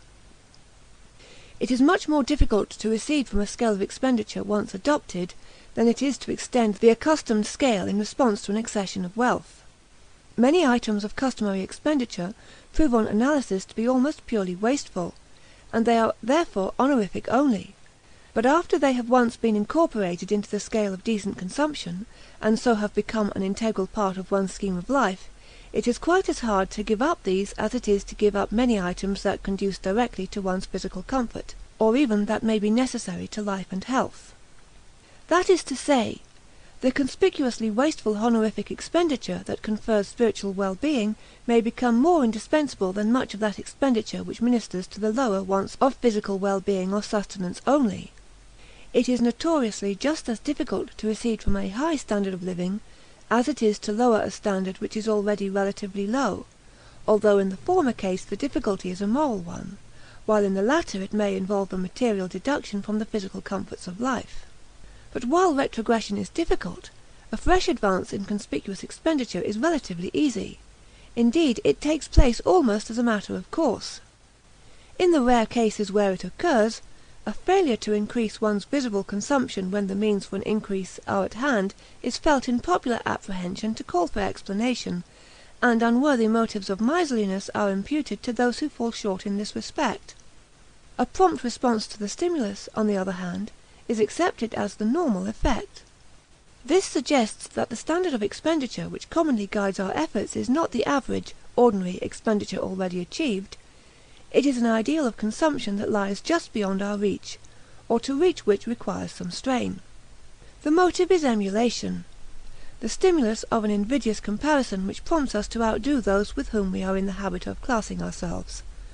Substantially, the same proposition is expressed in the commonplace remark that each class envies and emulates the class above it in the social scale, while it rarely compares itself with those below or with those who are considerably in advance.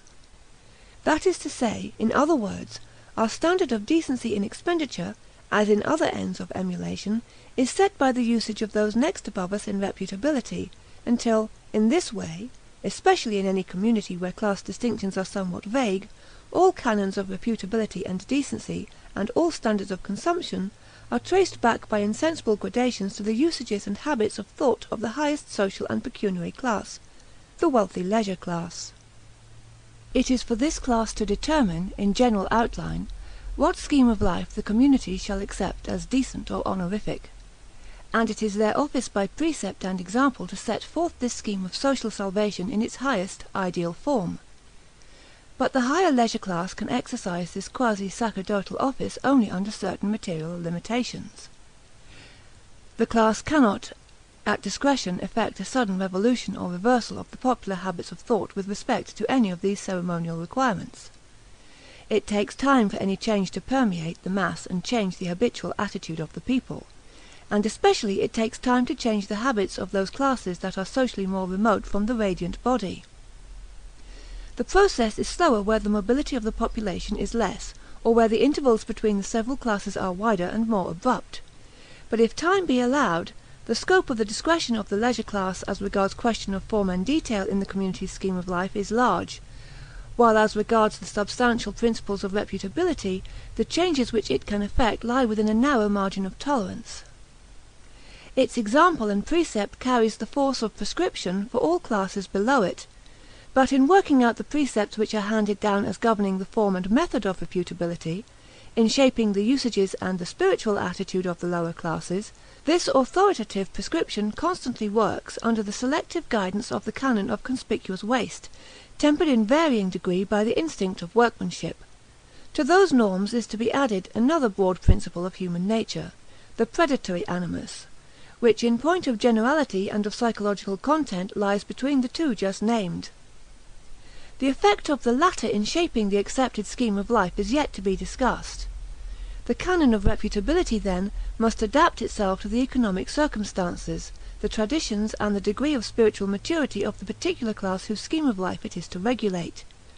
It is especially to be noted that however high its authority and however true to the fundamental requirements of reputability it may have been at its inception, a specific formal observance can under no circumstances maintain itself in force if with the lapse of time or on its transmission to a lower pecuniary class it is found to run counter to the ultimate ground of decency among civilized peoples, namely, serviceability for the purpose of an invidious comparison in pecuniary success.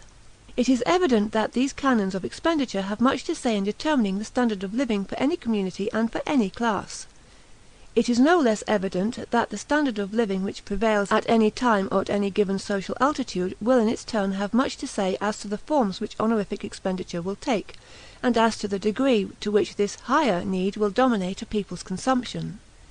In this respect the control exerted by the accepted standard of living is chiefly of a negative character. It acts almost solely to prevent recession from a scale of conspicuous expenditure that has once become habitual. A standard of living is of the nature of habit. It is an habitual scale and method of responding to given stimuli. The difficulty in the way of receding from an accustomed standard is the difficulty of breaking a habit that has once been formed. The relative facility with which an advance in the standard is made means that the life process is a process of unfolding activity, and that it will readily unfold in a new direction whenever and wherever the resistance to self-expression decreases. But when the habit of expression along such a given line of low resistance has once been formed, the discharge will seek the accustomed outlet even after a change has taken place in the environment whereby the external resistance has appreciably risen. That heightened facility of expression in a given direction, which is called habit, may offset a considerable increase in the resistance offered by external circumstances to the unfolding of life in the given direction. As between the various habits, or habitual modes and directions of expression which go to make up an individual standard of living, there is an appreciable difference in point of persistence under counteracting circumstances and in point of the degree of imperativeness with which the discharge seeks a given direction. That is to say, in the language of current economic theory, while men are reluctant to retrench their expenditures in any direction, they are more reluctant to retrench in some directions than in others, so that while any accustomed consumption is reluctantly given up, there are certain lines of consumption which are given up with relatively extreme reluctance. The articles or forms of consumption to which the consumer clings with the greatest tenacity are commonly the so-called necessaries of life, or the subsistence minimum. The subsistence minimum is of course not a rigidly determined allowance of goods, definite and invariable in kind and quantity, but for the purpose in hand it may be taken to comprise a certain, more or less definite, aggregate of consumption required for the maintenance of life. This minimum, it may be assumed, is ordinarily given up last in case of a progressive retrenchment of expenditure. That is to say, in a general way, the most ancient and ingrained of the habits which govern the individual's life, those habits that touch his existence as an organism, are the most persistent and imperative. Beyond these come the higher ones, later formed habits of the individual or the race, in a somewhat irregular and by no means invariable gradation. Some of these higher wants, as for instance the habitual use of certain stimulants, or the need of salvation, in the eschatological sense, or of good repute, may in some cases take precedence of the lower or more elementary wants. In general, the longer the habituation, the more unbroken the habit, and the more nearly it coincides with previous habitual forms of the life process, the more persistently will the given habit assert itself. The habit will be stronger if the particular traits of human nature which its action involves, or the particular aptitudes that find exercise in it, are traits or aptitudes that are already largely and profoundly concerned in the life process, or that are intimately bound up with the life history of the particular racial stock. The varying degrees of ease with which different habits are formed by different persons, as well as the varying degrees of reluctance with which different habits are given up, goes to say that the formation of specific habits is not a matter of length of habituation simply. Inherited aptitudes and traits of temperament count for quite as much as length of habituation in deciding what range of habits will come to dominate any individual's scheme of life. And the prevalent type of transmitted aptitudes, or in other words the type of temperament belonging to the dominant ethnic element in any community, will go far to decide what will be the scope and form of expression of the community's habitual life process. How greatly the transmitted idiosyncrasies of aptitude may count in the way of a rapid and definitive formation of habit in individuals is illustrated by the extreme facility with which an all-dominating habit of alcoholism is sometimes formed, or in the similar facility and the similarly inevitable formation of a habit of devout observances in the case of persons gifted with a special aptitude in that direction. Much of the same meaning attaches to that peculiar facility of habituation to a specific human environment that is called romantic love. Men differ in respect of transmitted aptitudes, or in respect of the relative facility with which they unfold their life activity in particular directions, and the habits which coincide with or proceed upon a relatively strong specific aptitude or a relatively great specific facility of expression become of great consequence to the man's well-being. The part played by this element of aptitude in determining the relative tenacity of the several habits which constitute the standard of living goes to explain the extreme reluctance with which men give up any habitual expenditure in the way of conspicuous consumption. The aptitudes or propensities to which a habit of this kind is to be referred as its ground are those aptitudes whose exercise is comprised in emulation, and the propensity for emulation, for invidious comparison, is of ancient growth and is a pervading trait of human nature. It is easily called into vigorous activity in any new form, and it asserts itself with greater insistence under any form under which it has once found habitual expression. When the individual has once formed the habit of seeking expression in a given line of honorific expenditure, when a given set of stimuli have come to be habitually responded to in activity of a given kind and the direction, under the guidance of these alert and deep-reaching propensities of emulation, it is with extreme reluctance that such an habitual expenditure is given up. And on the other hand, whenever an accession of pecuniary strength puts the individual in a position to unfold his life process in larger scope and with additional reach, the ancient propensities of the race will assert themselves in determining the direction which the new unfolding of life is to take. And those propensities which are already actively in the field under some related form of expression, which are aided by the pointed suggestions afforded by a current accredited scheme of life, and for the exercise of which the material means and opportunities are readily available, these will especially have much to say in shaping the form and direction in which the new accession to the individual's aggregate force will assert itself.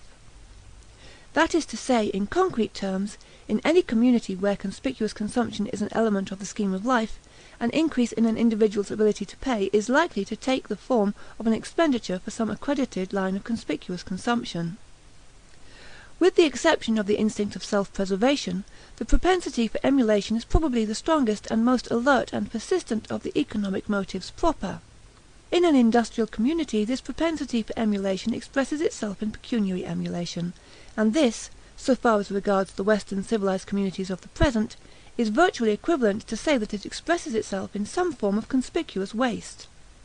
The need of conspicuous waste, therefore, stands ready to absorb any increase in the community's industrial efficiency or output of goods, after the most elementary physical wants have been provided for. Where this result does not follow, under modern conditions, the reason for the discrepancy is commonly to be sought in a rate of increase in the individual's wealth too rapid for the habit of expenditure to keep abreast of it, or it may be that the individual in question defers the conspicuous consumption of the increment to a later date, ordinarily with a view to heightening the spectacular effect of the aggregate expenditure contemplated.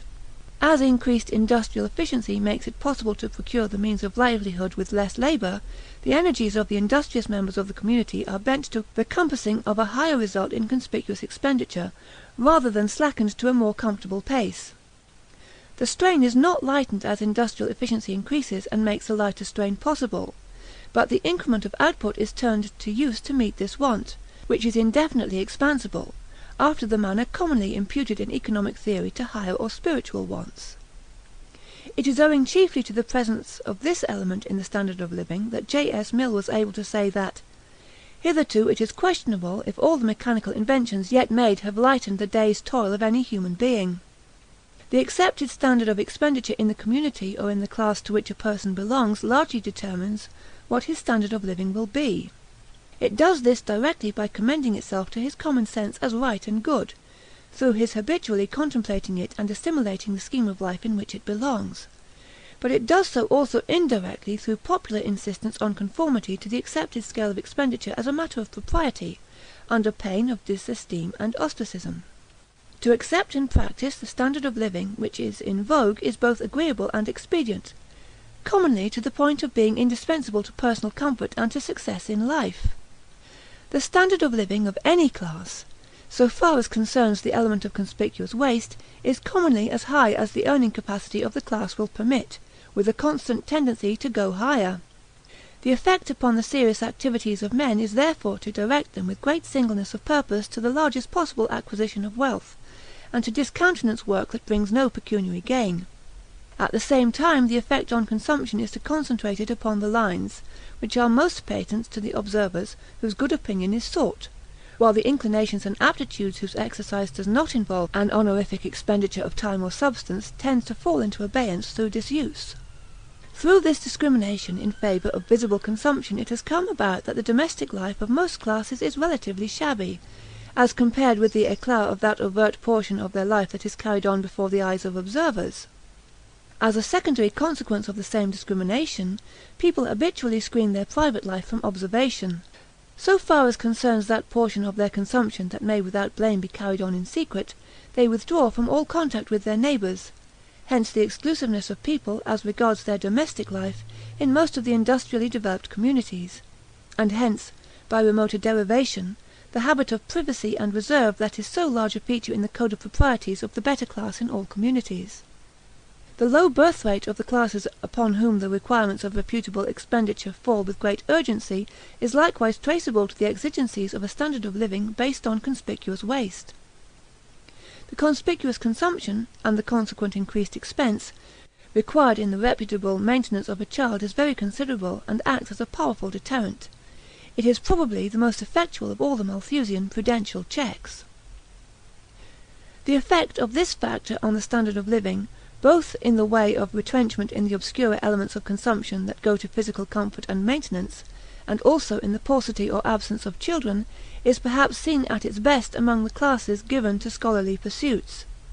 Because of a presumed superiority and scarcity of the gifts and attainments that characterize their life, these classes are by convention subsumed under a higher social grade than their pecuniary grade should warrant. The scale of decent expenditure in their case is pitched correspondingly high, and it consequently leaves an exceptionally narrow margin disposable for the other ends of life. By force of circumstances, their habitual sense of what is good and right in these matters, as well as the expectations of the community in the way of pecuniary decency among the learned, are excessively high, as measured by the prevalent degree of opulence and earning capacity of the class, relatively to the non-scholarly classes whose social equals they nominally are. In any modern community where there is no priestly monopoly of these occupations, the people of scholarly pursuits are unavoidably thrown into contact with classes that are pecuniarily their superiors.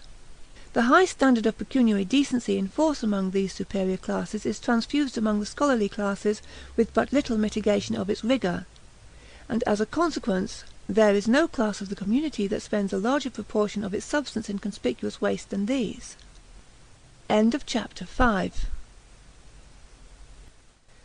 The Theory of the Leisure Class by Thorstein Veblen. Chapter 6. Pecuniary Canons of Taste.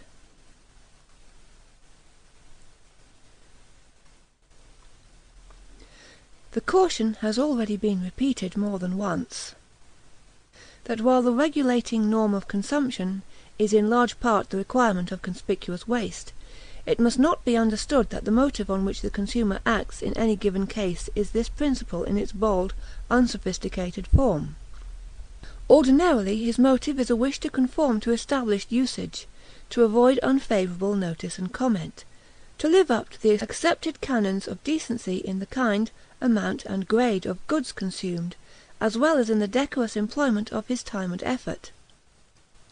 In the common run of cases this sense of prescriptive usage is present in the motives of the consumer and exerts a direct constraining force, especially as regards consumption carried on under the eyes of observers. But a considerable element of prescriptive expensiveness is observable also in consumption that does not in any appreciable degree become known to outsiders, as, for instance, articles of underclothing, some articles of food, kitchen utensils, and other household apparatus designed for service than for evidence. In all such useful articles a close scrutiny will discover certain features which add to the cost and enhance the commercial value of the goods in question, but do not proportionately increase the serviceability of these articles for the material purposes which alone they ostensibly are designed to serve. Under the selective surveillance of the law of conspicuous waste, there grows up a code of accredited canons of consumption, the effect of which is to hold the consumer up to a standard of expensiveness and wastefulness in his consumption of goods and in his employment of time and effort. The growth of prescriptive usage has an immediate effect upon economic life, but it also has an indirect and remoter effect upon conduct in other respects as well. Habits of thought with respect to the expression of life in any given direction unavoidably affect the habitual view of what is good and right in life in other directions also. In the organic complex of habits of thought which make up the substance of an individual's conscious life, the economic interest does not lie isolated and distinct from all other interests. Something, for instance, has already been said of its relation to the canons of reputability. The principle of conspicuous waste guides the formation of habits of thought as to what is honest and reputable in life and in commodities. In so doing, this principle will traverse other norms of conduct which do not primarily have to do with the code of pecuniary honour, but which have, directly or incidentally, an economic significance of some magnitude. So the canon of honorific waste may, immediately or remotely, influence the sense of duty, the sense of beauty, the sense of utility, the sense of devotional or ritualistic fitness, and the scientific sense of truth. It is scarcely necessary to go into discussion here of the particular points at which, or the particular manner in which, the canon of honorific expenditure habitually traverses the canons of moral conduct. The matter is one which has received large attention and illustration at the hands of those whose office it is to watch and admonish with respect to any departures from the accepted code of morals. In modern communities, where the dominant economic and legal feature of the community's life is the institution of private property, one of the salient features of the code of morals is the sacredness of property. There needs no instance or illustration to gain assent to the proposition that the habit of holding private property inviolate is traversed by the other habit of seeking wealth for the sake of the good repute to be gained through its conspicuous consumption. Most offences against property, especially offences of an appreciable magnitude, come under this head. It is also a matter of common notoriety and byword that in offences which result in a large accession of property to the offender, he does not ordinarily incur the extreme penalty or the extreme obloquy with which his offences would be visited on the ground of the naive moral code alone. The thief or swindler who has gained great wealth by his delinquency has a better chance than the small thief of escaping the rigorous penalty of the law, and some good repute accrues to him from his increased wealth and from his spending the irregularly acquired possessions in a seemly manner. A well-bred expenditure of his booty especially appeals with great effect to persons of a cultivated sense of the proprieties, and goes far to mitigate the sense of moral turpitude with which his dereliction is viewed by them. It may be noted also, and it is more immediately to the point, that we are all inclined to condone an offence against property in the case of a man whose motive is the worthy one of providing the means of a decent manner of life for his wife and children. If it is added that the wife has been nurtured in the lap of luxury, that is accepted as an additional extenuating circumstance. That is to say, we are prone to condone such an offence where its aim is the honorific one of enabling the offender's wife to perform for him such an amount of vicarious consumption of time and substance as is demanded by the standard of pecuniary decency. In such a case the habit of approving the accustomed degree of conspicuous waste traverses the habit of deprecating violations of ownership, to the extent even of sometimes leaving the award of praise or blame uncertain. This is peculiarly true where the dereliction involves an appreciable predatory or piratical element. This topic need scarcely be pursued further here, but the remark may not be out of place that all that considerable body of morals that clusters about the concept of an inviolable ownership is itself a psychological precipitate of the traditional meritoriousness of wealth. And it should be added that this wealth which is held sacred is valued primarily for the sake of the good repute to be got through its conspicuous consumption. The bearing of pecuniary decency upon the scientific spirit or the quest of knowledge will be taken up in some detail in a separate chapter. Also as regards the sense of devout or ritual merit and adequacy in this connection, little need be said in this place. That topic will also come up incidentally in a later chapter.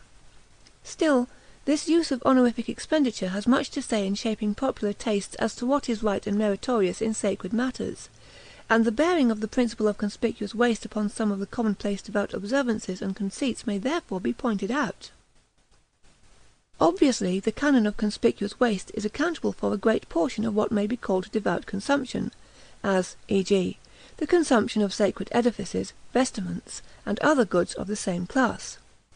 Even in those modern cults to whose divinities is imputed a predilection for temples not built with hands, the sacred buildings and the other properties of the cult are constructed and decorated with some view to a reputable degree of wasteful expenditure. And it needs but little either of observation or introspection, and either will serve the term, to assure us that the expensive splendour of the house of worship has an appreciable uplifting and mellowing effect upon the worshipper's frame of mind. It will serve to enforce the same fact if we reflect upon the sense of abject shamefulness with which any evidence of indigence or squalor about the sacred place affects all beholders. The accessory of any devout observance should be pecuniarily above reproach. The requirement is imperative, whatever latitude may be allowed with regard to these accessories in point of aesthetic or other serviceability. It may also be in place to notice that in all communities, especially in neighbourhoods where the standard of pecuniary decency for dwellings is not high, the local sanctuary is more ornate, more conspicuously wasteful in its architecture and decoration than the dwelling houses of the congregation. This is true of nearly all denominations and cults, whether Christian or pagan, but it is true in a peculiar degree of the older and maturer cults. At the same time, the sanctuary commonly contributes little if anything to the physical comfort of the members. Indeed, the sacred structure not only serves the physical well-being of the members to but a slight extent, as compared with their humbler dwelling-houses, but it is felt by all men that a right and enlightened sense of the true, the beautiful, and the good demands that in all expenditure on the sanctuary anything that might serve the comfort of the worshippers should be conspicuously absent. If any element of comfort is admitted in the fittings of the sanctuary, it should be at least scrupulously screened and masked under an ostensible austerity. In the most reputable latter-day houses of worship, where no expense is spared, the principle of austerity is carried to the length of making the fittings of the place a means of mortifying the flesh, especially in appearance. There are few persons of delicate tastes in the matter of devout consumption to whom this austerely wasteful discomfort does not appeal as intrinsically right and good. Devout consumption is of the nature of vicarious consumption. The canon of devout austerity is based on the pecuniary reputability of conspicuously wasteful consumption, backed by the principle that vicarious consumption should conspicuously not conduce to the comfort of the vicarious consumer. The sanctuary and its fittings have something of this austerity in all the cults in which the saint or divinity to whom the sanctuary pertains is not conceived to be present and make personal use of the property for the gratification of luxurious tastes imputed to him.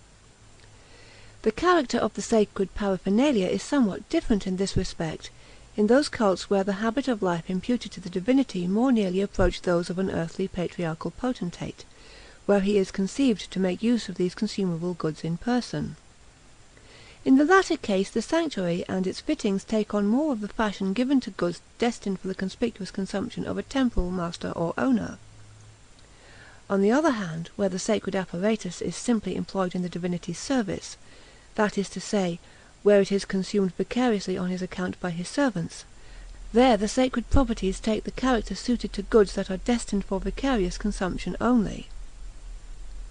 In the latter case the sanctuary and the sacred apparatus are so contrived as not to enhance the comfort or fullness of life of the vicarious consumer, or at any rate not to convey the impression that the end of their consumption is the consumer's comfort. For the end of vicarious consumption is to enhance, not the fullness of life of the consumer, but the pecuniary repute of the master for whose behoof the consumption takes place. Therefore, priestly vestments are notoriously expensive, ornate, and inconvenient, and in the cults where the priestly servitor of the divinity is not conceived to serve him in the capacity of consort, they are of an austere, comfortless fashion, and such it is felt that they should be. It is not only in establishing a devout standard of decent expensiveness that the principle of waste invades the domain of the canons of ritual serviceability. It touches the ways as well as the means, and draws on vicarious leisure as well as on vicarious consumption. Priestly demeanour at its best is aloof, leisurely, perfunctory, and uncontaminated with suggestions of sensuous pleasure. This holds true, in different degrees of course, for the different cults and denominations, but in the priestly life of all the anthropomorphic cults the marks of a vicarious consumption of time are visible. The same pervading canon of vicarious leisure is also visibly present in the exterior details of devout observances, and need only be pointed out in order to become obvious to all beholders. All ritual has a notable tendency to reduce itself to a rehearsal of formulas. This development of formula is most noticeable in the maturer cults, which have at the same time a more austere, ornate, and severe priestly life and garb, but it is perceptible also in the forms and methods of worship of the newer and fresher sects, whose tastes in respect of priests, vestments, and sanctuaries are less exacting. The rehearsal of the service (the term service carries a suggestion significant for the point in question) grows more perfunctory as the cult gains in age and consistency, and this perfunctoriness of the rehearsal is very pleasing to the correct devout taste. And with a good reason, for the fact of its being perfunctory goes to say pointedly that the master for whom it is performed is exalted above the vulgar need of actually proficuous service on the part of his servants. They are unprofitable servants, and there is an honorific implication for their master in their remaining unprofitable. It is needless to point out the close analogy at this point between the priestly office and the office of the footman. It is pleasing to our sense of what is fitting in these matters, in either case, to recognize in the obvious perfunctoriness of the service that it is a pro forma execution only. There should be no show of agility or of dexterous manipulation in the execution of the priestly office, such as might suggest a capacity for turning off the work. In all this there is of course an obvious implication as to the temperament, tastes, propensities, and habits of life imputed to the divinity by worshippers who live under the tradition of these pecuniary canons of reputability. Through its pervading men's habits of thought, the principles of conspicuous waste has coloured the worshipper's notions of the divinity and of the relation in which the human subject stands to him. It is of course in the more naive cults that this suffusion of pecuniary beauty is most patent, but it is visible throughout. All peoples, at whatever stage of culture or degree of enlightenment, are fain to eke out a sensibly scant degree of authentic formation regarding the personality and habitual surroundings of their divinities.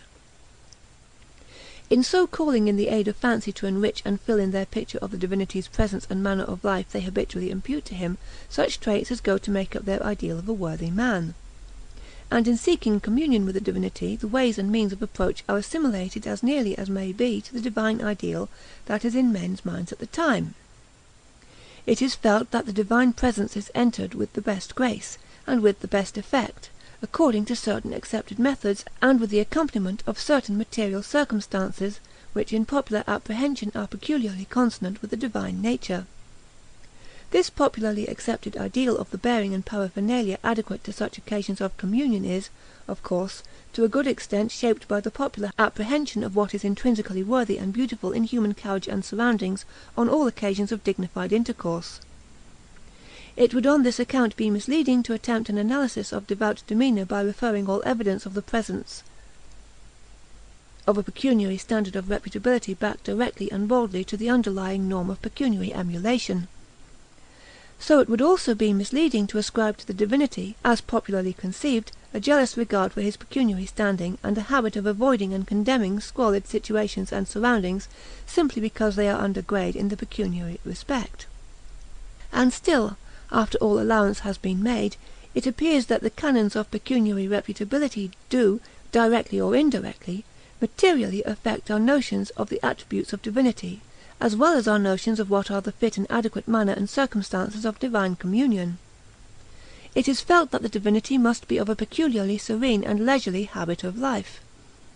And whenever his local habitation is pictured in poetic imagery, for edification or in appeal to the devout fancy, the devout word-painter, as a matter of course, brings out before his auditor's imagination a throne with a profusion of the insignia of opulence and power, and surrounded by a great number of servitors.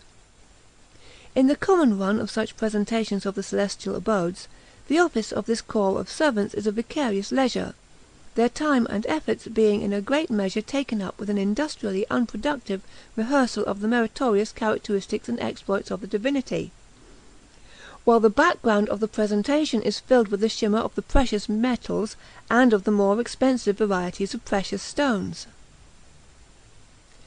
It is only in the crasser expressions of devout fancy that this intrusion of pecuniary canons into the devout ideals reaches such an extreme. An extreme case occurs in the devout imagery of the Negro population of the South.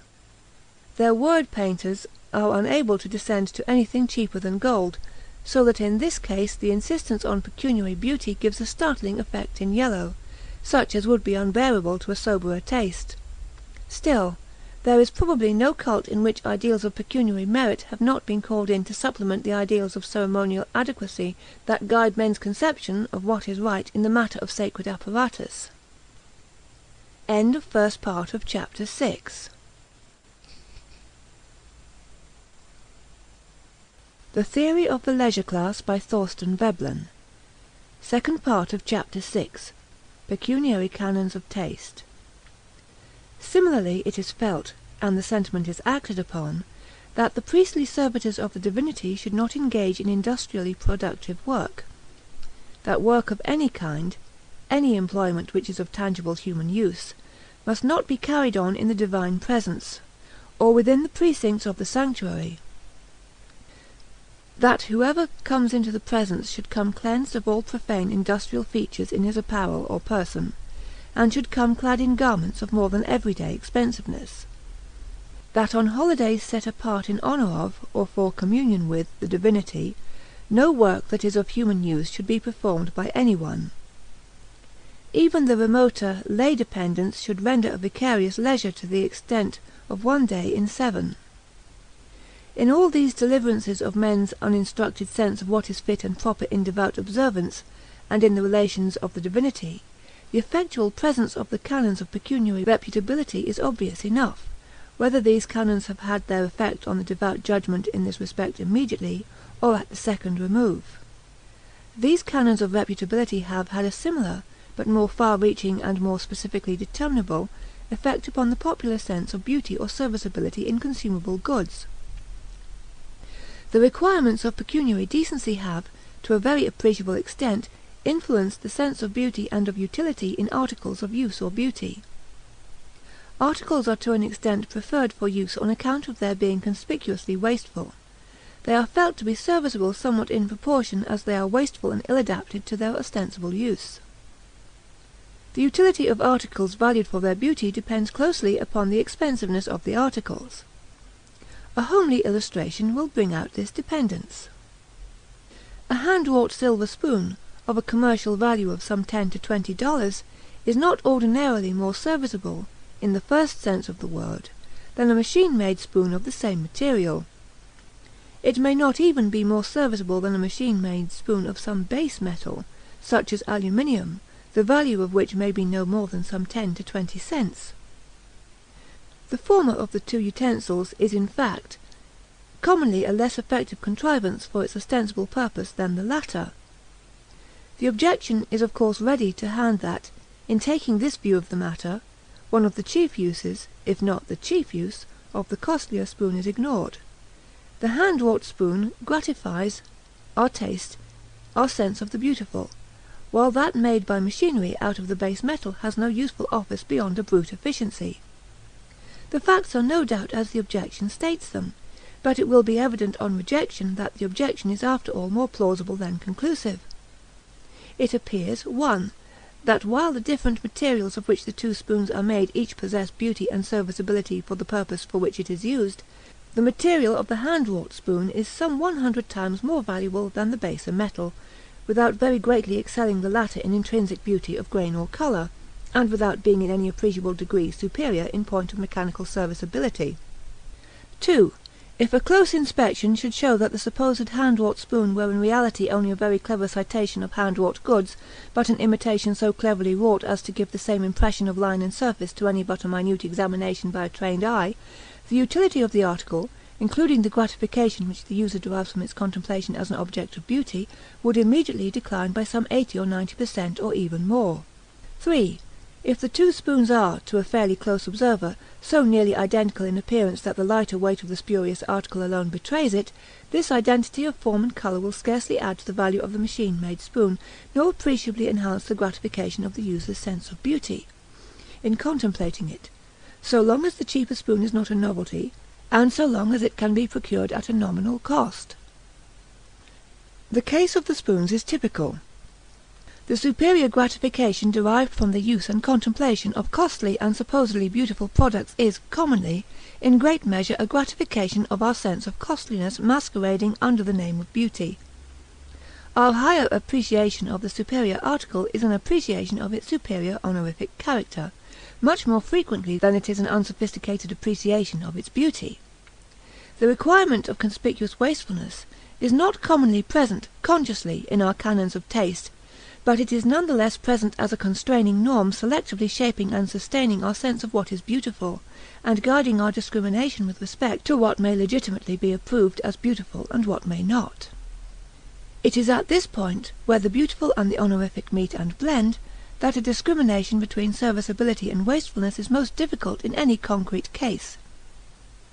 It frequently happens that an article which serves the honorific purpose of conspicuous waste is at the same time a beautiful object, and the same application of labour to which it owes its utility for the former purpose may, and often does, give beauty of form and colour to the article.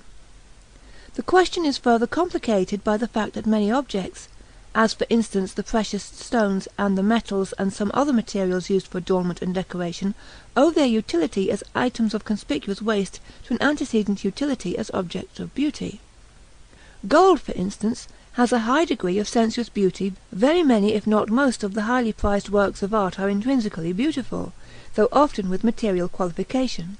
The like is true for some stuffs used as clothing, of some landscapes, and of many other things in less degree. Except for this intrinsic beauty which they possess, these objects would scarcely have been coveted as they are, or have become monopolized objects of pride to their possessors and users. But the utility of these things to the possessor is commonly due less to their intrinsic beauty than to the honour which their possession and consumption offers, or to the obloquy which it wards off. Apart from their serviceability in other respects, these objects are beautiful and have a utility as such. They are valuable on this account if they can be appropriated or monopolized. They are, therefore, coveted as valuable possessions, and their exclusive enjoyment gratifies the possessor's sense of pecuniary superiority at the same time that their contemplation gratifies his sense of beauty. But their beauty, in the naive sense of the word, is the occasion rather than the ground of their monopolization or of their commercial value. Great as is the sensuous beauty of gems, their rarity and price adds an expression of distinction to them which they would never have if they were cheap. There is indeed, in the common run of cases under this head, relatively little incentive to the exclusive possession and use of these beautiful things, except on the ground of their honorific character as items of conspicuous waste. Most objects of this general class, with the partial exception of articles of personal adornment, would serve all other purposes than the honorific one equally well, whether owned by the person viewing them or not. And even as regards personal ornaments it is to be added that their chief purpose is to lend éclat to the person of their wearer, or owner, by comparison with other persons who are compelled to do without. The aesthetic serviceability of objects of beauty is not generally nor universally heightened by possession. The generalization for which the discussion so far affords ground is that any valuable object in order to appeal to our sense of beauty must conform to the requirements of beauty and of expensiveness both. But this is not all. Beyond this, the canon of expensiveness also affects our tastes in such a way as to inextricably blend the marks of expensiveness, in our appreciation, with the beautiful features of the object, and to subsume the resultant effect under the head of an appreciation of beauty simply. The marks of expensiveness come to be accepted as beautiful features of the expensive articles. They are pleasing as being marks of honorific costliness, and the pleasure which they afford on this score blends with that afforded by the beautiful form and colour of the object, so that we often declare that an article of apparel, for instance, is perfectly lovely, when pretty much all that an analysis of the aesthetic value of the article would leave ground for is the declaration that it is pecuniarily honorific. This blending and confusion of the elements of expensiveness and of beauty is perhaps best exemplified in articles of dress and of household furniture. The code of reputability in matters of dress decides what shapes, colours, materials, and general effects in human apparel are for the time to be accepted as suitable, and departures from the code are offensive to our taste, supposedly as being departures from aesthetic truth. The approval with which we look upon fashionable attire is by no means to be accounted pure make-believe. We readily, and for the most part with utter sincerity, find those things pleasing that are in vogue. Shaggy dress stuffs and pronounced colour effects, for instance, offend us at time when the vogue is goods of a high, glossy finish and neutral colours. A fancy bonnet of this year's model unquestionably appeals to our sensibilities today, much more forcible than an equally fancy bonnet of the model of last year, although when viewed in the perspective of a quarter of a century, it would, I apprehend, be a matter of the utmost difficulty to award the palm for intrinsic beauty to the one rather than to the other of these structures. So again, it may be remarked that, considered simply in their physical juxtaposition with the human form, the high gloss of a gentleman's hat or of a patent leather shoe has no more of intrinsic beauty than a similarly high gloss on a threadbare sleeve, and yet there is no question but that all well-bred people, in the Occidental civilized communities, instinctively and unaffectedly cleave to the one as a phenomenon of great beauty, and eschew the other as offensive to every sense to which it can appeal. It is extremely doubtful if any one could be induced to wear such a contrivance as the high hat of civilized society, except for some urgent reason based on other than aesthetic grounds. By further habituation to an appreciative perception of the marks of expensiveness in goods, and by habitually identifying beauty with reputability, it comes about that a beautiful article which is not expensive is accounted not beautiful. In this way it has happened, for instance, that some beautiful flowers pass conventionally for offensive weeds. Others that can be cultivated with relative ease are accepted and admired by the lower middle class, who can afford no more expensive luxuries of this kind. But these varieties are rejected as vulgar by those people who are better able to pay for expensive flowers, and who are educated to a higher schedule of pecuniary beauty in the florist's products. While still other flowers, of no greater intrinsic beauty than these, are cultivated at great cost and call out much admiration from flower lovers whose tastes have been matured under the critical guidance of a polite environment. The same variation in matters of taste from one class of society to another is visible also as regards many other kinds of consumable goods, as for example is the case with furniture, houses, parks, and gardens. The diversity of views as to what is beautiful in these various classes of goods is not a diversity of the norm according to which the unsophisticated sense of the beautiful works. It is not a constitutional difference of endowments in the aesthetic respect, but rather a difference in the code of reputability, which specifies what objects properly lie within the scope of honorific consumption for the class to which the critic belongs. It is a difference in the traditions of propriety with respect to the kind of things which may, without derogation to the consumer, be consumed under the head of objects of taste and art. With a certain allowance for variations to be accounted for on other grounds, these traditions are determined, more or less rigidly, by the pecuniary plane of life of the class. Everyday life affords many curious illustrations of the way in which the code of pecuniary beauty in articles of use varies from class to class, as well as of the way in which the conventional sense of beauty departs in its deliverances from the sense untutored by the requirements of pecuniary repute. Such a fact is the lawn, or the close-cropped yard or park, which appeals so unaffectedly to the taste of the Western peoples. It appears especially to appeal to the tastes of the well-to-do classes in those communities in which the dolicho-blonde element predominates in an appreciable degree. The lawn unquestionably has an element of sensuous beauty, simply as an object of apperception, and as such no doubt it appeals pretty directly to the eye of nearly all races, and all classes, but it is, perhaps, more unquestionably beautiful to the eye of the dolicho-blonde than to most other varieties of men. This higher appreciation of a stretch of greensward in this ethnic element than in the other elements of the population goes along with certain other features of the dolicho-blonde temperament that indicate that this racial element had once been for a long time a pastoral people inhabiting a region with a humid climate. The close-cropped lawn is beautiful in the eyes of the people whose inherited bent it is to readily find pleasure in contemplating a well-preserved pasture or grazing land. For the aesthetic purpose the lawn is a cow pasture, and in some cases today, where the expensiveness of the attendant circumstances bars out any imputation of thrift, the idyll of the dolicho-blonde is rehabilitated in the introduction of a cow into a lawn or private ground. In such cases the cow made use of is commonly of an expensive breed. The vulgar suggestion of thrift, which is nearly inseparable from the cow, is a standing objection to the decorative use of this animal, so that in all cases, except where luxurious surroundings negate this suggestion, the use of the cow as an object of taste must be avoided. Where the predilection for some grazing animal to fill out the suggestion of the pasture is too strong to be suppressed, the cow's place is often given up to some more or less inadequate substitute, such as deer, antelopes, or some such exotic beast.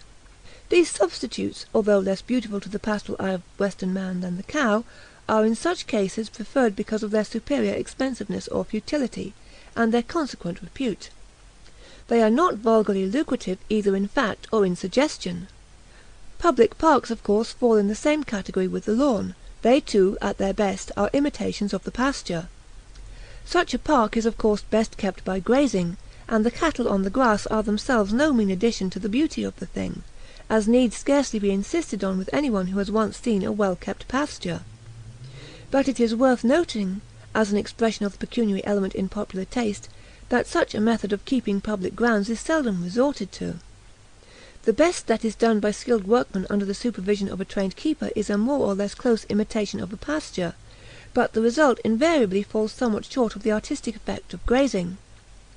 But to the average popular apprehension a herd of cattle so pointedly suggests thrift and usefulness that their presence in the public pleasure ground would be intolerably cheap.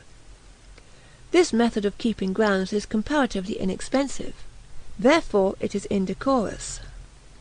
Of the same general bearing is another feature of public grounds. There is a studious exhibition of expensiveness coupled with a make-believe of simplicity and crude serviceability. Private grounds also show the same physiognomy wherever they are in the management or ownership of persons whose tastes have been formed under middle-class habits of life, or under the upper-class traditions of no later a date than the childhood of the generation that is now passing. Grounds which conform to the instructed tastes of the latter-day upper class do not show these features in so marked a degree. The reason for this difference in tastes between the past and the incoming generation of the well-bred lies in the changing economic situation. A similar difference is perceptible in other respects, as well as in the accepted ideals of pleasure grounds. In this country, as in most others, until the last half-century but a very small proportion of the population were possessed of such wealth as would exempt them from thrift. Owing to imperfect means of communication, this small fraction were scattered and out of effective touch with one another. There was therefore no basis for a growth of taste in disregard of expensiveness. The revolt of the well-bred taste against vulgar thrift was unchecked. Wherever the unsophisticated sense of beauty might show itself sporadically in an approval of inexpensive or thrifty surroundings, it would lack the social confirmation which nothing but a considerable body of like-minded people can give. There was therefore no effective upper-class opinion that would overlook evidences of possible inexpensiveness in the management of grounds, and there was consequently no appreciable divergence between the leisure class and the lower middle class ideal in the physiognomy of pleasure grounds. Both classes equally constructed their ideals with the fear of pecuniary disrepute before their eyes. End of the second part of Chapter 6. The Theory of the Leisure Class by Thorstein Veblen. Third part of Chapter 6. Pecuniary Canons of Taste. Today a divergence in ideals is beginning to be apparent. The portion of the leisure class that has been consistently exempt from work and from pecuniary cares for a generation or more is now large enough to form and sustain opinion in matters of taste. Increased mobility of the members has also added to the facility with which a social conformation can be attained within the class. Within this select class the exemption from thrift is a matter so commonplace as to have lost much of its utility as a basis of pecuniary decency. Therefore the latter-day upper-class canons of taste do not so consistently insist on an unremitting demonstration of expensiveness and a strict exclusion of the appearance of thrift. So, a predilection for the rustic and the natural in parks and grounds makes its appearance on these higher social and intellectual levels. This predilection is in large part an outcropping of the instinct of workmanship, and it works out its results with varying degrees of consistency. It is seldom altogether unaffected, and at times it shades off into something not widely different from that make-believe of rusticity which has been referred to above. A weakness for crudely serviceable contrivances that pointedly suggest immediate and wasteless use is present even in the middle-class tastes, but it is there kept well in hand under the unbroken dominance of the canon of reputable futility. Consequently it works out in a variety of ways and means for shamming serviceability, in such contrivances as rustic fences, bridges, bowers, pavilions, and the like decorative features. An expression of this affectation of serviceability, at what is perhaps its widest divergence from the first promptings of the sense of economic beauty, is afforded by the cast-iron rustic fence and trellis, or by a circuitous drive laid across level ground. The select leisure class has outgrown the use of these pseudo-serviceable variants of pecuniary beauty, at least at some points. But the taste of the more recent accessions to the leisure class proper and of the middle and lower classes still requires a pecuniary beauty to supplement the aesthetic beauty, even in those objects which are primarily admired for the beauty that belongs to them as natural growths. The popular taste in these matters is to be seen in the prevalent high appreciation of topiary work, and of the conventional flower beds of public grounds. Perhaps as happy an illustration as may be had of this dominance of pecuniary beauty over aesthetic beauty in middle-class tastes is seen in the reconstruction of the grounds lately occupied by the Columbian Exposition. The evidence goes to show that the requirement of reputable expensiveness is still present in good vigour, even when all ostensibly lavish display is avoided.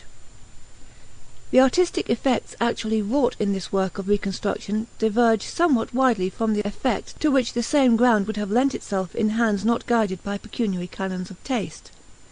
And even the better class of the city's population view the progress of the work with an unreserved approval, which suggests that there is in this case little if any discrepancy between the tastes of the upper and the lower or middle classes of the city.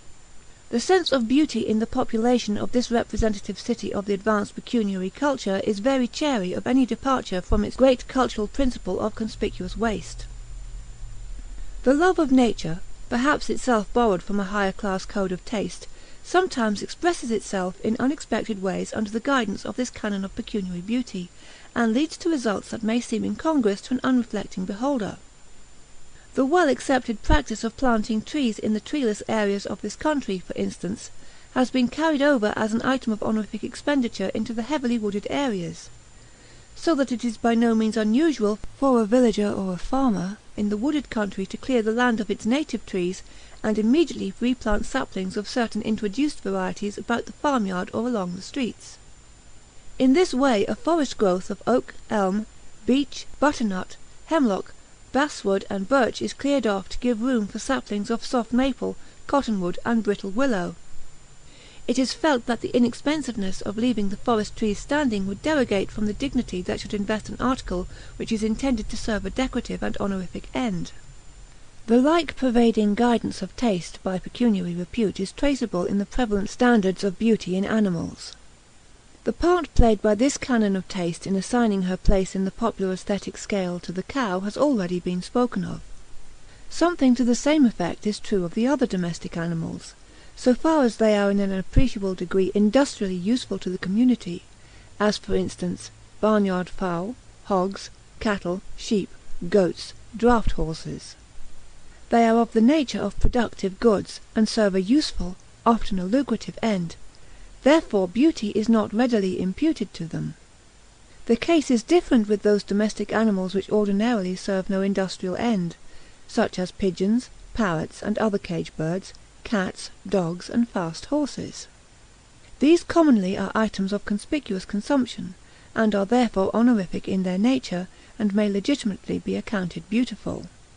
This class of animals are conventionally admired by the body of the upper classes, while the pecuniarily lower classes, and that select minority of the leisure class among whom the rigorous canon that abjures thrift is in a measure obsolescent, find beauty in one class of animals as in another, without drawing a hard and fast line of pecuniary demarcation between the beautiful and the ugly. In the case of those domestic animals which are honorific and are reputed beautiful, there is a subsidiary basis of merit that should be spoken of. Apart from the birds which belong in the honorific class of domestic animals, and which owe their place in this class to their non-lucrative character alone, the animals which merit particular attention are cats, dogs, and fast horses. The cat is less reputable than the other two just named, because she is less wasteful. She may even serve a useful end. At the same time, the cat's temperament does not fit her for the honorific purpose. She lives with man on terms of equality, knows nothing of that relation of status which is the ancient basis of all distinctions of worth, honour, and repute, and she does not lend herself with facility to an invidious comparison between her owner and his neighbour. The exception to this last rule occurs in the case of such scarce and fanciful products as the Angora cat, which have some slight honorific value on the ground of expensiveness, and have therefore some special claim to beauty on pecuniary grounds. The dog has advantages in the way of uselessness as well as in special gifts of temperament. He is often spoken of, in an eminent sense, as the friend of man, and his intelligence and fidelity are praised. The meaning of this is that the dog is man's servant, and that he has the gift of an unquestioning subservience and a slave's quickness in guessing his master's mood. Coupled with these traits, which fit him well for the relation of status, and which must for the present purpose be set down as serviceable traits, the dog has some characteristics which are of a more equivocal aesthetic value. He is the filthiest of the domestic animals in his person, and the nastiest in his habits. For this he makes up in a servile, fawning attitude towards his master, and a readiness to inflict damage and discomfort on all else. The dog, then, commends himself to our favour by affording play to our propensity for mastery, and as he is also an item of expense, and commonly serves no industrial purpose, he holds a well-assured place in man's regard as a thing of good repute.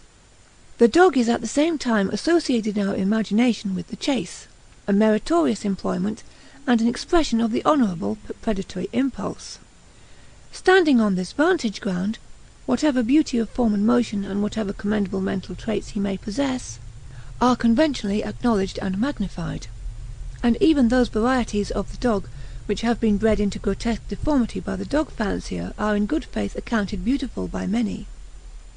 These varieties of dogs, and the like is true of other fancy-bred animals, are rated and graded in aesthetic value somewhat in proportion to the degree of grotesqueness and instability of the particular fashion which the deformity takes in the given case. For the purpose in hand, this differential utility on the ground of grotesqueness and instability of structure is reducible to terms of a greater scarcity and consequent expense. The commercial value of canine monstrosities, such as the prevailing styles of pet dogs both for men's and women's use, rests on their high cost of production, and their value to their owners lies chiefly in their utility as items of conspicuous consumption.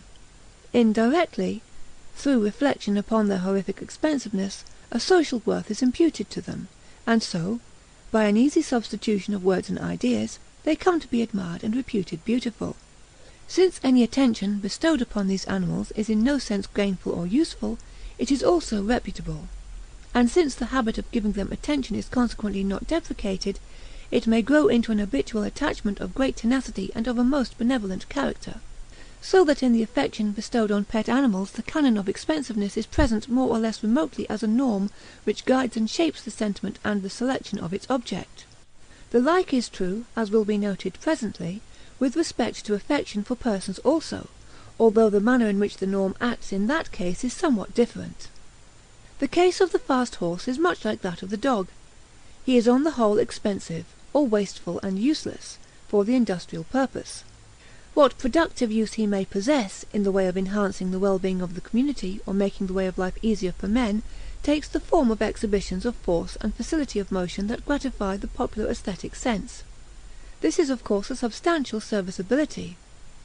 The horse is not endowed with the same spiritual aptitude for servile dependence in the same measure as the dog, but he ministers effectually to his master's impulse to convert the animate forces of the environment to his own use and discretion, and so express his own dominating individuality through them. The fast horse is at least potentially a race horse, of high or low degree, and it is as such that he is peculiarly serviceable to his owner. The utility of the fast horse lies largely in his efficiency as a means of emulation. It gratifies the owner's sense of aggression and dominance to have his own horse outstrip his neighbour's. This use being not lucrative, but on the whole pretty consistently wasteful, and quite conspicuously so, it is honorific, and therefore gives the fast horse a strong presumptive position of reputability. Beyond this, the racehorse proper has also a similarly non-industrial but honorific use as a gambling instrument. The fast horse, then, is aesthetically fortunate, in that the canon of pecuniary good repute legitimates a free appreciation of whatever beauty or serviceability he may possess. His pretensions have the countenance of the principle of conspicuous waste and the backing of the predatory aptitude for dominance and emulation. The horse is, moreover, a beautiful animal, although the race-horse is so in no peculiar degree to the uninstructed taste of those persons who belong neither in the class of racehorse fanciers, nor in the class whose sense of beauty is held in abeyance by the moral constraint of the horse fancier's award. To this untutored taste the most beautiful horse seems to be a form which has suffered less radical alteration than the racehorse under the breeder's selective development of the animal. Still, when a writer or speaker, especially of those whose eloquence is most consistently commonplace, wants an illustration of animal grace and serviceability, for rhetorical use he habitually turns to the horse, and he commonly makes it plain before he is done that what he has in mind is the race-horse. It should be noted that in the graduated appreciation of varieties of horses and of dogs, such as one meets with among people of even moderately cultivated tastes in these matters, there is also discernible another and more direct line of influence of the leisure-class canons of reputability. In this country, for instance, leisure-class tastes are to some extent shaped on usages and habits which prevail, or which are apprehended to prevail, among the leisure class of Great Britain. In dogs this is true to a less extent than in horses. In horses, more particularly in saddle horses, which at their best serve the purpose of wasteful display simply, it will hold true in a general way that a horse is more beautiful in proportion as he is more English, the English leisure class being, for purposes of reputable usage, the upper leisure class of this country, and so the exemplar for the lower grades. This mimicry in the methods of the appreciation of beauty and in the forming of judgments of taste need not result in a spurious, or at any rate not a hypocritical or affected, predilection. The predilection is as serious and as substantial an award of taste when it rests on this basis as when it rests on any other. The difference is that this taste is, and as substantial an award of taste when it rests on this basis as when it rests on any other. The difference is that this taste is a taste for the reputably correct, not for the aesthetically true. The mimicry, it should be said, extends further than to the sense of beauty in horseflesh simply. It includes trappings and horsemanship as well, so that the correct or reputably beautiful seat or posture is also decided by English usage, as well as the equestrian gait. To show how fortuitous may sometimes be the circumstances which decide what shall be becoming and what not under the pecuniary canon of beauty, it may be noted that this English seat, and the peculiarly distressing gait which has made an awkward seat necessary, are a survival from the time when the English roads were so bad with mire and mud as to be virtually impassable for a horse travelling at a more comfortable gait, so that a person of decorous taste in horsemanship to-day rides a punch with docked tail, in an uncomfortable posture and at a distressing gait, because the English roads during a great part of the last century were impassable for a horse travelling at a more horse-like gait, or for an animal built for moving with ease over the firm and open country to which the horse is indigenous. It is not only with respect to consumable goods, including domestic animals, that the canons of taste have been coloured by the canons of pecuniary reputability. Something to the like effect is to be said for beauty in persons. In order to avoid whatever may be matter of controversy, no weight will be given in this connection to such popular predilection as there may be for the dignified, leisurely bearing, and poly-presence that are by vulgar tradition associated with opulence in mature men. These traits are in some measure accepted as elements of personal beauty. But there are certain elements of feminine beauty, on the other hand, which come in under this head, and which are of so concrete and specific a character as to admit of itemized appreciation. It is more or less a rule that in communities which are at the stage of economic development at which women are valued by the upper class for their service, the ideal of female beauty is a robust, large-limbed woman. The ground of appreciation is the physique, while the conformation of the face is of secondary weight only. A well-known instance of this ideal of the early predatory culture is that of the maidens of the Homeric poems. End of third part of Chapter 6. The Theory of the Leisure Class by Thorstein Veblen. Fourth part of Chapter 6. Pecuniary Canons of Taste. This ideal suffers a change in the succeeding development when, in the conventional scheme, the office of the high-class wife comes to be a vicarious leisure simply. The ideal then includes the characteristics which are supposed to result from or to go with a life of leisure consistently enforced. The ideal accepted under these circumstances may be gathered from descriptions of beautiful women by poets and writers of the chivalric times.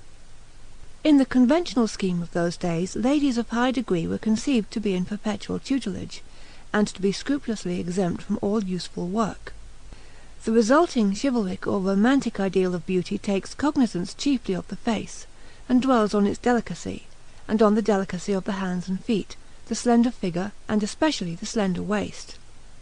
In the pictured representations of the women of that time, and in modern romantic imitators of the chivalric thought and feeling, the waist is attenuated to a degree that implies extreme debility. The same ideal is still extant among a considerable portion of the population of modern industrial communities, but it is to be said that it has retained its hold most tenaciously in those modern communities which are least advanced in point of economic and civil development, and which show the most considerable survivals of status and of predatory institutions.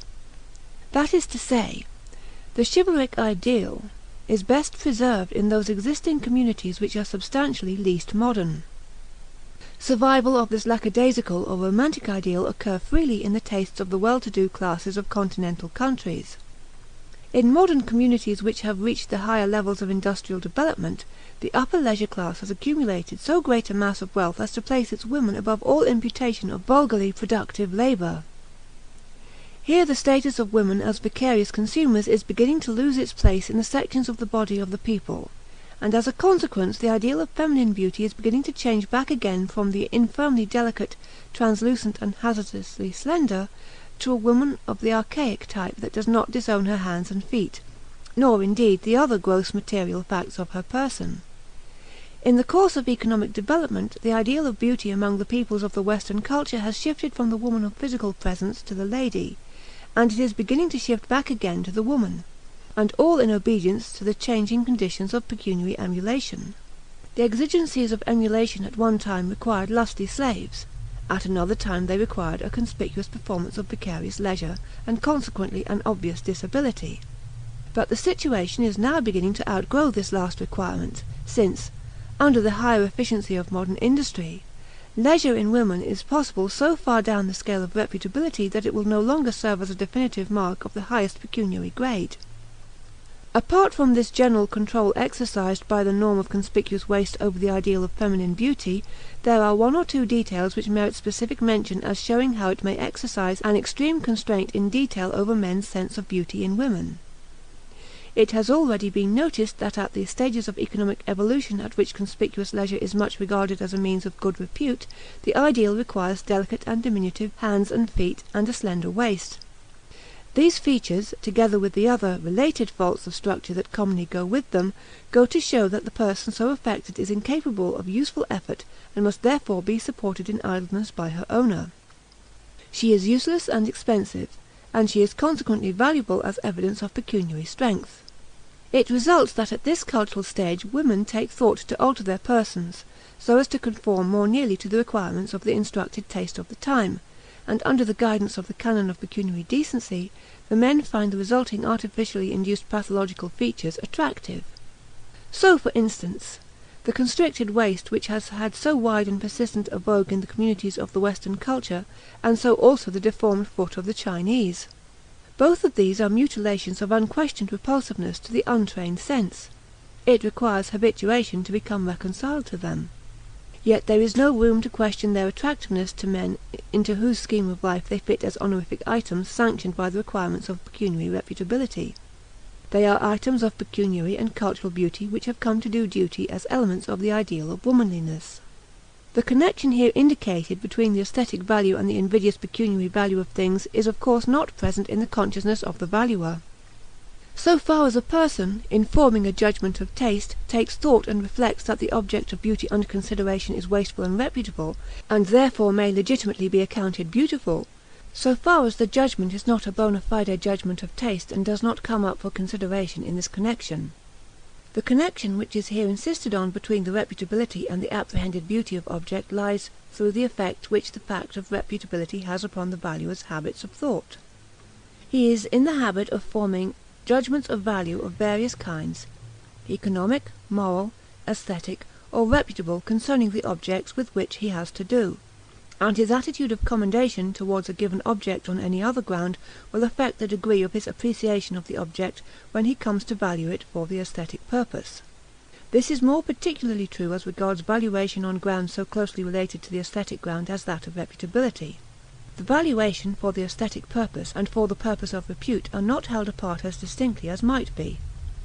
Confusion is especially apt to arise between these two kinds of valuation, because the value of objects for repute is not habitually distinguished in speech by the use of a special descriptive term.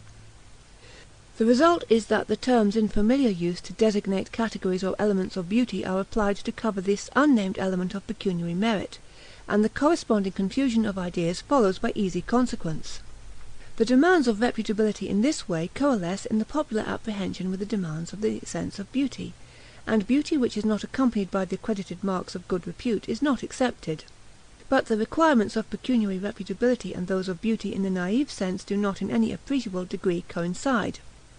The elimination from our surroundings of the pecuniarily unfit, therefore, results in a more or less thorough elimination of that considerable range of elements of beauty which do not happen to conform to the pecuniary requirement.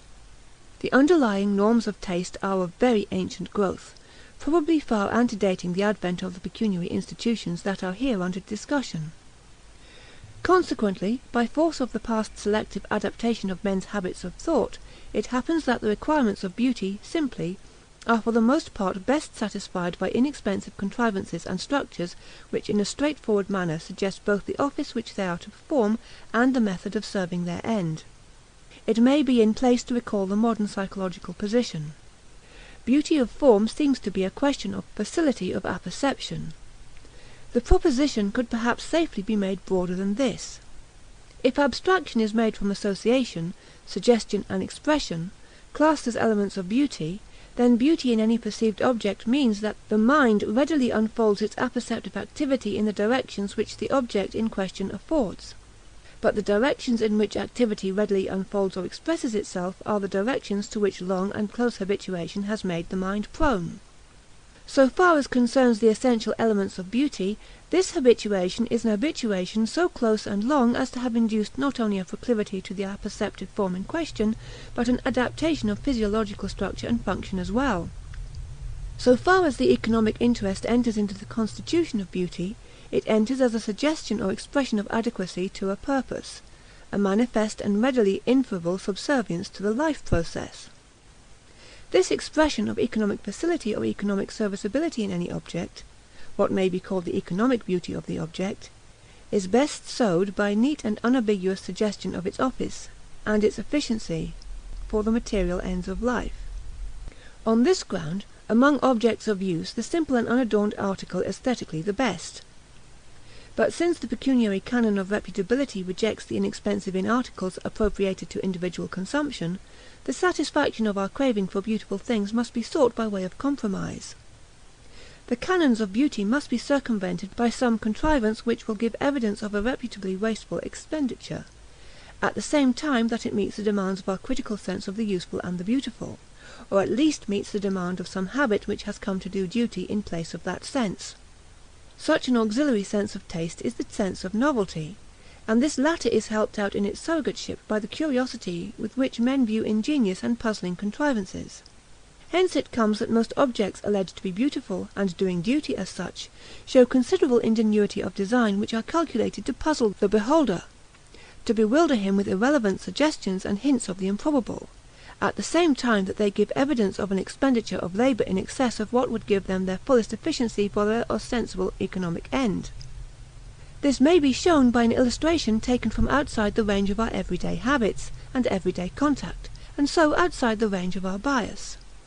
Such are the remarkable feather mantles of Hawaii, or the well-known cord handles of the ceremonial adzes of several Polynesian islands. These are undeniably beautiful, both in the sense that they offer a pleasing composition of form, lines, and colour, and in the sense that they evince great skill and ingenuity in design and construction. At the same time, the articles are manifestly ill-fitted to serve any other economic purpose. But it is not always that the evolution of ingenious and puzzling contrivances under the guidance of the canon of wasted effort works out so happy a result.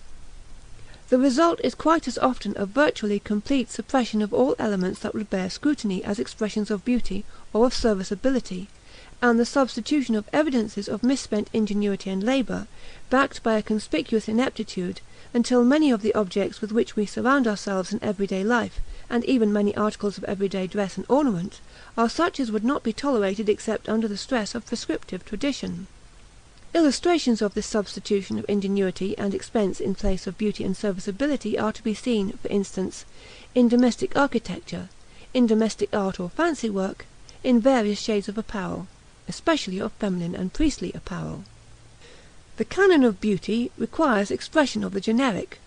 The novelty due to the demands of conspicuous waste traverses this canon of beauty, in that it results in making the physiognomy of our objects of taste a congeries of idiosyncrasies, and the idiosyncrasies are moreover under the selective surveillance of the canon of expensiveness. The process of selective adaptation of designs to the end of conspicuous waste, and the substitution of pecuniary beauty for aesthetic beauty, has been especially effective in the development of architecture. It would be extremely difficult to find a modern civilized residence or public building which can claim anything better than relative inoffensiveness in the eyes of anyone who will dissociate the elements of beauty from those of honorific waste.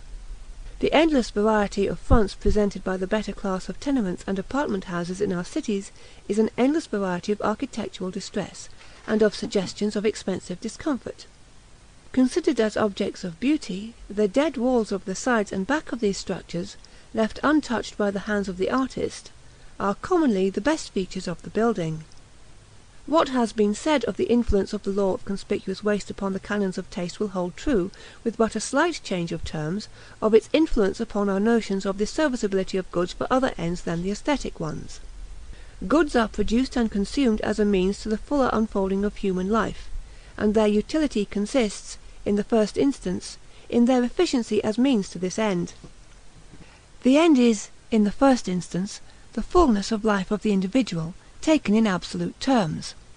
But the human proclivity to emulation has seized upon the consumption of goods as a means to an invidious comparison, and has thereby invested constable goods with a secondary utility as evidence of relative ability to pay. This indirect or secondary use of consumable goods lends an honorific character to consumption and presently also to the goods which best serve the emulative end of consumption. The consumption of expensive goods is meritorious, and the goods which contain an appreciable element of cost in excess of what goes to give them serviceability for their ostensible mechanical purpose are honorific. The marks of superfluous costliness in the goods are therefore marks of worth, of high efficiency for the indirect, invidious end to be served by their consumption, and conversely, goods are humilific, and therefore unattractive, if they show too thrifty an adaptation to the mechanical end sought and do not include a margin of expensiveness on which to rest a complacent invidious comparison. This indirect utility gives much of their value to the better grades of goods. In order to appeal to the cultivated sense of utility, an article must contain a modicum of this indirect utility. While men may have set out with disapproving an inexpensive manner of living because it indicated inability to spend much, and so indicated a lack of pecuniary success, they end by falling into the habit of disapproving cheap things as being intrinsically dishonourable or unworthy because they are cheap. As time has gone on, each succeeding generation has received this tradition of meritorious expenditure from the generation before it, and has in its turn further elaborated and fortified the traditional canon of pecuniary reputability in goods consumed, until we have finally reached such a degree of conviction as to the unworthiness of all inexpensive things, that we have no longer any misgivings in formulating the maxim, cheap and nasty. So thoroughly has the habit of approving the expensive and disapproving the inexpensive been ingrained into our thinking, that we instinctively insist upon at least some measure of wasteful expensiveness in all our consumption, even in the case of goods which are consumed in strict privacy and without the slightest thought of display. We all feel, sincerely and without misgiving, that we are the more lifted up in spirit for having, even in the privacy of our own household, eaten our daily meal by the help of hand-wrought silver utensils, from hand-painted china, often of dubious artistic value, laid on high-priced table linen. Any retrogression from the standard of living which we are accustomed to regard as worthy in this respect is felt to be a grievous violation of our human dignity. So also for the last dozen years candles have been a more pleasing source of light at dinner than any other. Candle-light is now softer, less distressing to well-bred eyes than oil, gas, or electric light. The same could not have been said 30 years ago, when candles were, or recently had been, the cheapest available light for domestic use. Nor are candles even now found to give an acceptable or effective light for any other than a ceremonial illumination. A political sage still living has summed up the conclusion of this whole matter in the dictum, "A cheap coat makes a cheap man," and there is probably no one who does not feel the convincing force of this maxim. The habit of looking for the marks of superfluous expensiveness in goods, and of requiring that all goods should afford some utility of the indirect or invidious sort, leads to a change in the standards by which the utility of goods is gauged. The honorific element and the element of brute efficiency are not held apart in the consumer's appreciation of commodities, and the two together go to make up the unanalyzed aggregate serviceability of the goods. Under the resulting standard of serviceability, no article will pass muster on the strength of material sufficiency alone. In order to completeness and full acceptability to the consumer, it must also show the honorific element. It results that the producers of articles of consumption direct their efforts to the production of goods that shall meet this demand for the honorific element. They will do this with all the more alacrity and effect, since they are themselves under the dominance of the same standard of worth in goods, and would be sincerely grieved at the sight of goods which lack the proper honorific finish. Hence it has come about that there are today no goods supplied in any trade which do not contain the honorific element in greater or less degree. Any consumer who might, Diogenes-like, insist on the elimination of all honorific or wasteful elements from his consumption would be unable to supply his most trivial wants in the modern market. Indeed, even if he resorted to supplying his wants directly by his own efforts, he would find it difficult if not impossible to divest himself of the current habits of thought on this head, so that he could scarcely compass a supply of the necessaries of life for a day's consumption without instinctively and by oversight incorporating in his home-made product something of this honorific, quasi-decorative element of wasted labour. End of fourth part of Chapter 6.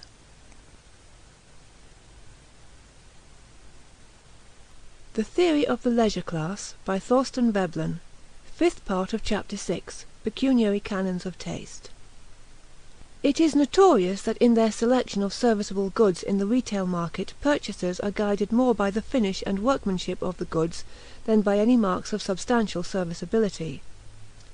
Goods, in order to sell, must have some appreciable amount of labour spent in giving them the marks of decent expensiveness, in addition to what goes to give them efficiency for the material use which they are to serve. This habit of making obvious costliness a canon of serviceability of course acts to enhance the aggregate cost of articles of consumption. It puts us on our guard against cheapness by identifying merit in some degree with cost. There is ordinarily a consistent effort on the part of the consumer to obtain goods of the required serviceability at as advantageous a bargain as may be, but the conventional requirement of obvious costliness, as a voucher and a constituent of the serviceability of the goods, leads him to reject as undergrade such goods as do not contain a large element of conspicuous waste.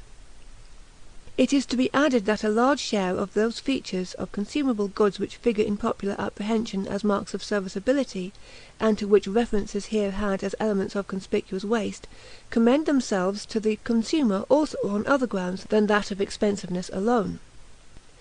They usually give evidence of skill and effective workmanship, even if they do not contribute to the substantial serviceability of the goods, and it is no doubt largely on some such ground that any particular mark of honorific serviceability first comes into vogue and afterwards maintains its footing as a normal constituent element of the worth of an article. A display of efficient workmanship is pleasing simply as such, even where its remoter, for the time unconsidered, outcome is futile. There is a gratification of the artistic sense in the contemplation of skilful work. But it is also to be added that no such evidence of skilful workmanship, or of ingenious and effective adaptation of means to an end, will, in the long run, enjoy the approbation of the modern civilized consumer unless it has the sanction of the canon of conspicuous waste. The position here taken is enforced in a felicitous manner by the place assigned in the economy of consumption to machine products. The point of material difference between machine-made goods and the hand-wrought goods which serve the same purpose is, ordinarily, that the former serve their primary purpose more adequately. They are a more perfect product, show a more perfect adaptation of means to end. This does not save them from disesteem and depreciation, for they fall short under the test of honorific waste. Hand labour is a more wasteful method of production, hence the goods turned out by this method are more serviceable for the purpose of pecuniary reputability, hence the marks of hand labour come to be honorific, and the goods which exhibit these marks take rank as of higher grade than the corresponding machine product. Commonly, if not invariably, the honorific marks of hand labour are certain imperfections and irregularities in the lines of the hand-wrought article, showing where the workman has fallen short in the execution of the design. The ground of the superiority of hand-wrought goods, therefore, is a certain margin of crudeness. This margin must never be so wide as to show bungling workmanship, since that would be evidence of low cost, nor so narrow as to suggest the ideal precision attained only by the machine, for that would be evidence of low cost. The appreciation of those evidences of honorific crudeness to which hand-wrought goods owe their superior worth and charm in the eyes of well-bred people is a matter of nice discrimination. It requires training and the formation of the right habits of thoughts with respect to what may be called the physiognomy of goods. Machine-made goods of daily use are often admired and preferred precisely on account of their excessive perfection by the vulgar and the underbred who have not given due thought to the punctilios of elegant consumption. The ceremonial inferiority of machine products goes to show that the perfection of skill and workmanship embodied in any costly innovations in the finish of goods is not sufficient of itself to secure them acceptance and permanent favour. The innovation must have the support of the canon of conspicuous waste. Any feature in the physiognomy of goods, however pleasing in itself, and however well it may approve itself to the taste for effective work, will not be tolerated if it proves obnoxious to this norm of pecuniary reputability. The ceremonial inferiority or uncleanness in consumable goods due to commonness, or in other words to their slight cost of production, has been taken very seriously by many persons. The objection to machine products is often formulated as an objection to the commonness of such goods. What is common is within the pecuniary reach of many people. Its consumption is therefore not honorific, since it does not serve the purpose of a favourable invidious comparison with other consumers. Hence the consumption, or even the sight of such goods, is inseparable from an odious suggestion of the lower levels of human life, and one comes away from their contemplation with a pervading sense of meanness that is extremely distasteful and depressing to a person of sensibility. In persons whose tastes assert themselves imperiously, and who have not the gift, habit, or incentive to discriminate between the grounds of their various judgments of taste, the deliverances of the sense of the honorific coalesce with those of the sense of beauty and of the sense of serviceability, in the manner already spoken of. The resulting composite valuation serves as a judgment of the object's beauty or its serviceability, according as the valuer's bias or interest inclines him to apprehend the object in the one or the other of these aspects. It follows not infrequently that the marks of cheapness or commonness are accepted as definitive marks of artistic unfitness, and a code or schedule of aesthetic proprieties on the one hand, and of aesthetic abominations on the other, is constructed on this basis for guidance in the questions of taste. As has already been pointed out, the cheap and therefore indecorous articles of daily consumption in modern industrial communities are commonly machine products, and the generic features of the physiognomy of machine-made goods as compared with the hand-wrought article is their greater perfection in workmanship and greater accuracy in the detailed execution of the design. Hence it comes about that the visible imperfections of the hand-wrought goods, being honorific, are accounted marks of superiority in point of beauty or serviceability or both. Hence has arisen that exaltation of the defective, of which John Ruskin and William Morris were such eager spokesmen in their time, and on this ground their propaganda of crudity and wasted effort has been taken up and carried forward since their time, and hence also the propaganda for a return to handicraft and household industry. So much of the work and speculations of this group of men as fairly comes under the characterization here given would have been impossible at a time when the visibly more perfect goods were not the cheaper. It is of course only as to the economic value of this school of aesthetic teaching that anything is intended to be said or can be said here. What is said is not to be taken in the sense of depreciation, but chiefly as a characterization of the tendency of this teaching in its effect on consumption and on the production of consumable goods. The manner in which the bias of this growth of taste has worked itself out in production is perhaps most cogently exemplified in the book manufacture with which Morris busied himself during the later years of his life. But what holds true of the work of the Kelmscott press in an eminent degree, holds true but with slightly abated force when applied to latter-day artistic bookmaking generally, as to type, paper, illustration, binding materials, and binder's work. The claims to excellence put forward by the later products of the bookmaker's industry rest in some measure on the degree of its approximation to the crudities of the time when the work of bookmaking was a doubtful struggle with refractory materials carried on by means of insufficient appliances. These products, since they require hand labour, are more expensive. They are also less convenient for use than the books turned out with a view to serviceability alone. They therefore argue ability on the part of the purchaser to consume freely, as well as ability to waste time and effort.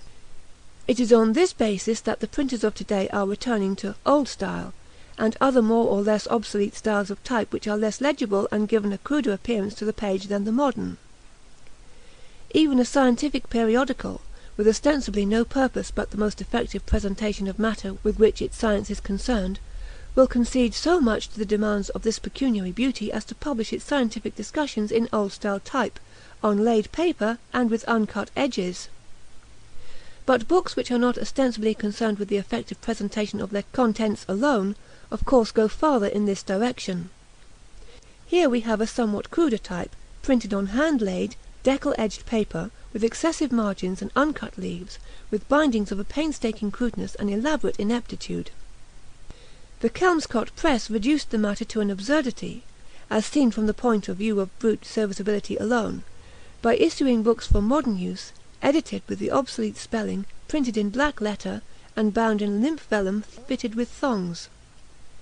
As a further characteristic feature which fixes the economic place of artistic bookmaking, there is the fact that these more elegant books are, at their best, printed in limited editions.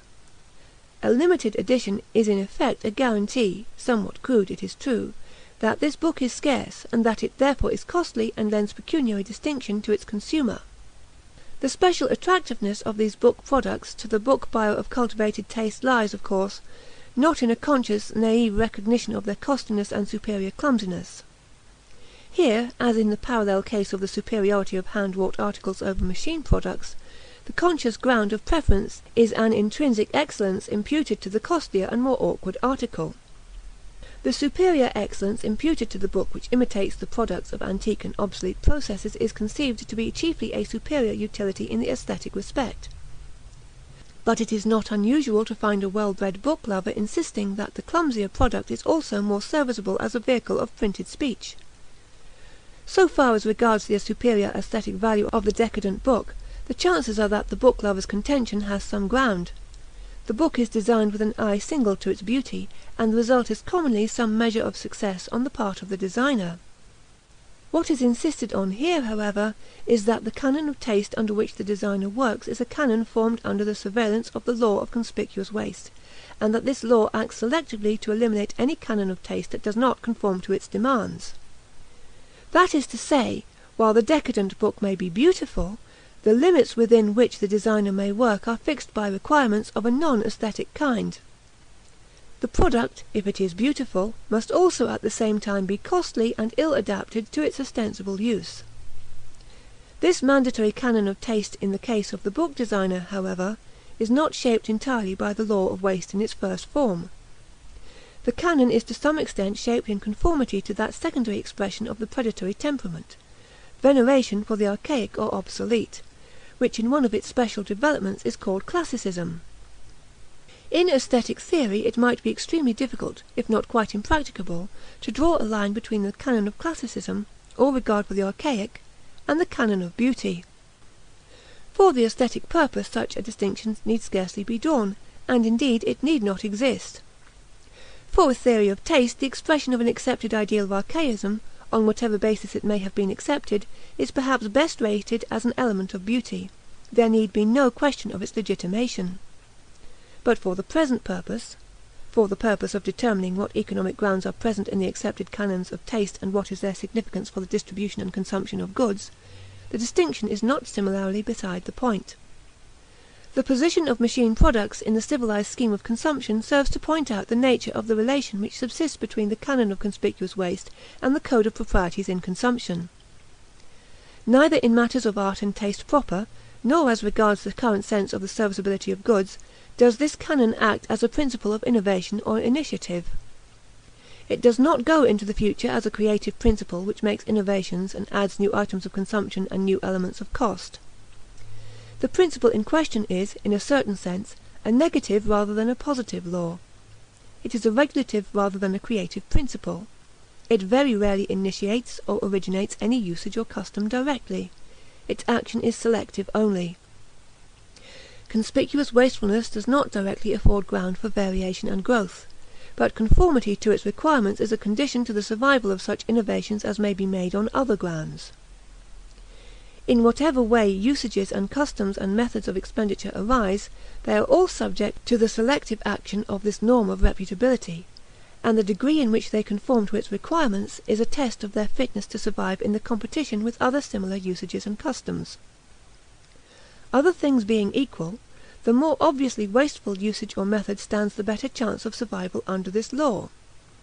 The law of conspicuous waste does not account for the origin of variations, but only for the persistence of such forms as are fit to survive under its dominance. It acts to conserve the fit, not to originate the acceptable. Its office is to prove all things and to hold fast that which is good for its purpose. End of chapter 6.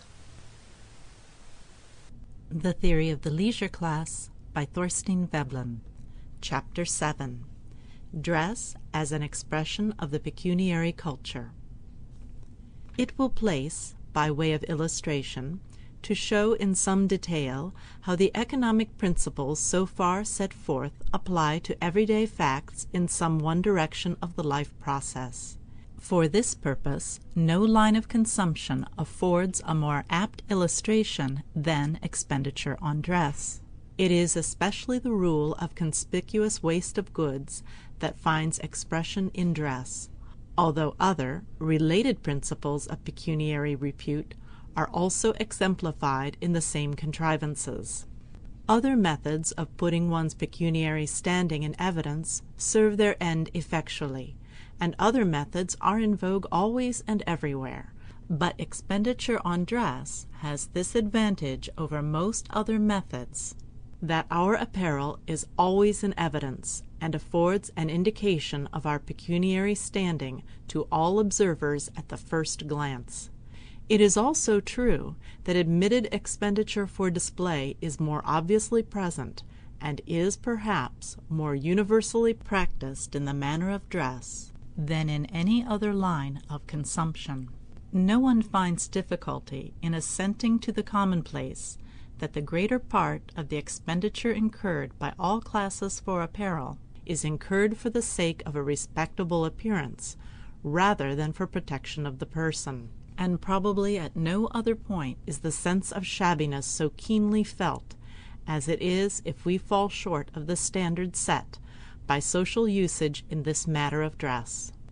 It is true of dress in even a higher degree than of most other items of consumption, that people will undergo a very considerable degree of privation in comforts or the necessities of life in order to afford what is considered a decent amount of wasteful consumption, so that it is by no means an uncommon occurrence, in an inclement climate, for people to go ill-clad in order to appear well-dressed. And the commercial value of the goods used for clothing in any modern community is made up to a much larger extent of the fashionableness, the reputability of the goods, than of the mechanical service which they render in clothing the person of the wearer. The need of dress is eminently a higher or spiritual need. The spiritual need of dress is not wholly, or even chiefly, a naive propensity for display of expenditure. The law of conspicuous waste guides consumption in apparel, as in other things, chiefly at the second remove, by shaping the canons of taste and decency. In the common run of cases, the conscious motive of the wearer or purchaser of conspicuously wasteful apparel is the need of conforming to established usage, and of living up to the accredited standards of taste and reputability. It is not only that one must be guided by the code of proprieties in dress in order to avoid the mortification that comes of unfavorable notice and comment, though that motive in itself counts for a great deal, but besides that, the requirement of expensiveness is so ingrained into our habits of thought in matters of dress that any other than expensive apparel is instinctively odious to us. Without reflection or analysis, we feel that what is inexpensive is unworthy. A cheap coat makes a cheap man.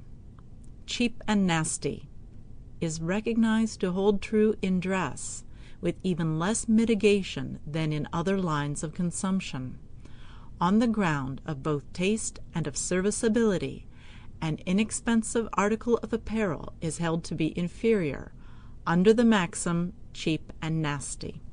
We find things beautiful, as well as serviceable, somewhat in proportion as they are costly.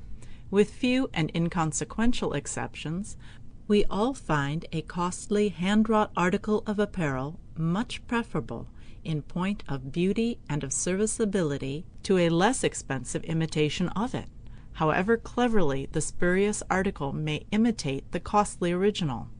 And what offends our sensibilities in the spurious article is not that it falls short in form or color, or indeed in visual effect in any way. The offensive object may be so close an imitation as to defy any but the closest scrutiny, and yet, so soon as the counterfeit is detected, its aesthetic value, and its commercial value as well, declines precipitately. Not only that, but it may be asserted, with but small risk of contradiction, that the aesthetic value of a detective counterfeit in dress declines somewhat in the same proportion as the counterfeit is cheaper than its original. It loses caste aesthetically because it falls to a lower pecuniary grade. But the function of dress as an evidence of ability to pay does not end with simply showing that the wearer consumes valuable goods in excess of what is required for physical comfort.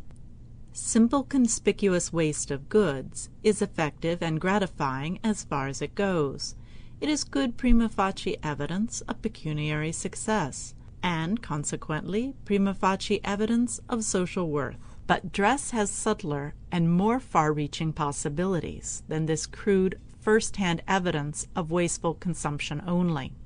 If, in addition to showing that the wearer can afford to consume freely and uneconomically, it can also be shown in the same stroke that he or she is not under the necessity of earning a livelihood, the evidence of social worth is enhanced in a very considerable degree.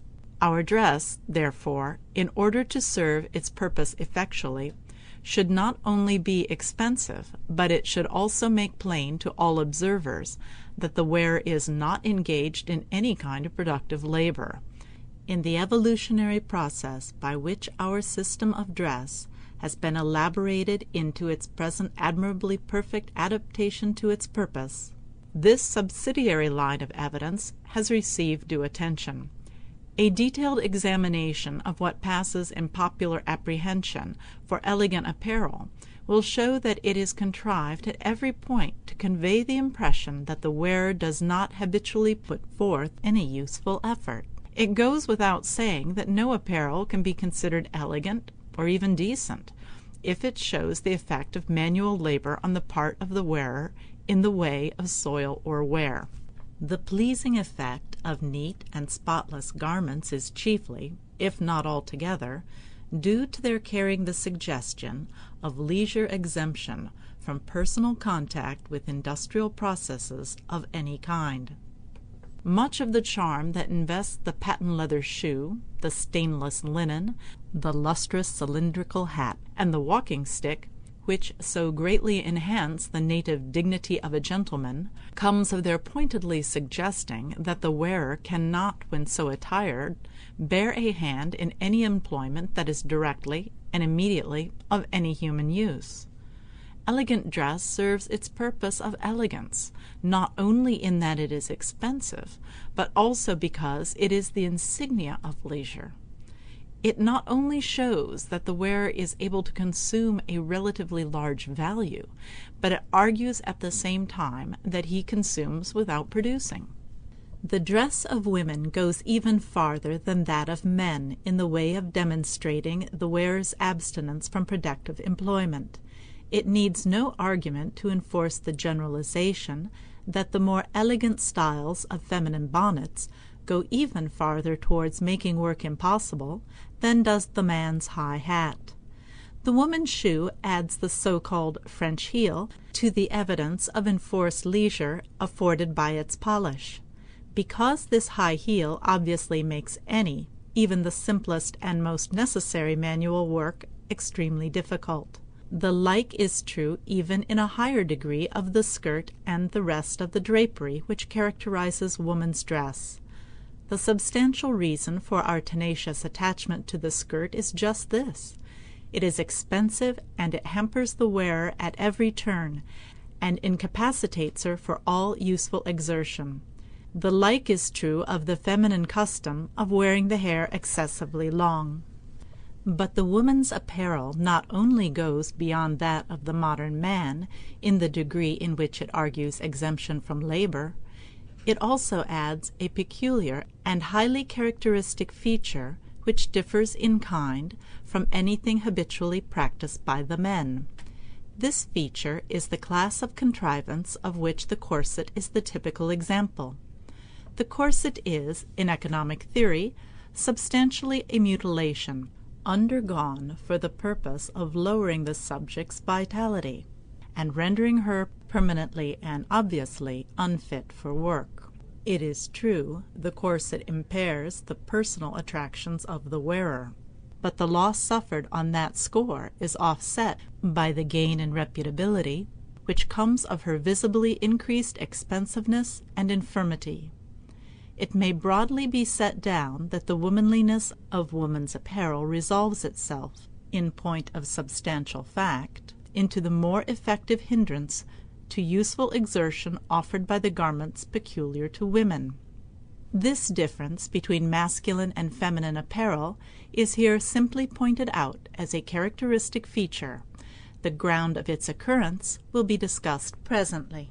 So far, then, we have, as the great and dominant norm of dress, the broad principle of conspicuous waist.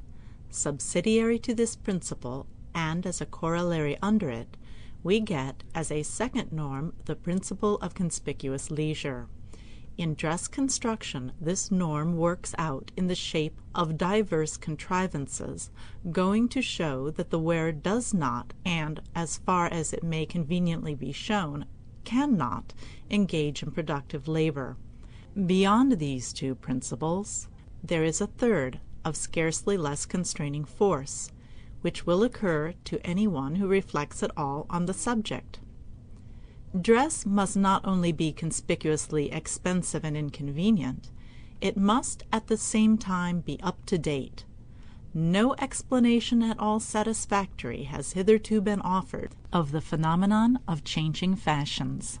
The imperative requirement of dressing in the latest accredited manner, as well as the fact that this accredited fashion constantly changes from season to season, is sufficiently familiar to everyone, but the theory of this flux and change has not been worked out. We may of course say with perfect consistency and truthfulness that this principle of novelty is another corollary under the law of conspicuous waste. Obviously, if each garment is permitted to serve but for a brief term, and if none of last season's apparel is carried over and made further use of during the present season, the wasteful expenditure on dress is greatly increased. This is good as far as it goes, but it is negative only. Pretty much all that this consideration warrants us in saying is that the norm of conspicuous waste exercises a controlling surveillance in all matters of dress, so that any change in the fashions must conspicuous waste exercises a controlling surveillance in all matters of dress, so that any change in the fashions must conform to the requirement of wastefulness. It leaves unanswered the question as to the motive for making and accepting a change in the prevailing styles, and it also fails to explain why conformity to a given style at a given time is so imperatively necessary as we know it to be. For a creative principle, capable of serving as motive to invention and innovation in fashions, we shall have to go back to the primitive, non-economic motive with which apparel originated, the motive of adornment.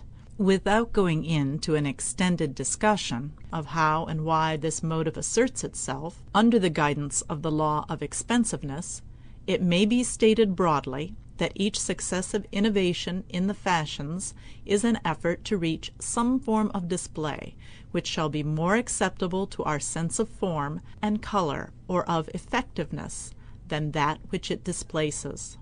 The changing styles are the expression of a restless search for something which shall commend itself to our aesthetic sense. But as each innovation is subject to the selective action of the norm of conspicuous waste, the range within which innovation can take place is somewhat restricted. The innovation must not only be more beautiful, or perhaps oftener less offensive, than that which it displaces, but it must also come up to the accepted standard of expensiveness. It would seem at first sight that the result of such an unremitting struggle to attain the beautiful in dress should be a gradual approach to artistic perfection. We might naturally expect that the fashions should show a well-marked trend in the direction of some one or more types of apparel eminently becoming to the human form, and we might even feel that we have substantial ground for the hope that today, after all the ingenuity and effort which have been spent on dress these many years, the fashion should have achieved a relative perfection and a relative stability, closely approximating to a permanently tenable artistic ideal. But such is not the case. It would be very hazardous indeed to assert that the styles of today are intrinsically more becoming than those of 10 years ago, or than those of 20 or 50 or 100 years ago. On the other hand, the assertion freely goes uncontradicted that the styles in vogue 2,000 years ago are more becoming than the most elaborate and painstaking constructions of today. The explanation of the fashions just offered, then, does not fully explain, and we shall have to look farther. It is well known that certain relatively stable styles and types of costume have been worked out in various parts of the world, as, for instance, among the Japanese, Chinese, and other Oriental nations. Likewise among the Greeks, Romans, and other Eastern peoples of antiquity, so also, in later times, among the peasants of nearly every country of Europe. These national or popular costumes are in most cases adjudged by competent critics to be more becoming, more artistic than the fluctuating styles of modern civilized apparel. At the same time, they are also, at least usually, less obviously wasteful. That is to say, other elements than that of display of expense are more readily detected in their structure. These relatively stable costumes are, commonly, pretty strictly and narrowly localized, and they vary by slight and systematic gradations from place to place. They have, in every case, been worked out by peoples or classes which are poorer than we, and especially they belong in countries and localities and times where the population, or at least the class to which the costume in question belongs, is relatively homogeneous, stable, and immobile. That is to say, stable costumes which will bear the test of time and perspective are worked out under circumstances where the norm of conspicuous waste asserts itself less imperatively than it does in the large modern civilized cities, whose relatively mobile wealthy population today sets the pace in matters of fashion. The countries and classes which have in this way worked out stable and artistic costumes have been so placed that the pecuniary emulation among them has taken the direction of a competition in conspicuous leisure rather than in conspicuous consumption of goods, so that it will hold true in a general way that fashions are least stable and least becoming in those communities where the principle of a conspicuous waste of goods asserts itself most imperatively as among ourselves. All this points to an antagonism between expensiveness and artistic apparel. In point of practical fact, the norm of conspicuous waste is incompatible with the requirement that dress should be beautiful or becoming. And this antagonism offers an explanation of that restless change in fashion which neither the canon of expensiveness nor that of beauty alone can account for. The standard of reputability requires that dress should show wasteful expenditure, but all wastefulness is offensive to native taste. The psychological law has already been pointed out that all men, and women perhaps even in a higher degree, abhor futility, whether of effort or of expenditure, much as nature was once said to abhor a vacuum. But the principle of conspicuous waste requires an obviously futile expenditure, and the resulting conspicuous expensiveness of dress is therefore intrinsically ugly. Hence we find that in all innovations in dress, each added or altered detail strives to avoid condemnation by showing some ostensible purpose, at the same time that the requirement of conspicuous waste prevents the purposefulness of these innovations from becoming anything more than a somewhat transparent pretense. Even in its freest flights, fashion rarely, if ever, gets away from a simulation of some ostensible use.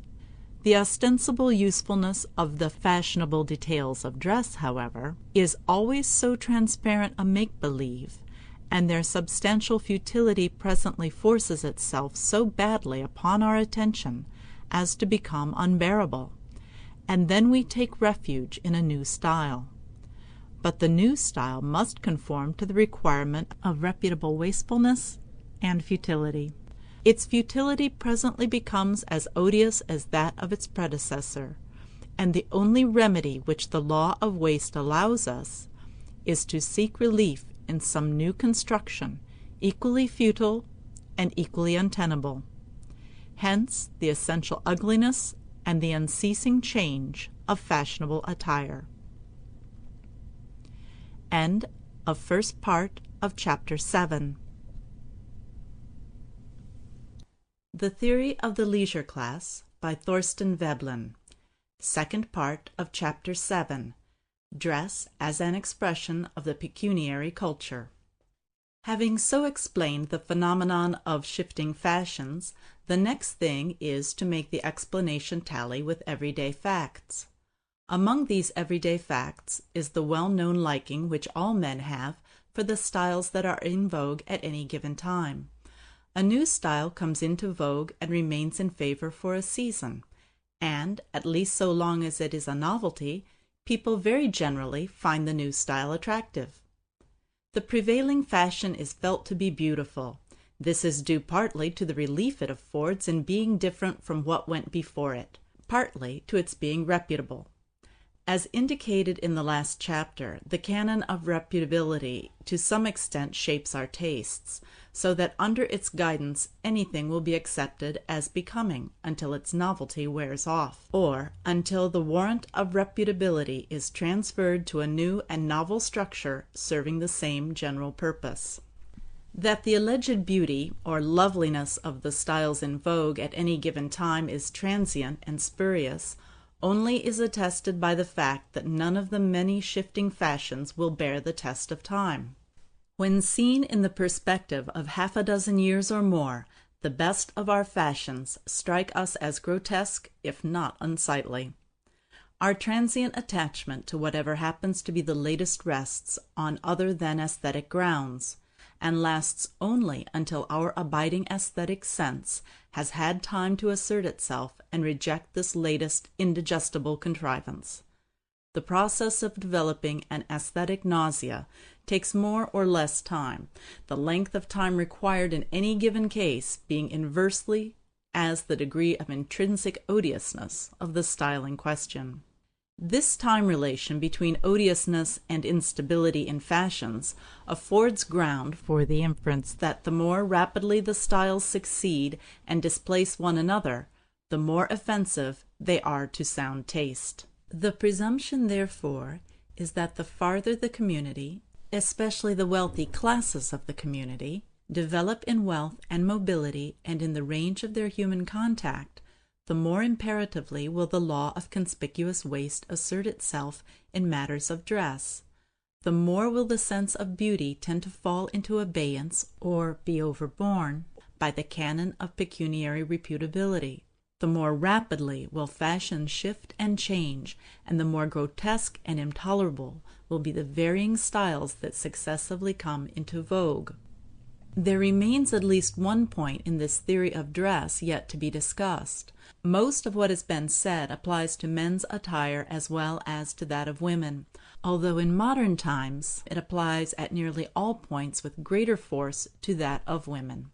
But at one point the dress of women differs substantially from that of men. In women's dress, there is obviously greater insistence on such features as testify to the wearer's exemption from or incapacity for all vulgarly productive employment.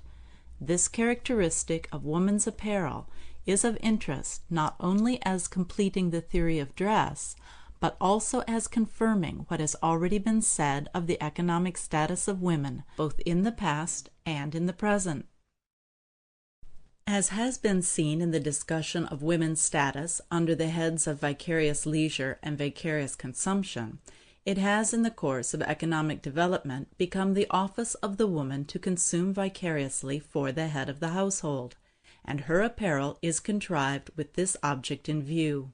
It has come about that obviously productive labor is in a peculiar degree derogatory to respectable women, and therefore special pains should be taken in the construction of women's dress, to impress upon the beholder the fact, often indeed a fiction, that the wearer does not and cannot habitually engage in useful work.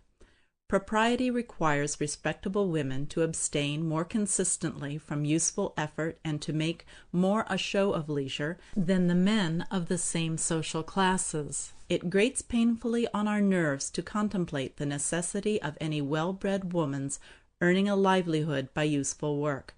It is not woman's sphere. Her sphere is within the household, which she should beautify, and of which she should be the chief ornament.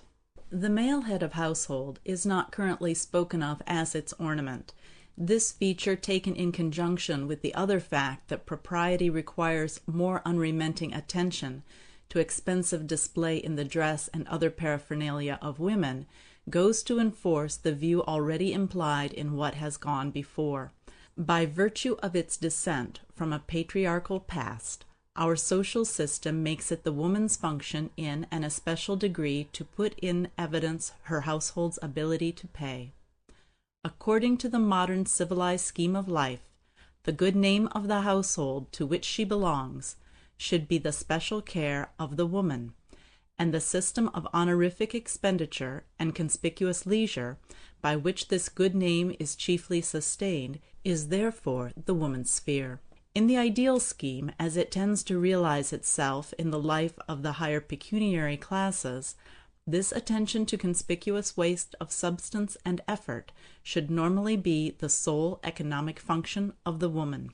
At the stage of economic development at which the women were still in the full sense the property of the men, the performance of conspicuous leisure and consumption came to be part of the services required of them. The women being not their own masters, obvious expenditure and leisure on their part would redound to the credit of their master rather than to their own credit, and therefore the more expensive and the more obviously unproductive the women of the household are, the more creditable and more effective for the purpose of reputability of the household, or its head, will their life be. So much so that the women have been required not only to afford evidence of a life of leisure, but even to disable themselves for useful activity. It is at this point that the dress of men falls short of that of women, and for sufficient reason. Conspicuous waste and conspicuous leisure are reputable because they are evidence of pecuniary strength. Pecuniary strength is reputable or honorific because, in the last analysis, it argues success and superior force. Therefore, the evidence of waste and leisure put forth by any individual in his own behalf cannot consistently take such a form or be carried to such a pitch as to argue incapacity or marked discomfort on his part, as the exhibition would in that case show not superior force, but inferiority, and so defeat its own purpose. So then, wherever wasteful expenditure and the show of abstention from effort is normally, or on an average, carried to the extent of showing obvious discomfort or voluntarily induced physical disability, there the immediate inference is that the individual in question does not perform this wasteful expenditure and undergo this disability for her own personal gain in pecuniary repute, but in behalf of someone else to whom she stands in relation of economic dependence, a relation which, in the last analysis, must, in economic theory, reduce itself to a relation of servitude. To apply this generalization to women's dress, and put the matter in concrete terms, the high heel, the skirt, the impracticable bonnet, the corset, and the general disregard of the wearer's comfort, which is an obvious feature of all civilized women's apparel, are so many items of evidence to the effect that in the modern civilized scheme of life, the woman is still, in theory, the economic dependent of the man, that perhaps in a highly idealized sense she is still the man's chattel. The homely reason for all this conspicuous leisure and attire on the part of women lies in the fact that they are servants to whom, in the differentiation of economic functions, has been delegated the office of putting in evidence their master's ability to pay. There is a marked similarity in these respects between the apparel of women and that of domestic servants, especially liveried servants.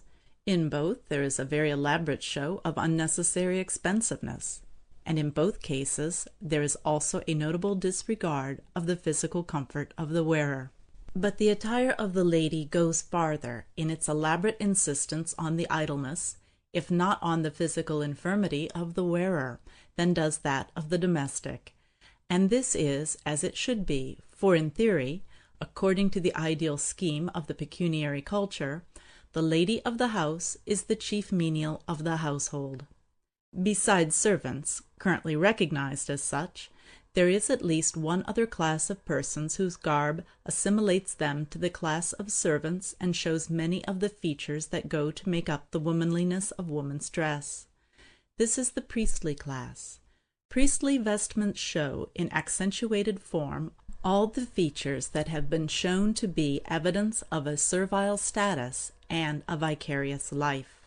Even more strikingly than the everyday habit of the priest, the vestments, properly so called, are ornate, grotesque, inconvenient, and, at least ostensibly, comfortless to the point of distress.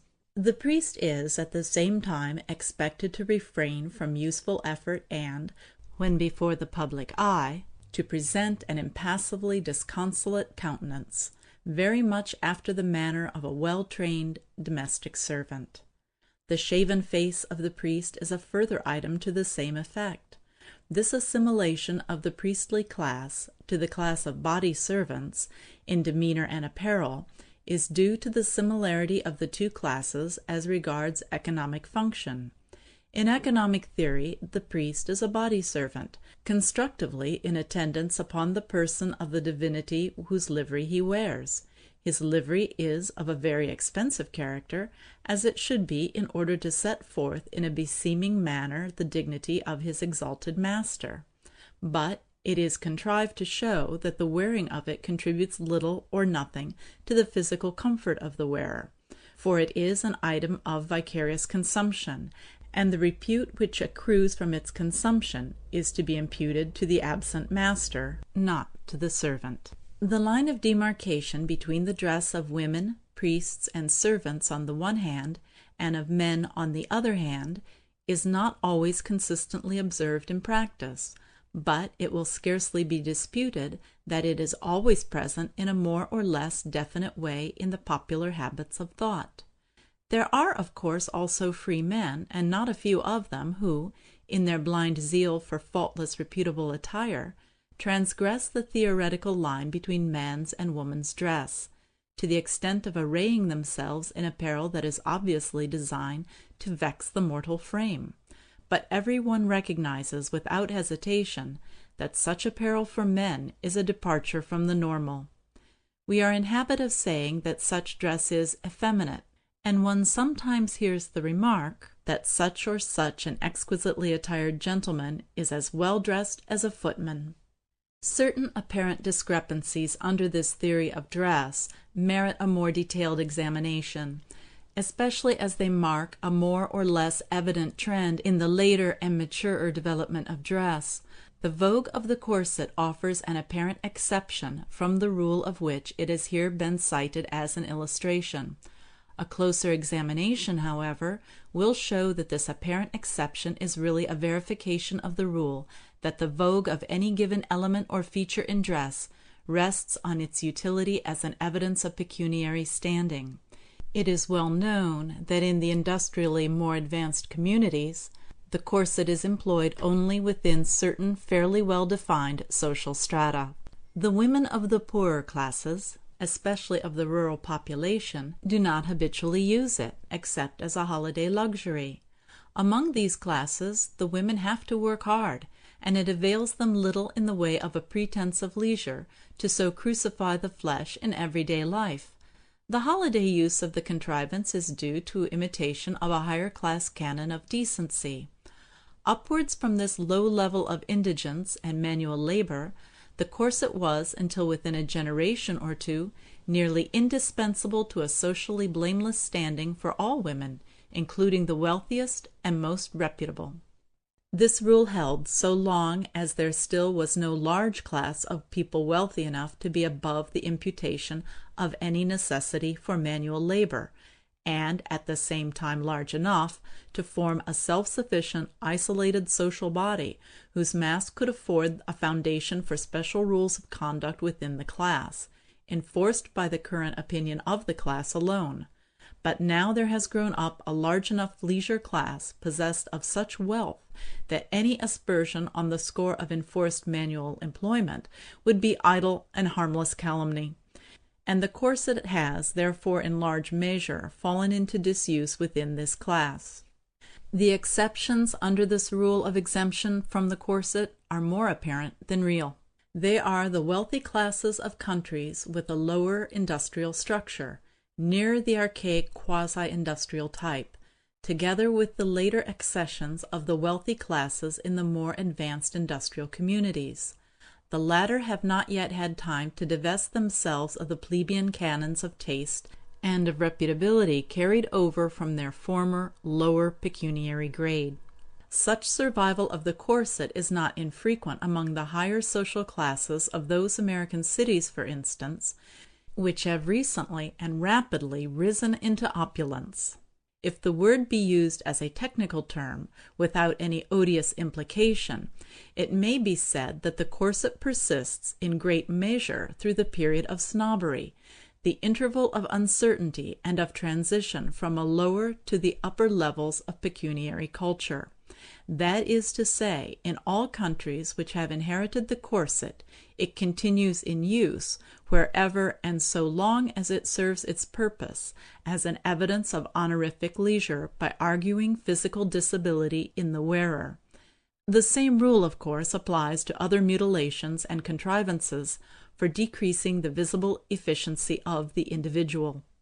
Something similar should hold true with respect to diverse items of conspicuous consumption, and indeed something of the kind does seem to hold to a slight degree of sundry features of dress, especially if such features involved a marked discomfort or appearance of discomfort to the wearer.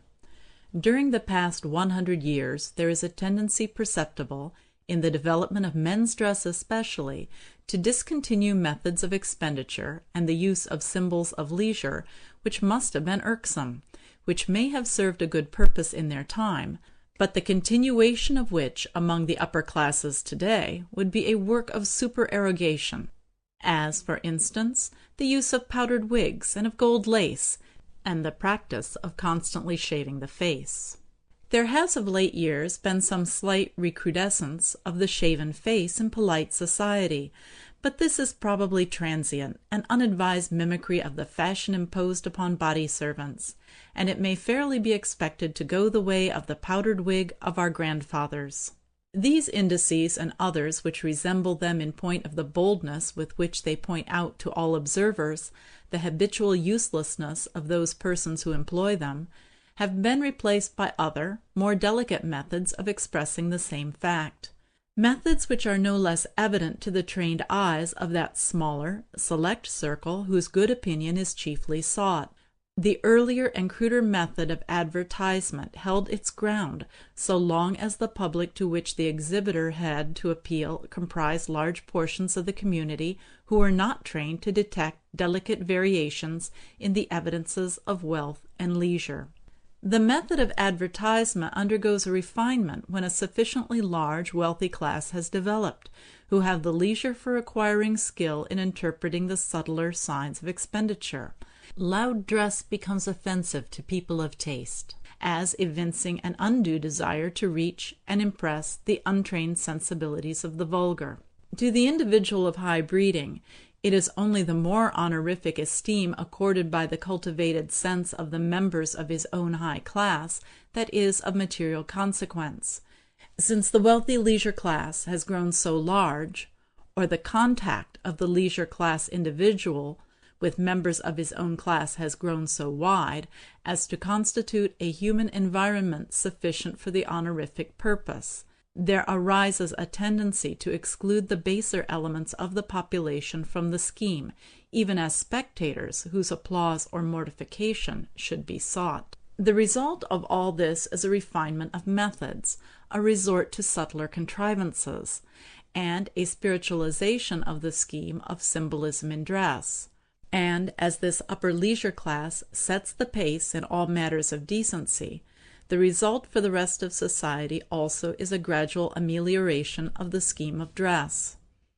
As the community advances in wealth and culture, the ability to pay is put in evidence by means which require a progressively nicer discrimination in the beholder. This nicer discrimination between advertising media is in fact a very large element of the higher pecuniary culture. End of Chapter 7. The Theory of the Leisure Class by Thorstein Veblen. Chapter 8. Industrial Exemption and Conservatism. The life of man in society, just like the life of other species, is a struggle for existence, and therefore it is a process of selective adaptation. The evolution of social structure has been a process of natural selection of institutions. The progress which has been and is being made in human institutions and in human character may be set down broadly to a natural selection of the fittest habits of thought and to a process of enforced adaptation of individuals to an environment which has progressively changed with the growth of the community and with the changing institutions under which men have lived. Institutions are not only themselves the result of a selective and adaptive process which shapes the prevailing or dominant types of spiritual attitude and aptitudes, they are at the same time special methods of life and of human relations, and are therefore in their turn efficient factors of selection, so that the changing institutions in their turn make for a further selection of individuals endowed with the fittest temperament, and a further adaptation of individual temperament and habits to the changing environment through the formation of new institutions. The forces which have shaped the development of human life and of social structure are no doubt ultimately reducible to terms of living tissue and material environment. But proximately for the purpose in hand, these forces may be best stated in terms of an environment, partly human, partly non-human, and a human subject with a more or less definite physical and intellectual constitution. Taken in the aggregate or average, this human subject is more or less variable, chiefly, no doubt, under a rule of selective conservation of favorable variations. The selection of favorable variations is perhaps in great measure a selective conservation of ethnic types. In the life history of any community whose population is made up of a mixture of diverse ethnic elements, one or another of several persistent and relatively stable types of body and of temperament rises into dominance at any given point. The situation, including the institutions in force at any given time, will favor the survival and dominance of one type of character in preference to another, and the type of man so selected to continue and to further elaborate the institutions handed down from the past will, in some considerable measure, shape these institutions in his own likeness.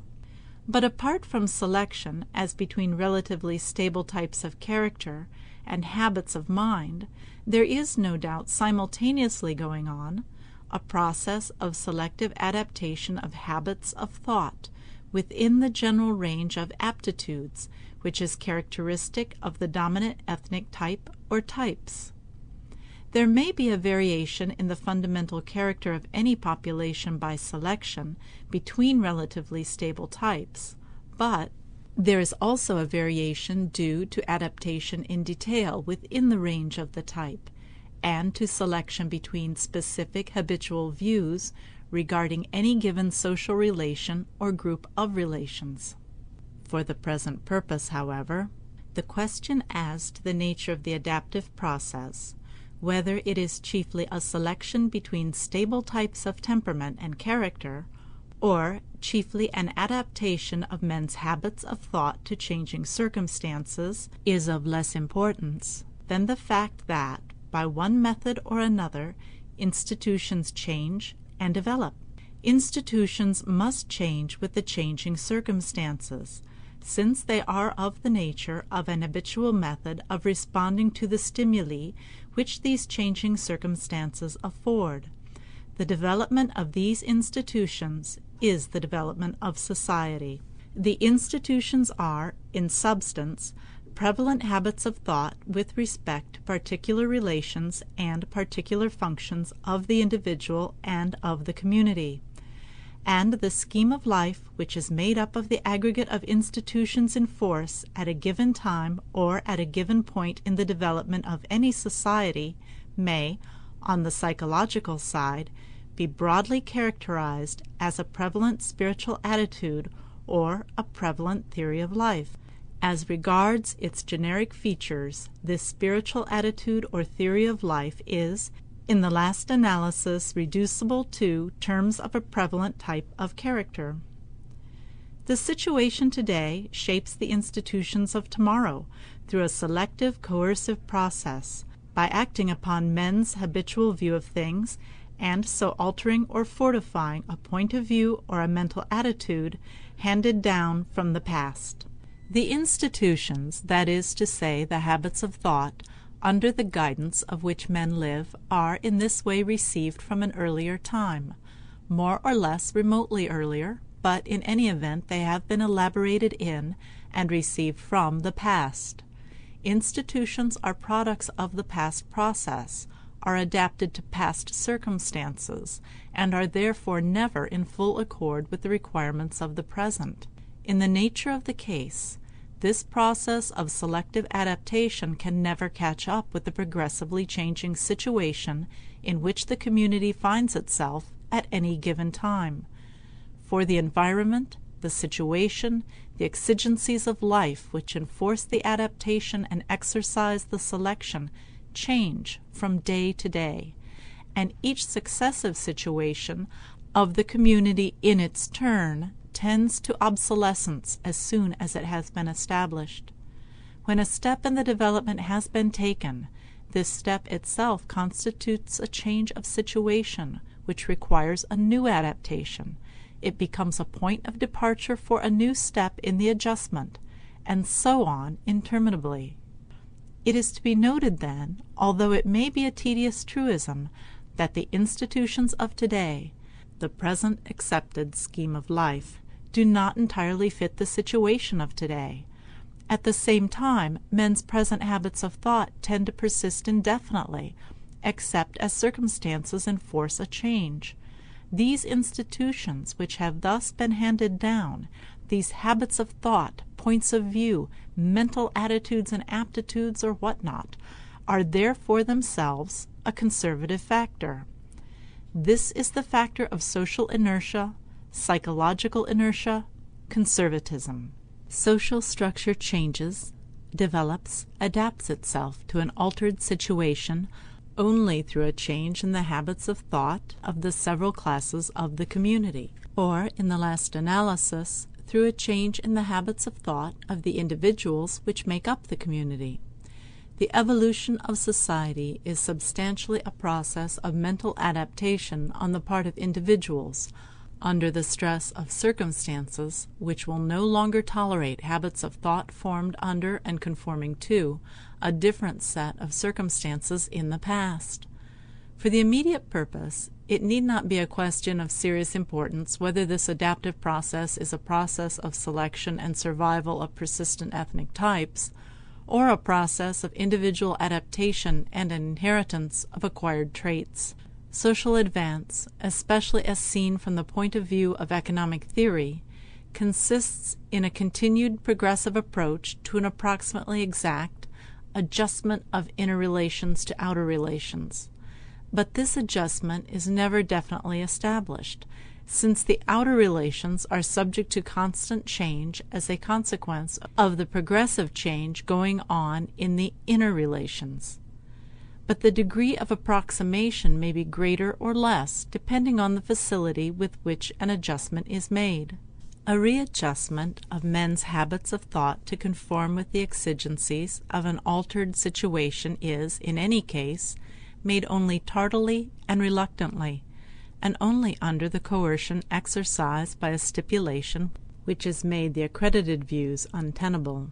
The readjustment of institutions and habitual views to an altered environment is made in response to pressure from without. It is of the nature of a response to stimulus. Freedom and facility of readjustment, that is to say, capacity for growth in social structure, therefore depends in great measure on the degree of freedom with which the situation at any given time acts on the individual members of the community, the degree of exposure of the individual members to the constraining forces of the environment.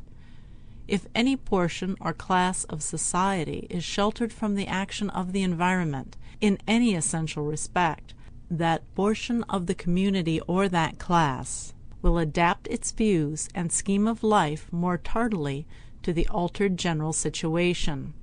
It will in so far tend to retard the process of social transformation. The wealthy leisure class is in such a sheltered position with respect to the economic forces that make for change and readjustment, and it may be said that the forces which make for readjustment of institutions, especially in the case of a modern industrial community, are, in the last analysis, almost entirely of an economic nature.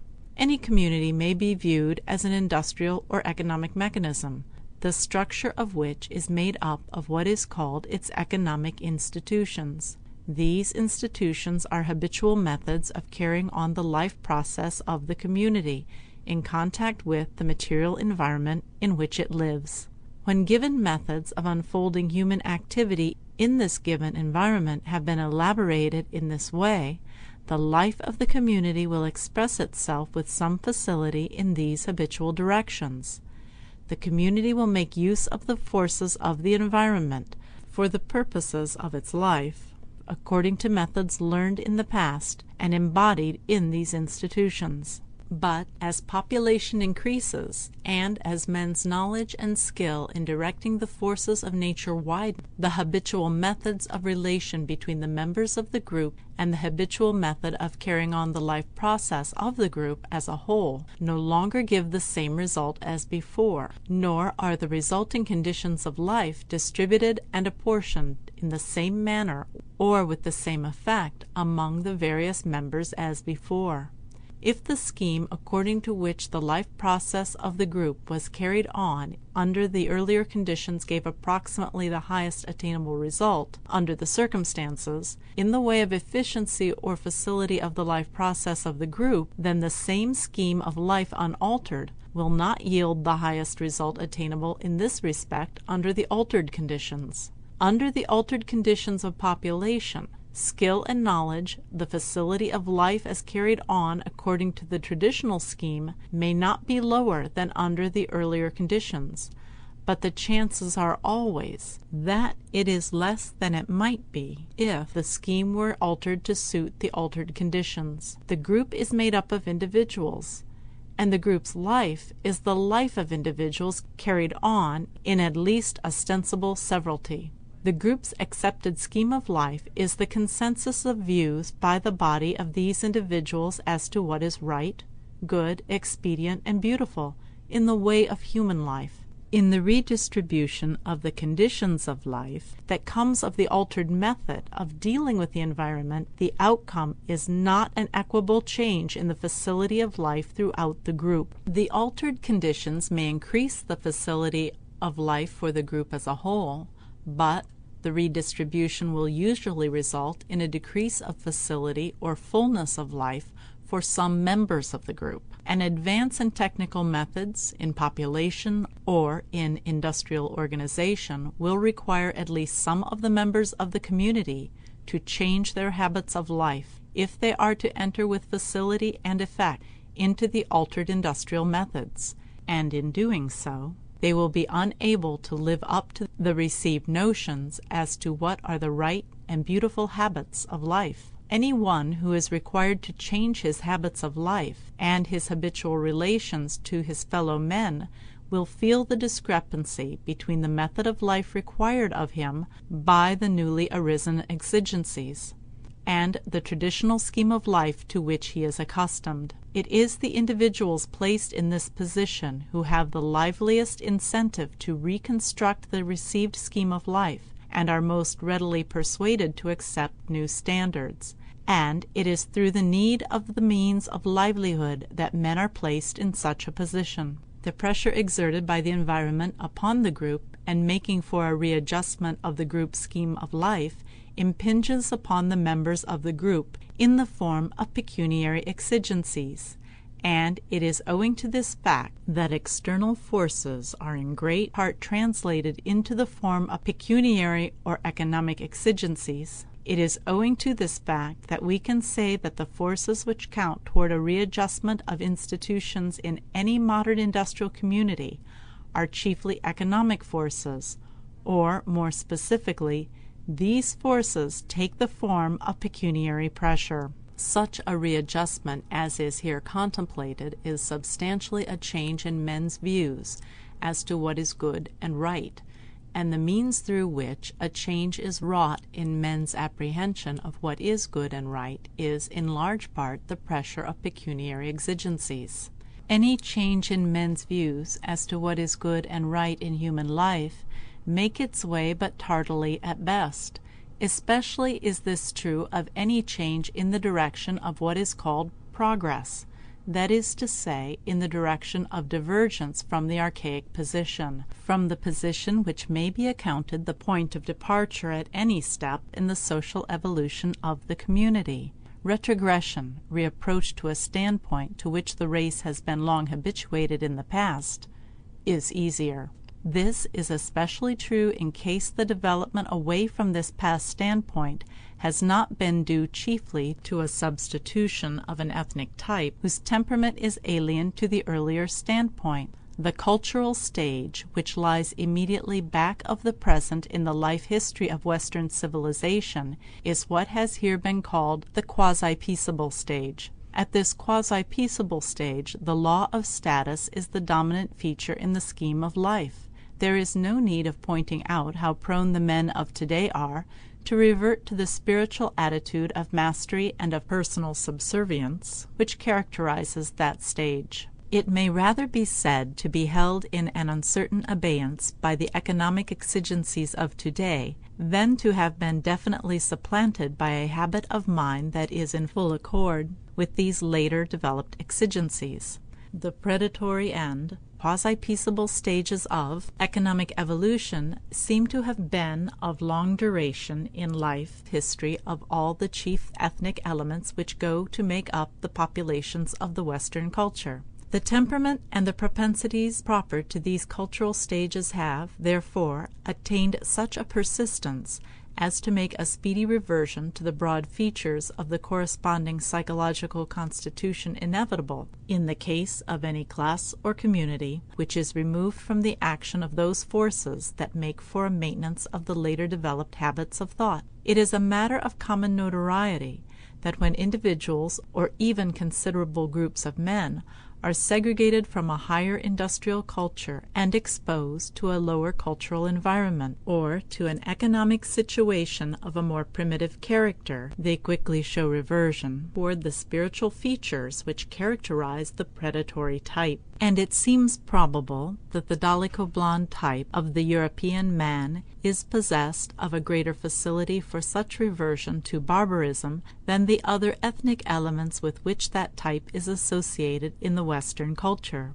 Examples of such a reversion on a small scale abound in the later history of migration and colonization, except for the fear of offending that chauvinistic patriotism which is so characteristic a feature of the predatory culture, and the presence of which is frequently the most striking mark of reversion in modern communities. The case of the American colonies might be cited as an example of such a reversion on an unusually large scale, though it was not a reversion of very large scope. The leisure class is in great measure sheltered from the stress of those economic exigencies which prevail in any modern, highly organized industrial community. The exigencies of the struggle for the means of life are less exacting for this class than for any other, and as a consequence of this privileged position, we should expect to find it one of the least responsive of the classes of society to the demands which the situation makes for a further growth of institutions and a readjustment to an altered industrial situation. The leisure class is the conservative class. The exigencies of the general economic situation of the community do not freely or directly impinge upon the members of this class. They are not required under penalty of forfeiture to change their habits of life and their theoretical views of the external world to suit the demands of an altered industrial technique, since they are not in the full sense an organic part of the industrial community. Therefore, these exigencies do not readily produce, in the members of this class that degree of uneasiness with the existing order which alone can lead any body of men to give up views and methods of life that have become habitual to them. The office of the leisure class in social evolution is to retard the movement and to conserve what is obsolescent. This proposition is by no means novel.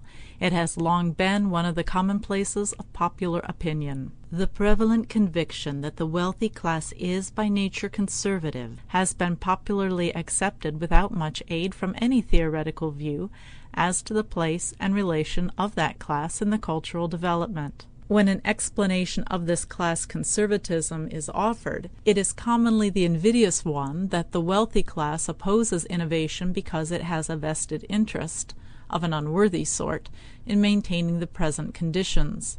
The explanation here put forth imputes no unworthy motive. The opposition of the class to changes in cultural scheme is instinctive, and does not rest primarily on an interested calculation of material advantages. It is an instinctive revulsion at any departure from the accepted way of doing and of looking at things, a revulsion common to all men and only to be overcome by stress of circumstances. All change in habits of life and of thought is irksome. The difference in this respect between the wealthy and the common run of mankind lies not so much in the motive which prompts the conservatism as in the degree of exposure to the economic forces that urge a change. The members of the wealthy class do not yield to the demand for innovation as readily as other men, because they are not constrained to do so. This conservatism of the wealthy class is so obvious a feature that it has even come to be recognized as a mark of respectability. Since conservatism is a characteristic of the wealthier and therefore the more reputable portion of the community, it has acquired a certain honorific or decorative value. It has become prescriptive to such an extent that an adherence to conservative views is comprised as a matter of course in our notions of respectability, and it is imperatively incumbent on all who would lead a blameless life in point of social repute. Conservatism, being an upper-class characteristic, is decorous, and conversely, innovation, being a lower-class phenomenon, is vulgar. The first and most unreflected element in that instinctive revulsion and reprobation with which we turn from all social innovators in this sense of the essential vulgarity of the thing, so that even in cases where one recognizes the substantial merits of the case for which the innovator is spokesman, as may easily happen if the evils which he seeks to remedy are sufficiently remote in point of time or space or personal contact, still one cannot but be sensible of the fact that the innovator is a person with whom it is at least distasteful to be associated, and from whose social contact one must shrink. Innovation is bad form.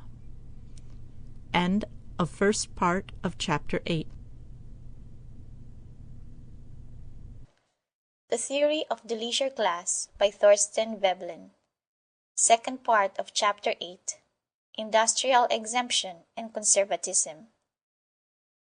The fact that the usages, actions, and views of the well-to-do leisure class acquire the character of a prescriptive canon of conduct for the rest of society gives added weight and reach to the conservative influence of that class. It makes it incumbent upon all reputable people to follow their lead, so that by virtue of its high position as the avatar of good form, the wealthier class comes to exert a retarding influence upon social development far in excess of that which the simple numerical strength of the class would assign it. Its prescriptive example acts to greatly stiffen the resistance of all other classes against any innovation, and to fix men's affections upon the good institutions handed down from an earlier generation. There is a second way in which the influence of the leisure class acts in the same direction, so far as concerns hindrance to the adoption of a conventional scheme of life more in accord with the exigencies of the time. This second method of upper-class guidance is not in strict consistency to be brought under the same category as the instinctive conservatism and aversion to new modes of thought just spoken of, but it may as well be dealt with here, since it has at least this much in common with the conservative habit of mind that it acts to retard innovation and the growth of social structure. The code of proprieties, conventionalities, and usages in vogue at any given time and among any given people has more or less of the character of an organic whole, so that any appreciable change in one point of the scheme involves something of a change or readjustment at other points also, if not a reorganization all along the line. When a change is made which immediately touches only a minor point in the scheme, the consequent derangement of the structure of conventionalities may be inconspicuous, but even in such a case it is safe to say that some derangement of the general scheme, more or less far-reaching, will follow. On the other hand, when an attempted reform involves the suppression or thorough-going remodeling of an institution of first-rate importance in the conventional scheme, it is immediately felt that a serious derangement of the entire scheme would result. It is felt that the readjustment of the structure to the new form taken on by one of its chief elements would be a painful and tedious, if not a doubtful process.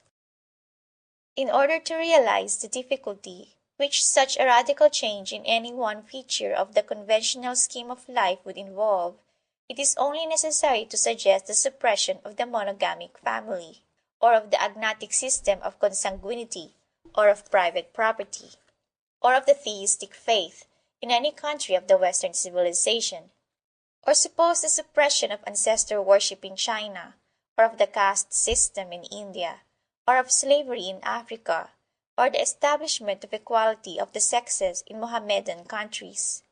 It needs no argument to show that the derangement of the general structure of conventionalities in any of these cases would be very considerable.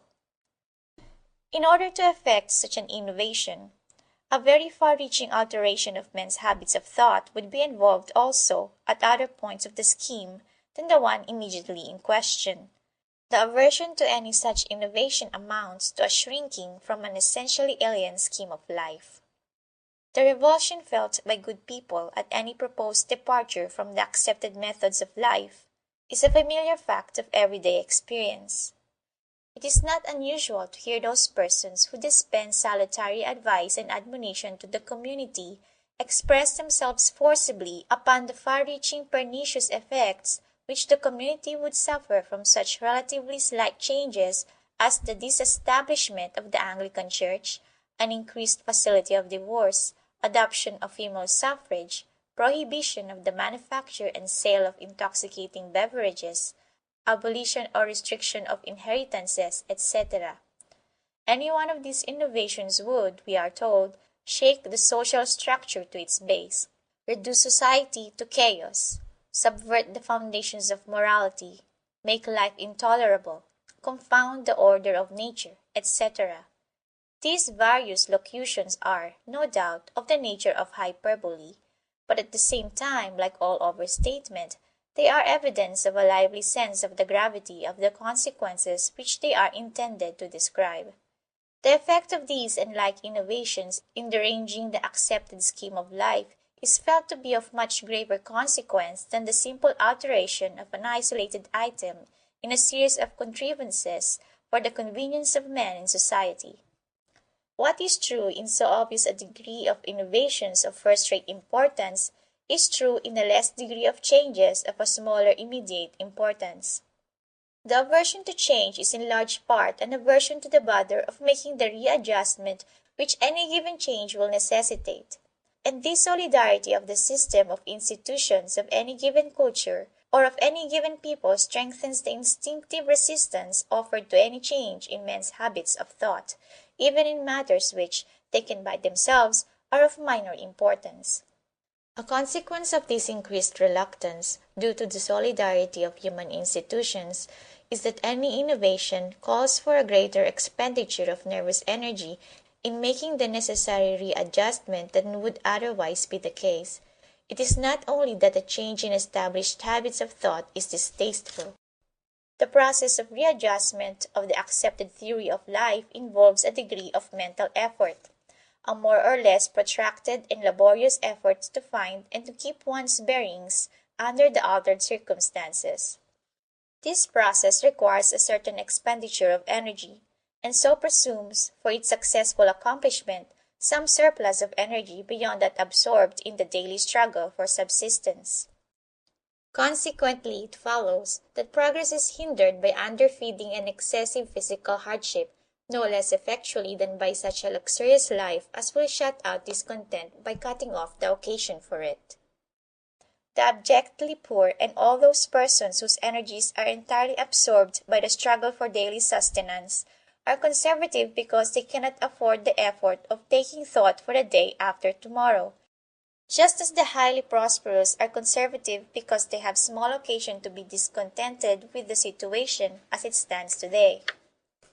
From this proposition it follows that the institution of a leisure class acts to make the lower classes conservative by withdrawing from them as much as it may of the means of sustenance, and so reducing their consumption, and consequently their available energy, to such a point as to make them incapable of the effort required for the learning and adoption of new habits of thought.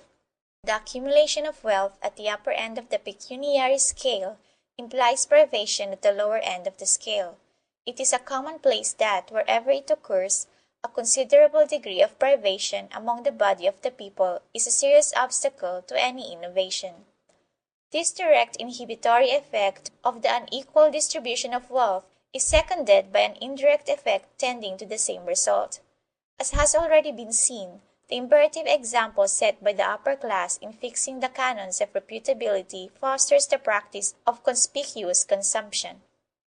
The prevalence of conspicuous consumption as one of the main elements in the standard of decency among all classes is of course not traceable wholly to the example of the wealthy leisure class, but the practice and the insistence on it are no doubt strengthened by the example of the leisure class. The requirements of decency in this matter are very considerable and very imperative, so that even among classes whose pecuniary position is sufficiently strong to admit a consumption of goods considerably in excess of the subsistence minimum, the disposable surplus left over after the more imperative physical needs are satisfied is not infrequently diverted to the purpose of a conspicuous decency, rather than to added physical comfort and fullness of life. Moreover, such surplus energy as is available is also likely to be expended in the acquisition of goods for conspicuous consumption or conspicuous boarding. The result is that the requirements of pecuniary reputability tend 1. To leave but a scanty subsistence minimum available for other than conspicuous consumption, and 2. To absorb any surplus energy which may be available after the bare physical necessities of life have been provided for. The outcome of the whole is a strengthening of the general conservative attitude of the community. The institution of a leisure class hinders cultural development immediately, 1. By the inertia proper to the class itself, 2. Through its prescriptive example of conspicuous waste and of conservatism, and 3. Indirectly through that system of unequal distribution of wealth and sustenance on which the institution itself rests. To this is to be added that the leisure class has also a material interest in leaving things as they are.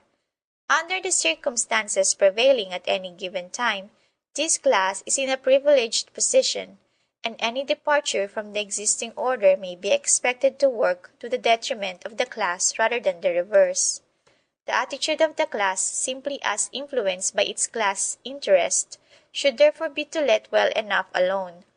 This interested motive comes in to supplement the strong instinctive bias of the class, and so to render it even more consistently conservative than it otherwise would be. All this, of course, has nothing to say in the way of eulogy or deprecation of the office of the leisure class as an exponent and vehicle of conservatism or reversion in social structure. The inhibition which it exercises may be salutary or the reverse.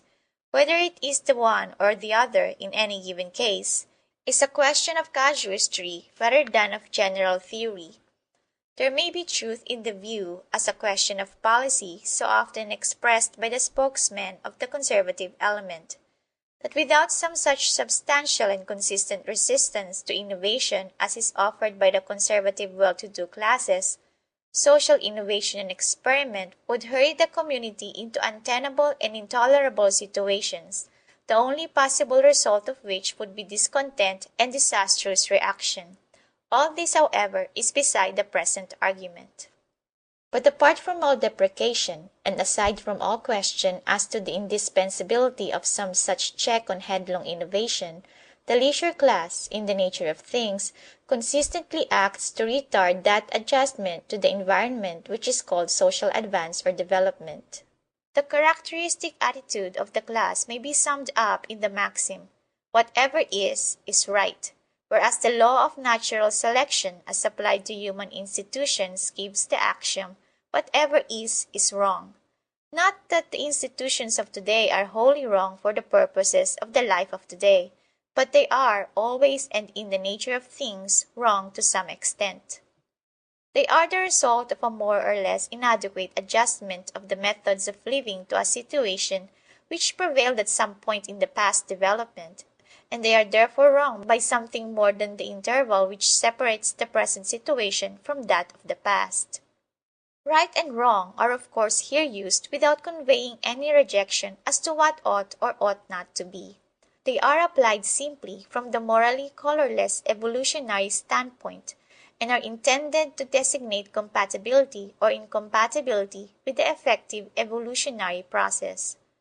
The institution of a leisure class, by force or class interest and instinct, and by precept and prescriptive example, makes for the perpetuation of the existing maladjustment of institutions, and even favors a reversion to a somewhat more archaic scheme of life, a scheme which would be still farther out of adjustment with the exigencies of life under the existing situation even than the accredited obsolescent scheme that has come down from the immediate past. But after all has been said on the head of conservation of the good old ways, it remains true that institutions change and develop. There is a cumulative growth of customs and habits of thought, a selective adaptation of conventions and methods of life. Something is to be said of the office of the leisure class in guiding this growth as well as in retarding it, but little can be said here of its relation to institutional growth except as it touches the institutions that are primarily and immediately of an economic character. These institutions, the economic structure, may be roughly distinguished into two classes or categories, according as they serve one or the other of two divergent purposes of economic life. To adapt the classical terminology, they are institutions of acquisition or of production, or to revert to terms already employed in a different connection in earlier chapters, they are pecuniary or industrial institutions, or in still other terms, they are institutions serving either the invidious or the non-invidious economic interest. The former category have to do with business, the latter with industry, taking the latter word in the mechanical sense. The latter class are not often recognized as institutions, in great part because they do not immediately concern the ruling class, and are therefore seldom the subject of legislation or of deliberate convention. When they do receive attention, they are commonly approached from the pecuniary or business side, that being the side or phase of economic life that chiefly occupies men's deliberations in our time, especially the deliberations of the upper classes. These classes have little else than a business interest in things economic, and on them at the same time it is chiefly incumbent to deliberate upon the community's affairs. The relation of the leisure, that is, propertied non-industrial, class to the economic process is a pecuniary relation, a relation of acquisition not of production, of exploitation not of serviceability. Indirectly, their economic office may, of course, be of the utmost importance to the economic life process, and it is by no means here intended to depreciate the economic function of the propertied class or of the captains of industry. The purpose is simply to point out what is the nature of the relation of these classes to the industrial process and to economic institutions. Their office is of a parasitic character, and their interest is to divert what substance they may to their own use, and to retain whatever is under their hand. The conventions of the business world have grown up under the selective surveillance of this principle of predation or parasitism. They are conventions of ownership, derivatives more or less remote of the ancient predatory culture. But these pecuniary institutions do not entirely fit the situation of today, for they have grown up under a past situation differing somewhat from the present. Even for effectiveness in the pecuniary way, therefore, they are not as apt as might be. The changed industrial life requires changed methods of acquisition, and the pecuniary classes have some interest in so adapting the pecuniary institutions as to give them the best effect for acquisition of private gain that is compatible with the continuance of the industrial process out of which this gain arises. Hence, there is a more or less consistent trend in the leisure class guidance of institutional growth, answering to the pecuniary ends which shape leisure class economic life. The effect of the pecuniary interest and the pecuniary habit of mind upon the growth of institutions is seen in those enactments and conventions that make for security of property, enforcement of contracts, facility of pecuniary transactions, vested interests. Of such bearing are changes affecting bankruptcy and receiverships, limited liability, banking and currency, coalitions of laborers or employers, trusts, and pools. The community's institutional furniture of this kind is of immediate consequence only to the propertied classes, and in proportion as they are propertied, that is to say, in proportion as they are to be ranked with the leisure class. But indirectly, these conventions of business life are of the gravest consequence for the industrial process and for the life of the community. And in guiding the institutional growth in this respect, the pecuniary classes therefore serve a purpose of the most serious importance to the community, not only in the conservation of the accepted social scheme, but also in shaping the industrial process proper. The immediate end of this pecuniary institutional structure and of its amelioration is the greater facility of peaceable and orderly exploitation. But its remoter effects far outrun this immediate object.